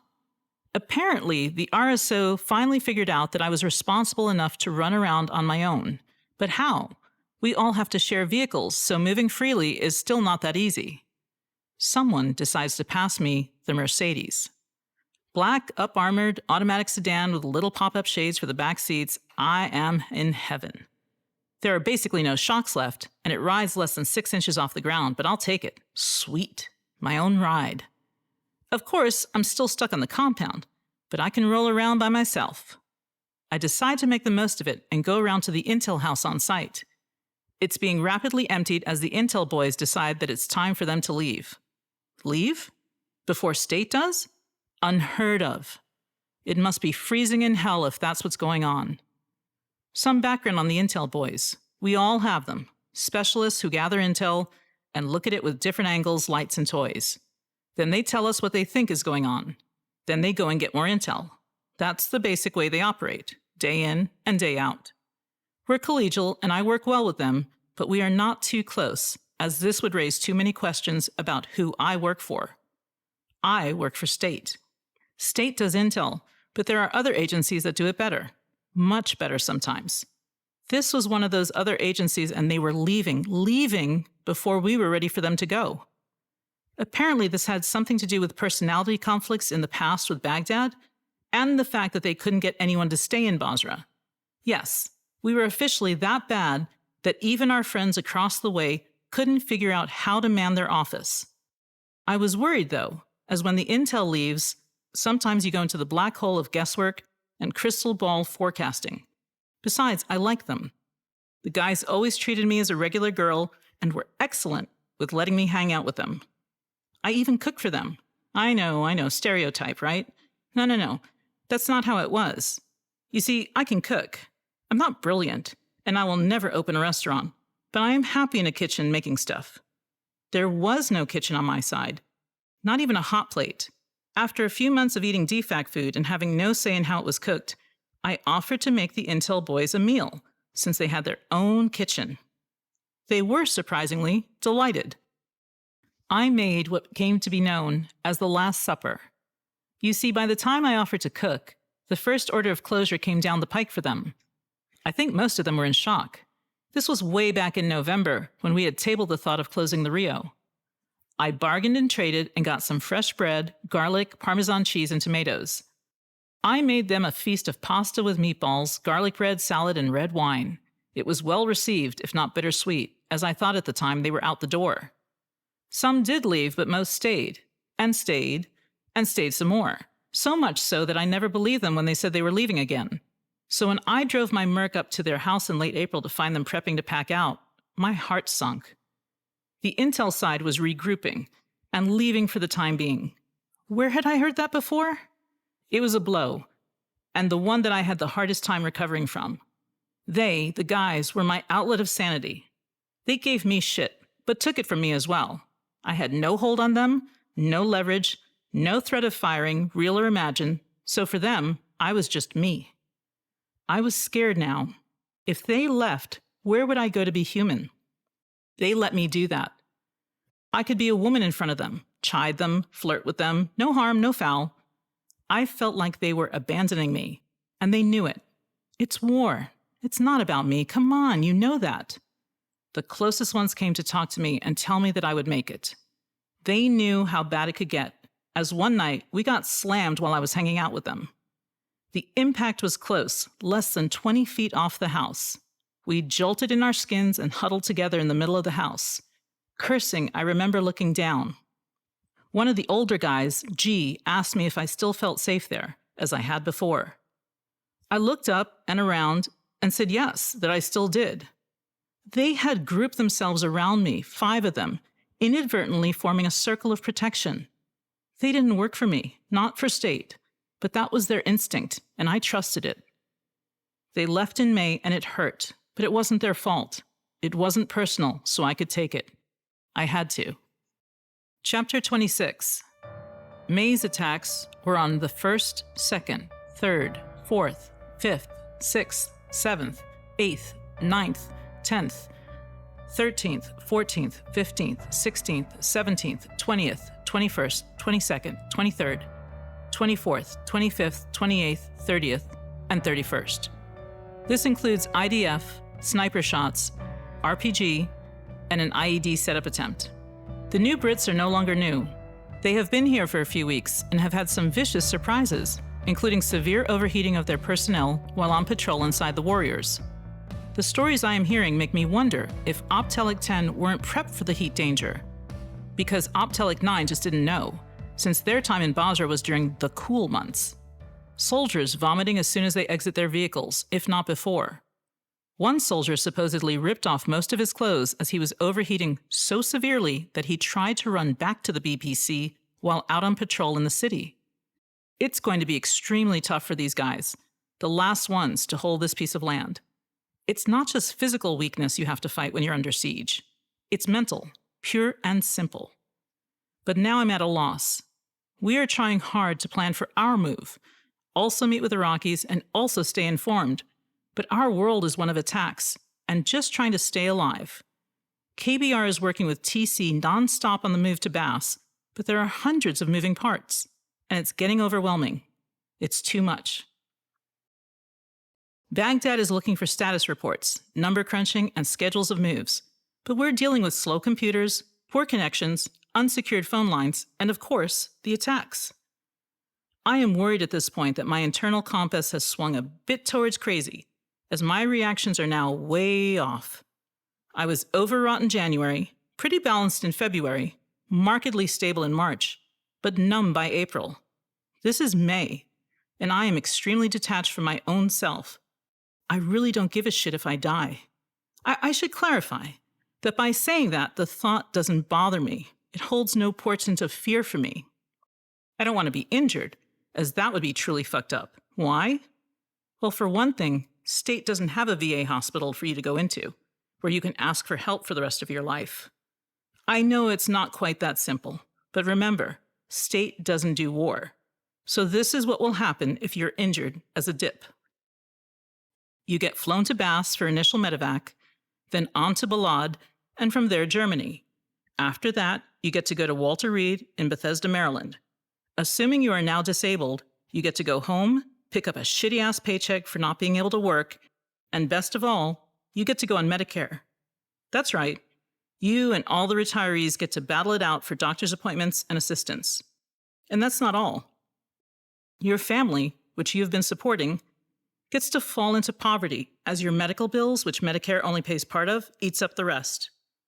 You and your family get to collect handouts from the U.S. government until you kick the bucket. Sounds lovely. Where can I sign up? Oh, I already did. Right. That's why I don't care if I die.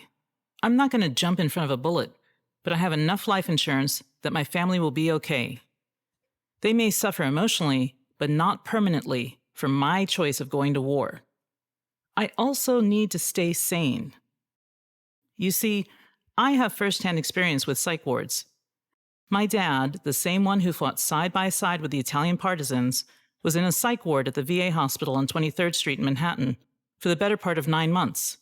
He had Alzheimer's, but there was no room in neurology when we first went in, so they put him in a locked psych ward on the 17th floor. I got to visit him there almost every day. Lots of fun. And I also got to know the other patients there, patients who had once been in Vietnam and who had once been normal. Most of them were nice and polite. Most of them called my dad Pops, as he was one of the oldest on the ward. Most of them lost it, though, on July 4th when the fireworks started going off. They didn't get off the floor at all until it stopped. As soon as it started back up, they hit the deck again. That's where I learned the phrase hit the deck, in Ward 17 South of the VA hospital. Up and down they went. My dad felt bad for them and told me when I visited that they were having a rough day. That's one way to put it. It was easy to remember them in that time. I was only 16, and I'm starting to understand their jumpiness. Oh yes, I get it now. I really do. But I couldn't go nuts, you see. Couldn't lose it, as there's no VA hospital waiting for me at the end of the line. There's only more work and probably not much help. Like I said, state doesn't do war well. I knew what resources they had, and it wasn't much. Relying on them, on state med, for help if things went wrong? Well, better if things didn't go wrong. Let's just say that. As I no longer have a bodyguard and no longer have the intel guys, I look to another group to spend time with. I'm a social animal, and even if I can stay quiet and alone for long periods on end, I think I'm losing my wits. So I want to be around others who might be able to gauge that better than me. Rule number 83. Don't go nuts alone. I find the perfect group, Fixite. It makes me smile to think of the name, as the group is actually several, all working shifts on site within the EOB, checking those gates with cameras and physically walking around to see how things are. The office is manned 24 hours a day, so I can go and have company any time my insomniac self needs to. At this point, I'm getting about 3 hours a night and an hour nap in the afternoon. Makes for terrible headaches, but I can't sleep more than that. The Fixite guys have no idea why I suddenly decide to grace them with my presence, but now I ask few questions and try hard just to listen to them so that they don't politely throw me out. It works, and I get to stay and keep my mind off myself. You see, I know I'm starting to lose it. The fear that I had been controlling so long has now welled up high enough that it threatens to drown me every time I go to sleep. I can't shut my eyes. I try very hard to remember the good things, to go back into my head to places that were safe. I think of all my rides on the Staten Island ferry, leaning against one of the chain poles on the lower deck of the car ferry, illegally smoking a cigarette, as I watch New York's harbor traffic at all hours of the day and night. It didn't matter the weather or the season, it was always good for a quiet break. I think back even earlier, to when I was a child and my dad took me shopping on Saturday mornings to Aleva's on Mulberry Street. We walked hand in hand, crossing Canal Street, and headed up Grand Street, where the sun seemed ever present. In my mind's eye, I see the small white and black tiles on the floor of the store and smell the salamis and cheese. I think of all the churches I've ever been to in my life, and the one outside Ivrea, where my grandfather's family is from, which is quiet and calm. Go for quiet and calm. That's good. Go with that. I can't think of any living person as a thought immediately turns to them being hurt. The violence of this place has warped my good thoughts and turned them sinister. There is one person I can think of which will help. Dad. How would he have handled this? I felt closer to him in the war zone than I had at any other time since he died 20 years earlier. He and I were close, very close, but he never spoke of what he did in his war. That's something he could not do. He was, as I mentioned, behind enemy lines. Ironically enough, he was also with the Brits in Sicily, working temporarily with the OSS. He lost men, a lot of men. He came out of it later to marry and be a most excellent father. Compare and contrast? What would he say? You'll get out, this will end? Do what you can with what you have? Think of him, think as he would do, and go on. I feel profoundly changed and don't know if I will make it back, but I have to. My hands are no longer shaking as the shock of war is now completely internalized. I smile, but only halfway, as I don't want to be close to anyone. It's going to hurt if one of them gets killed, so I stay emotionally away to protect myself. The probability factor of losing someone on the compound has passed the intersect point. Translation? Someone's going to get hit, and soon. There is no way that's not going to happen. Science, logic, and the numbers tell me otherwise. The odds are now running close to 1-to-1, and I can't figure out how we're holding on. It sounds insane, and it was. My instincts have never been off, but my paranoia has now hit its highest level. I'm terrified of being in the office, and I'm sure it will get hit one night, but there are few other places for me to sleep. I have to find an alternate place soon. If not for quarantine, then for my sanity. I start sleeping over on the Brit side in one of their hardened pods that their quartermaster has kindly passed the keys to me. It's Charlie 9, and there are few other people nearby, but when I close the door, I'm on my own. I don't sleep there every night, but I do when I can't fake the smiles anymore. I go there and go silent. By the end of May, as the attacks increase in intensity and we take on casualties, I know I'm teetering on the edge of snapping, and that's when I ask one of the guys to sleep with me, as in next to me, as in if I don't have physical contact with another human being soon, I was going to go out the back gate and not come back. Asking the question was more terrifying than making the meeting. There had been rumors flying about since I arrived, since any female arrived, about who they were hooking up with and who they seemed to be talking to the most. It doesn't matter if you weren't. The assumption was that you always were. The price on any guy's head for even being thought to have considered sleeping with a female state person was a one-way ticket home and the loss of income upwards of $200,000 a year. I saw it happen firsthand with another officer, and I struggled with putting anyone in the same position, but my sanity was starting to slip. I asked. I put the question on a piece of scrap paper, handed to a guy I didn't hang out with much, and searched his face for a response. I froze and waited. He held his face blank, and as I thought he was about to say no, he slowly nodded. Everyone knew which pod I slept in when I wasn't in my office, so tricky isn't what I would call it. For me, though, at that point, it was necessary. We met several days later, and I fell into his arms and shook with fear. I was terrified, absolutely terrified, and I needed to feel safe, to feel sane. He didn't tell me everything was going to be okay. He knew better, and so did I. I sobbed until I had nothing else to cry about, and then I fell asleep. Amazingly enough, there was no attack during the meeting. Nothing. Exhausted mentally, but feeling like there was hope once again in the world, I went back to my office, human once more. Within minutes of arriving, the alarm sounded, and the boom started again. I regret nothing. Throughout it all, Baghdad kept watch. They were busy, but there were a few who kept special watch over us and who called and dropped email messages, reminding us that we were all connected. There were those who had to work issues with us, but then there were friends, good friends, friends for life, as they sent me any and all information that came their way that might shed light on what the latest thinking was and who was saying it. It wasn't just the stateside either. We had a very uplifting 5-minute meeting one day in early spring with no less than Lieutenant General Odierno, the head of MNCI. He dropped in on the compound to see how the Brits were doing and to take a ride in a Warrior from the BPC to BAS. When he came off the helo at the Brit LZ, I thought my eyes were playing tricks on me, as he looked like the Hulk compared to the NCO next to him. Geez, he was a wonder to behold, at just over 6'5", and definitely looked as if nothing could shake him.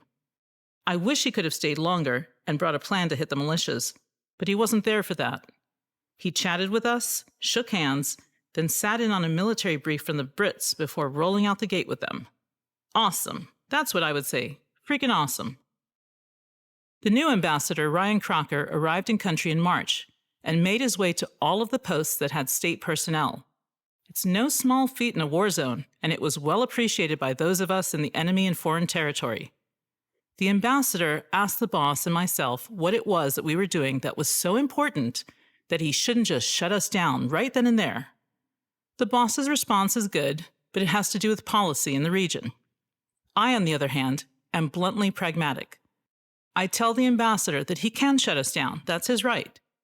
But that if he does, he needs to be prepared to shut down Hilla, Mosul, Erbil, Muthana, Maisan, Dikar, and all the other offices running outside of Baghdad, because the militias will see it as a win, and they will keep working state posts over until we concede and leave. That's why we need to stay. We are the line to hold. He looks at me intently and nods his head, thinking about it. I add that if I die, I want my family to know that I did this for a reason I believe in. I'm that far over on the assumption that I will not make it, that I have to say it to the chief of mission? Oh boy, good one. That part is not as well received, but I think the intent of my message is taken to heart. You see, we are here. We are the ones who could have left.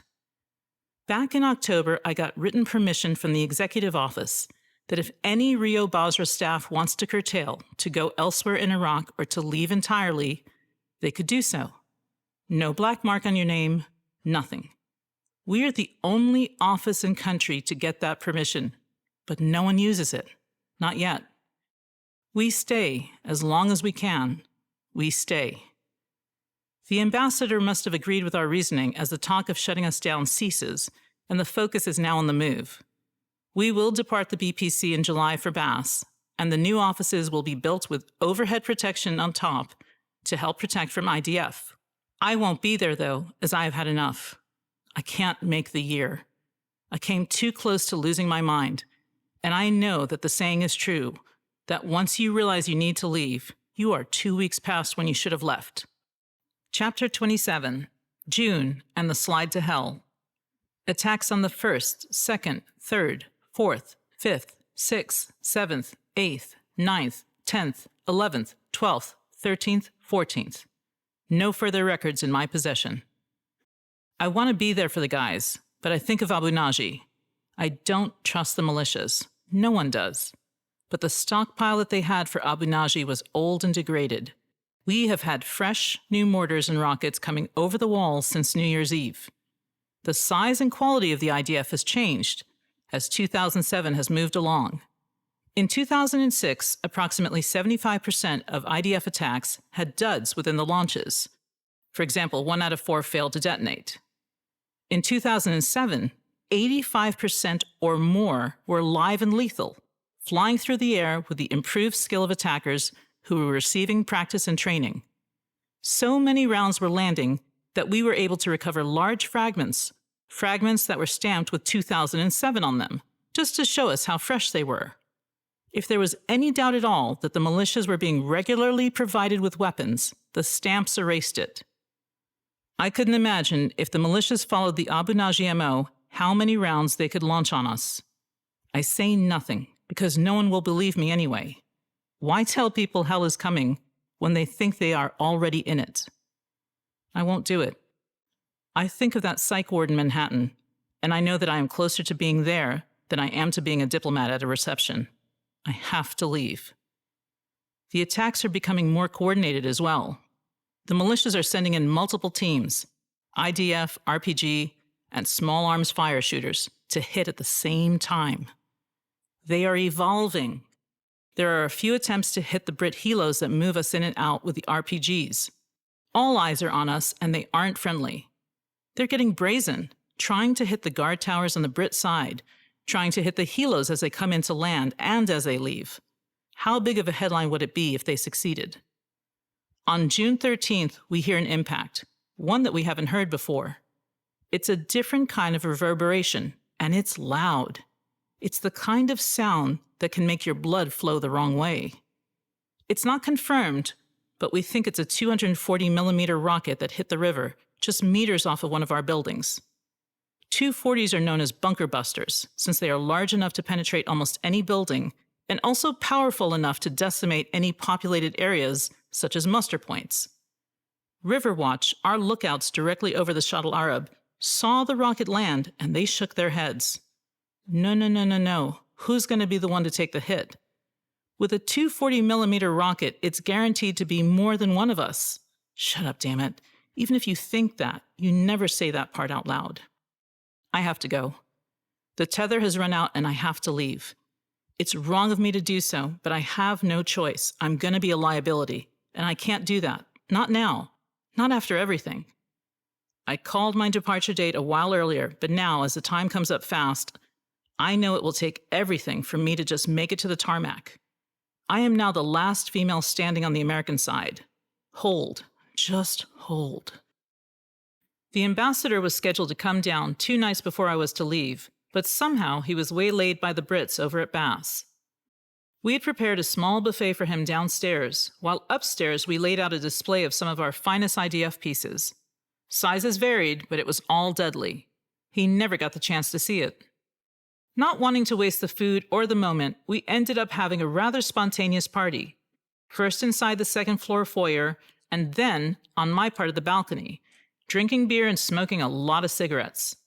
We go through packs and packs and packs all in one night. My throat hurts just thinking about it. Hours later, as the guys take their leave of me, I remember Trooper, ever the adult, in a last-ditch effort to get me to get some perspective, repeatedly telling me that it's not your war, Raptor, let it go. I can't say I follow his advice, but I hear his voice ringing in my head with those words, and I try to shake them. It is my war, and it's the war of anyone who serves in it. Why do I have to let it go? Because I'm going to go home and be a mommy and forget all of this happened? I can't imagine not remembering, at least most of it, at least some of it, at least the part where I left my soul here. I look out at the balcony each night that I am here, bar none. I look over at Iran. I can see it from where I smoke, and I think of them. I know they, the people, don't hate me. I wish we could talk and stop all this madness. Other nights I watch the Brits leave on patrol, and sometimes I am still up to watch them as they come back in. I have seen the helos picking up the wounded in the middle of the day, and helos picking up my friends in the middle of the night from that balcony. I sweep it almost every day. Not to keep the sand off, although that helps, but to not think and just do. The monotonous sweeping motion I can do with my eyes closed. Once, only once, do the alarms go off when I am sweeping. I can see the American flag on our flagpole, not 50 feet from my balcony door, battered, dirty, and a bit worse for wear. Quietly one night, I get hold of it and wash it. No one would dare throw out this flag. It has been hit by incoming and has the holes to prove it. It truly is Old Glory. I wash it to try and get back its color as the sand and air are sullying it. I soak it in my bathtub. Yes, I have one. And I rinse it with water from the hot water heater that KBR installed for me back in March. By morning, it is almost dry, and I get one of the guys to help fold it with me. It makes it up the flagpole with very few knowing the side trip that it took. Some people get very sensitive about the flag. I know that, and I understand that, but it needed a wash. Maybe that's the broad in me, or maybe that's just good common sense. Either way, it's done. Baghdad knows I'm heading out. The Rio farewells me and the Brits join in. Saying goodbye, though, is tougher than anything, and I don't, not really. I use every ounce of self-restraint not to crumble into a mess of tears every time I see a guy for the last time. In the end, I try to tell the guys how much they mean to me, but I fall short, and frankly, they don't want to hear it. You see, it was an honor to serve with that particular group of men and women.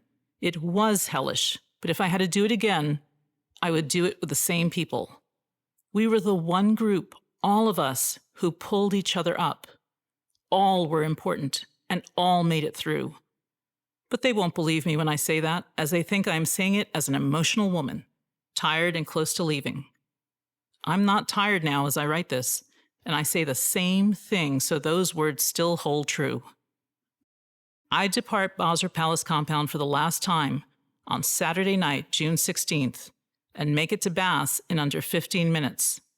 The next day, Father's Day, I board the non-air-conditioned Russian charter flight for Kuwait, and 51 minutes later, I am out of the war.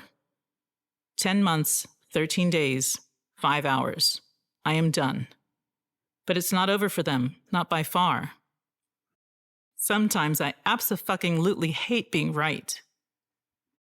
The militias did stockpile for the Brit departure from the BPC, like squirrels before winter, and then they let loose. It started 3 days after I left, and didn't let up for 6 weeks. The US side suffered injuries but no fatalities, but the Brits lost one of their soldiers when he was killed by IDF while working out in the maintenance yard. Before I left, what we had in one day as our worst attack total, they had regularly in one attack in July. I heard that the one-day record for July was 71 rounds over the wall. 71. I heard that July had upwards the same amount of rounds as all of January through May combined. That put everything in a different light. And some of those rounds were a lot bigger, a lot nastier than the old standards. At one point, way back in March, an Embassy Baghdad regional officer accused us Basra people of being divas for demanding overhead protection for our sleeping quarters at BAS. I wanted to jump through the telephone line and beat the living crap out of her when she said that. This from the same officer who wouldn't and couldn't come down to see us firsthand because it was too dangerous. Where's the fight again? The overhead protection that we so desperately needed and that the others were so hesitant to build finally began construction out in BAS in late spring. The hope was that the REO would have cover when it moved in July. But BAS got hit with a 240mm rocket in April, and that shook us all up. We saw the hole it put in the ground at BAS, right near the loading area for the helo passengers out there. If they used a 240mm once, they will probably use one again. The only plus side was that suddenly that same Embassy Baghdad regional officer finally understood that Basra wasn't making it up. We always knew what we needed. We just needed them to get it for us. The US REO staff and all support elements departed the BPC by the end of July, after having endured more IDF than all of the other bases in Iraq combined. The last laugh, though, was on us, as Stars and Stripes, that most relevant of military newspapers, missed the IDF down in Basra, but they were able to accurately report that Hilla, a few hours north, had received 2 rounds of IDF one day. I have no idea how they missed our hundreds of attacks with thousands of rounds, but again, if there's no one to report it, did it ever happen? The siege ended with somewhat of a whimper when the Brits departed the BPC for the final time in the early hours of Monday, September 3rd, having started their final convoy out of the BPC at 2200 hours the night before. They drove out, but they also walked beside some of their vehicles. The fact that there were no attacks against them as they moved through the city that had come to hate them so much was beyond astonishing. It made you wonder. After the fact, the REO, in a different form and in yet another location, still exists as of this writing in 2010. There's still talk of increasing numbers, but the truth remains that state doesn't do war well. Training for diplomats and others is based on an ever-tightening budget, and counting pennies does not save lives. The fact also remains that in 2011, DoD is leaving Iraq, and state will have to run its own enterprise. It's a war zone, not a hardship. A war zone. State has gone through hundreds of its officers already, and there are some that have done 2 tours in Iraq and Afghanistan. These officers have turned into danger rangers and have difficulties working in the slow world of the non-combat zone. State is also taking on pressure and caving to it from those who should be deemed medically unfit for what is active duty. No agility test, no mobility test, no real psych test is being given. As long as there are enough hands going up for the slots to fill, then it's all good. But that's not accurate. Embassy Kabul put out a cable or notice this past year vehemently asking state to institute some sort of physical ability requirement for the assignment in a war zone. State didn't bother responding to it, at least not publicly, and I don't believe it's in play, because that wouldn't be fair. Somehow, someone out there missed the memo. War isn't fair. The fact remains that state still isn't vetting staff at high enough levels for tours in war zones. They don't have enough dedicated med people in Iraq or Afghanistan to watch over the state officers, to ensure that they remain fit to serve, or to remove them from the AOR and get them out if they need to be removed. And they're not doing enough, if any real follow-up on those who leave the war zone. State is not DoD, but sometimes it should take a page out of DoD's troop support book, so that the officers and their families aren't left wondering what to do when things fall apart after a tour. Lastly, state still doesn't know what to do with its PTSD cases that it has. I happen to be one of them. We were told to seek help. Where? Look in the phone book. We were told to pay for it. How? Use your paycheck and insurance. We were told not to talk about it once we leave the war zone. Denial? Really? We were told that serving in a war zone will have no negative consequences. No. Just hearing a political ambassador call you and others on post-Iraq assignments damaged goods doesn't mean he thinks poorly of you, right? You're kidding. Death, reward, and thanks. It gives you another viewpoint when you have death as your constant companion, lingering just outside your periphery, yet not quite touching. You realize that this is one very short life, and you have to live it, as death will step forward at any point in time if you don't. Life after a war zone is never the same. It's not more jaded, not for me, but it's much clearer. Problems are either life-threatening or solvable. The problems of most are all surmountable, as long as no one is trying hard to kill you. That's the perspective that I took away. Because of that, I have difficulty being silent in the company of those who whine and complain, but who never ever offer up a solution for anything. I also know, having gone to war, that I have separated myself from 98% of the American public. Those who haven't gone in cannot imagine it.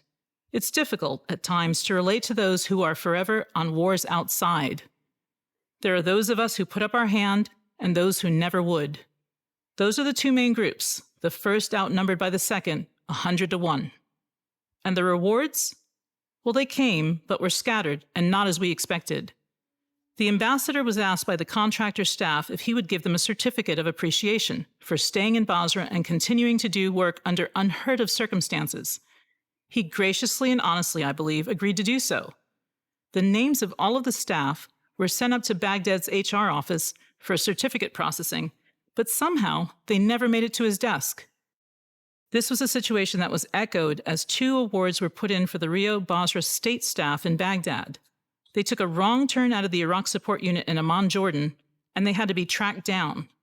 They were eventually found and processed almost a year later. The core REO staff were recipients of 2 of the Secretary of State's awards for heroism. The first award was written up by the embassy's management office, which knew of our situation. The second, by the Regional Security Office, which watched us and waited to see if our discipline and security measures would hold. I think the first nomination, done in early May 2007 before all the IDF numbers were in, best describes what I may have failed to in the preceding pages. But I would say that it describes all of the staff, not just state. It reads as follows. The U.S. mission to Iraq is the most dangerous diplomatic posting in the world, and the regional embassy office in Basra is by far the most dangerous non-military operation in the entire mission. The incidence of indirect fire, or IDF, in the form of rocket, mortar, rocket-propelled grenade, small arms fire, increased steadily and markedly in 2006 and has been a daily occurrence for more than 8 months. Since last September, there have been 248 separate IDF attacks. 1,034 mortar or rocket rounds have impacted the REO compound. Despite these most dire of circumstances, the REO staff continue to work toward the mission goal of helping the Iraqi people rebuild their country. Words barely begin to describe what the REO staff have been going through. The incessant IDF attacks at any hour of the day or night, colleagues killed or injured, Iraqi staff who have stopped coming to work out of fear of being killed, long stretches with no downtime, few leisure options, lack of privacy, a single dangerous option of a helo ride to get to the airport, not being able to go outside without putting on a helmet and vest. There is no other post in the world that has faced such enormous challenges and continued to carry out its diplomatic mission. The REO staff dedication and determination in carrying out their mission have been in the best tradition of the Foreign Service. They have persevered under the worst possible circumstances, and their actions have indeed been heroic. And thanks. The one vital fact missing is that we never did it alone. Not once, not for 1 second. The staff was everyone with us as well. Without the contractors, security and life support, those Brits covering our convoys, providing air support and engaging the militias in a kinetic way, and those Iraqis who were on our side and who worked to counter the attacks in their own way, we would not have endured. But we did. I owe them a debt of thanks. And now we learn to readjust. Again.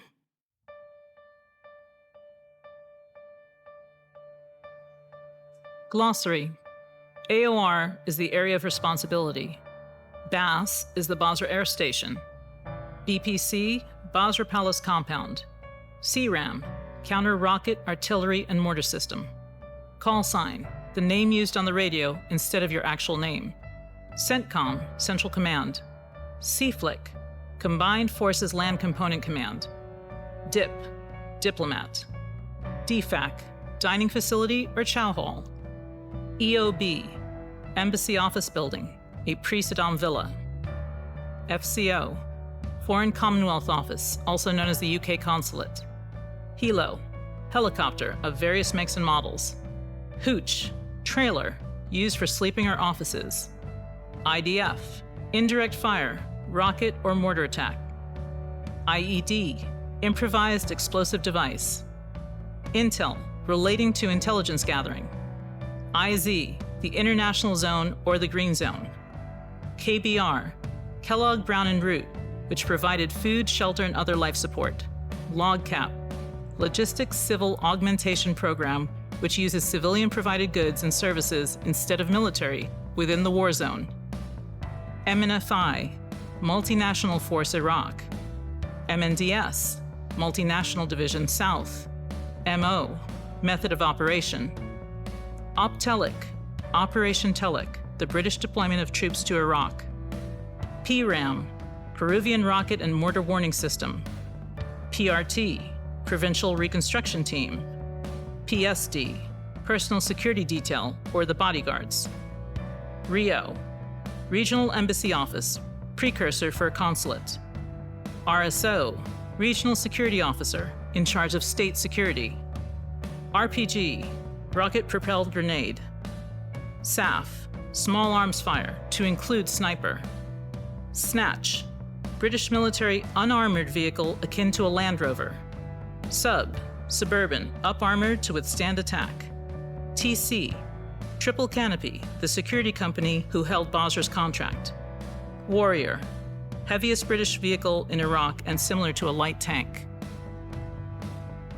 References. In no particular order, the following open-source references were used for casualty statistics as well as other attack or incident reporting. The Iraq Coalition Casualty Count, iCasualties.org, BBC Online News, Reuters International, Agence France Presse, Kuwait News Agency, Voice of America, The Guardian newspaper, the UK Ministry of Defense, and Al Jazeera. For a glimpse of what it visually looks like, please go to YouTube and search for videos under the name of Basra Palace, without an H, Basra with an H, and Op Telic.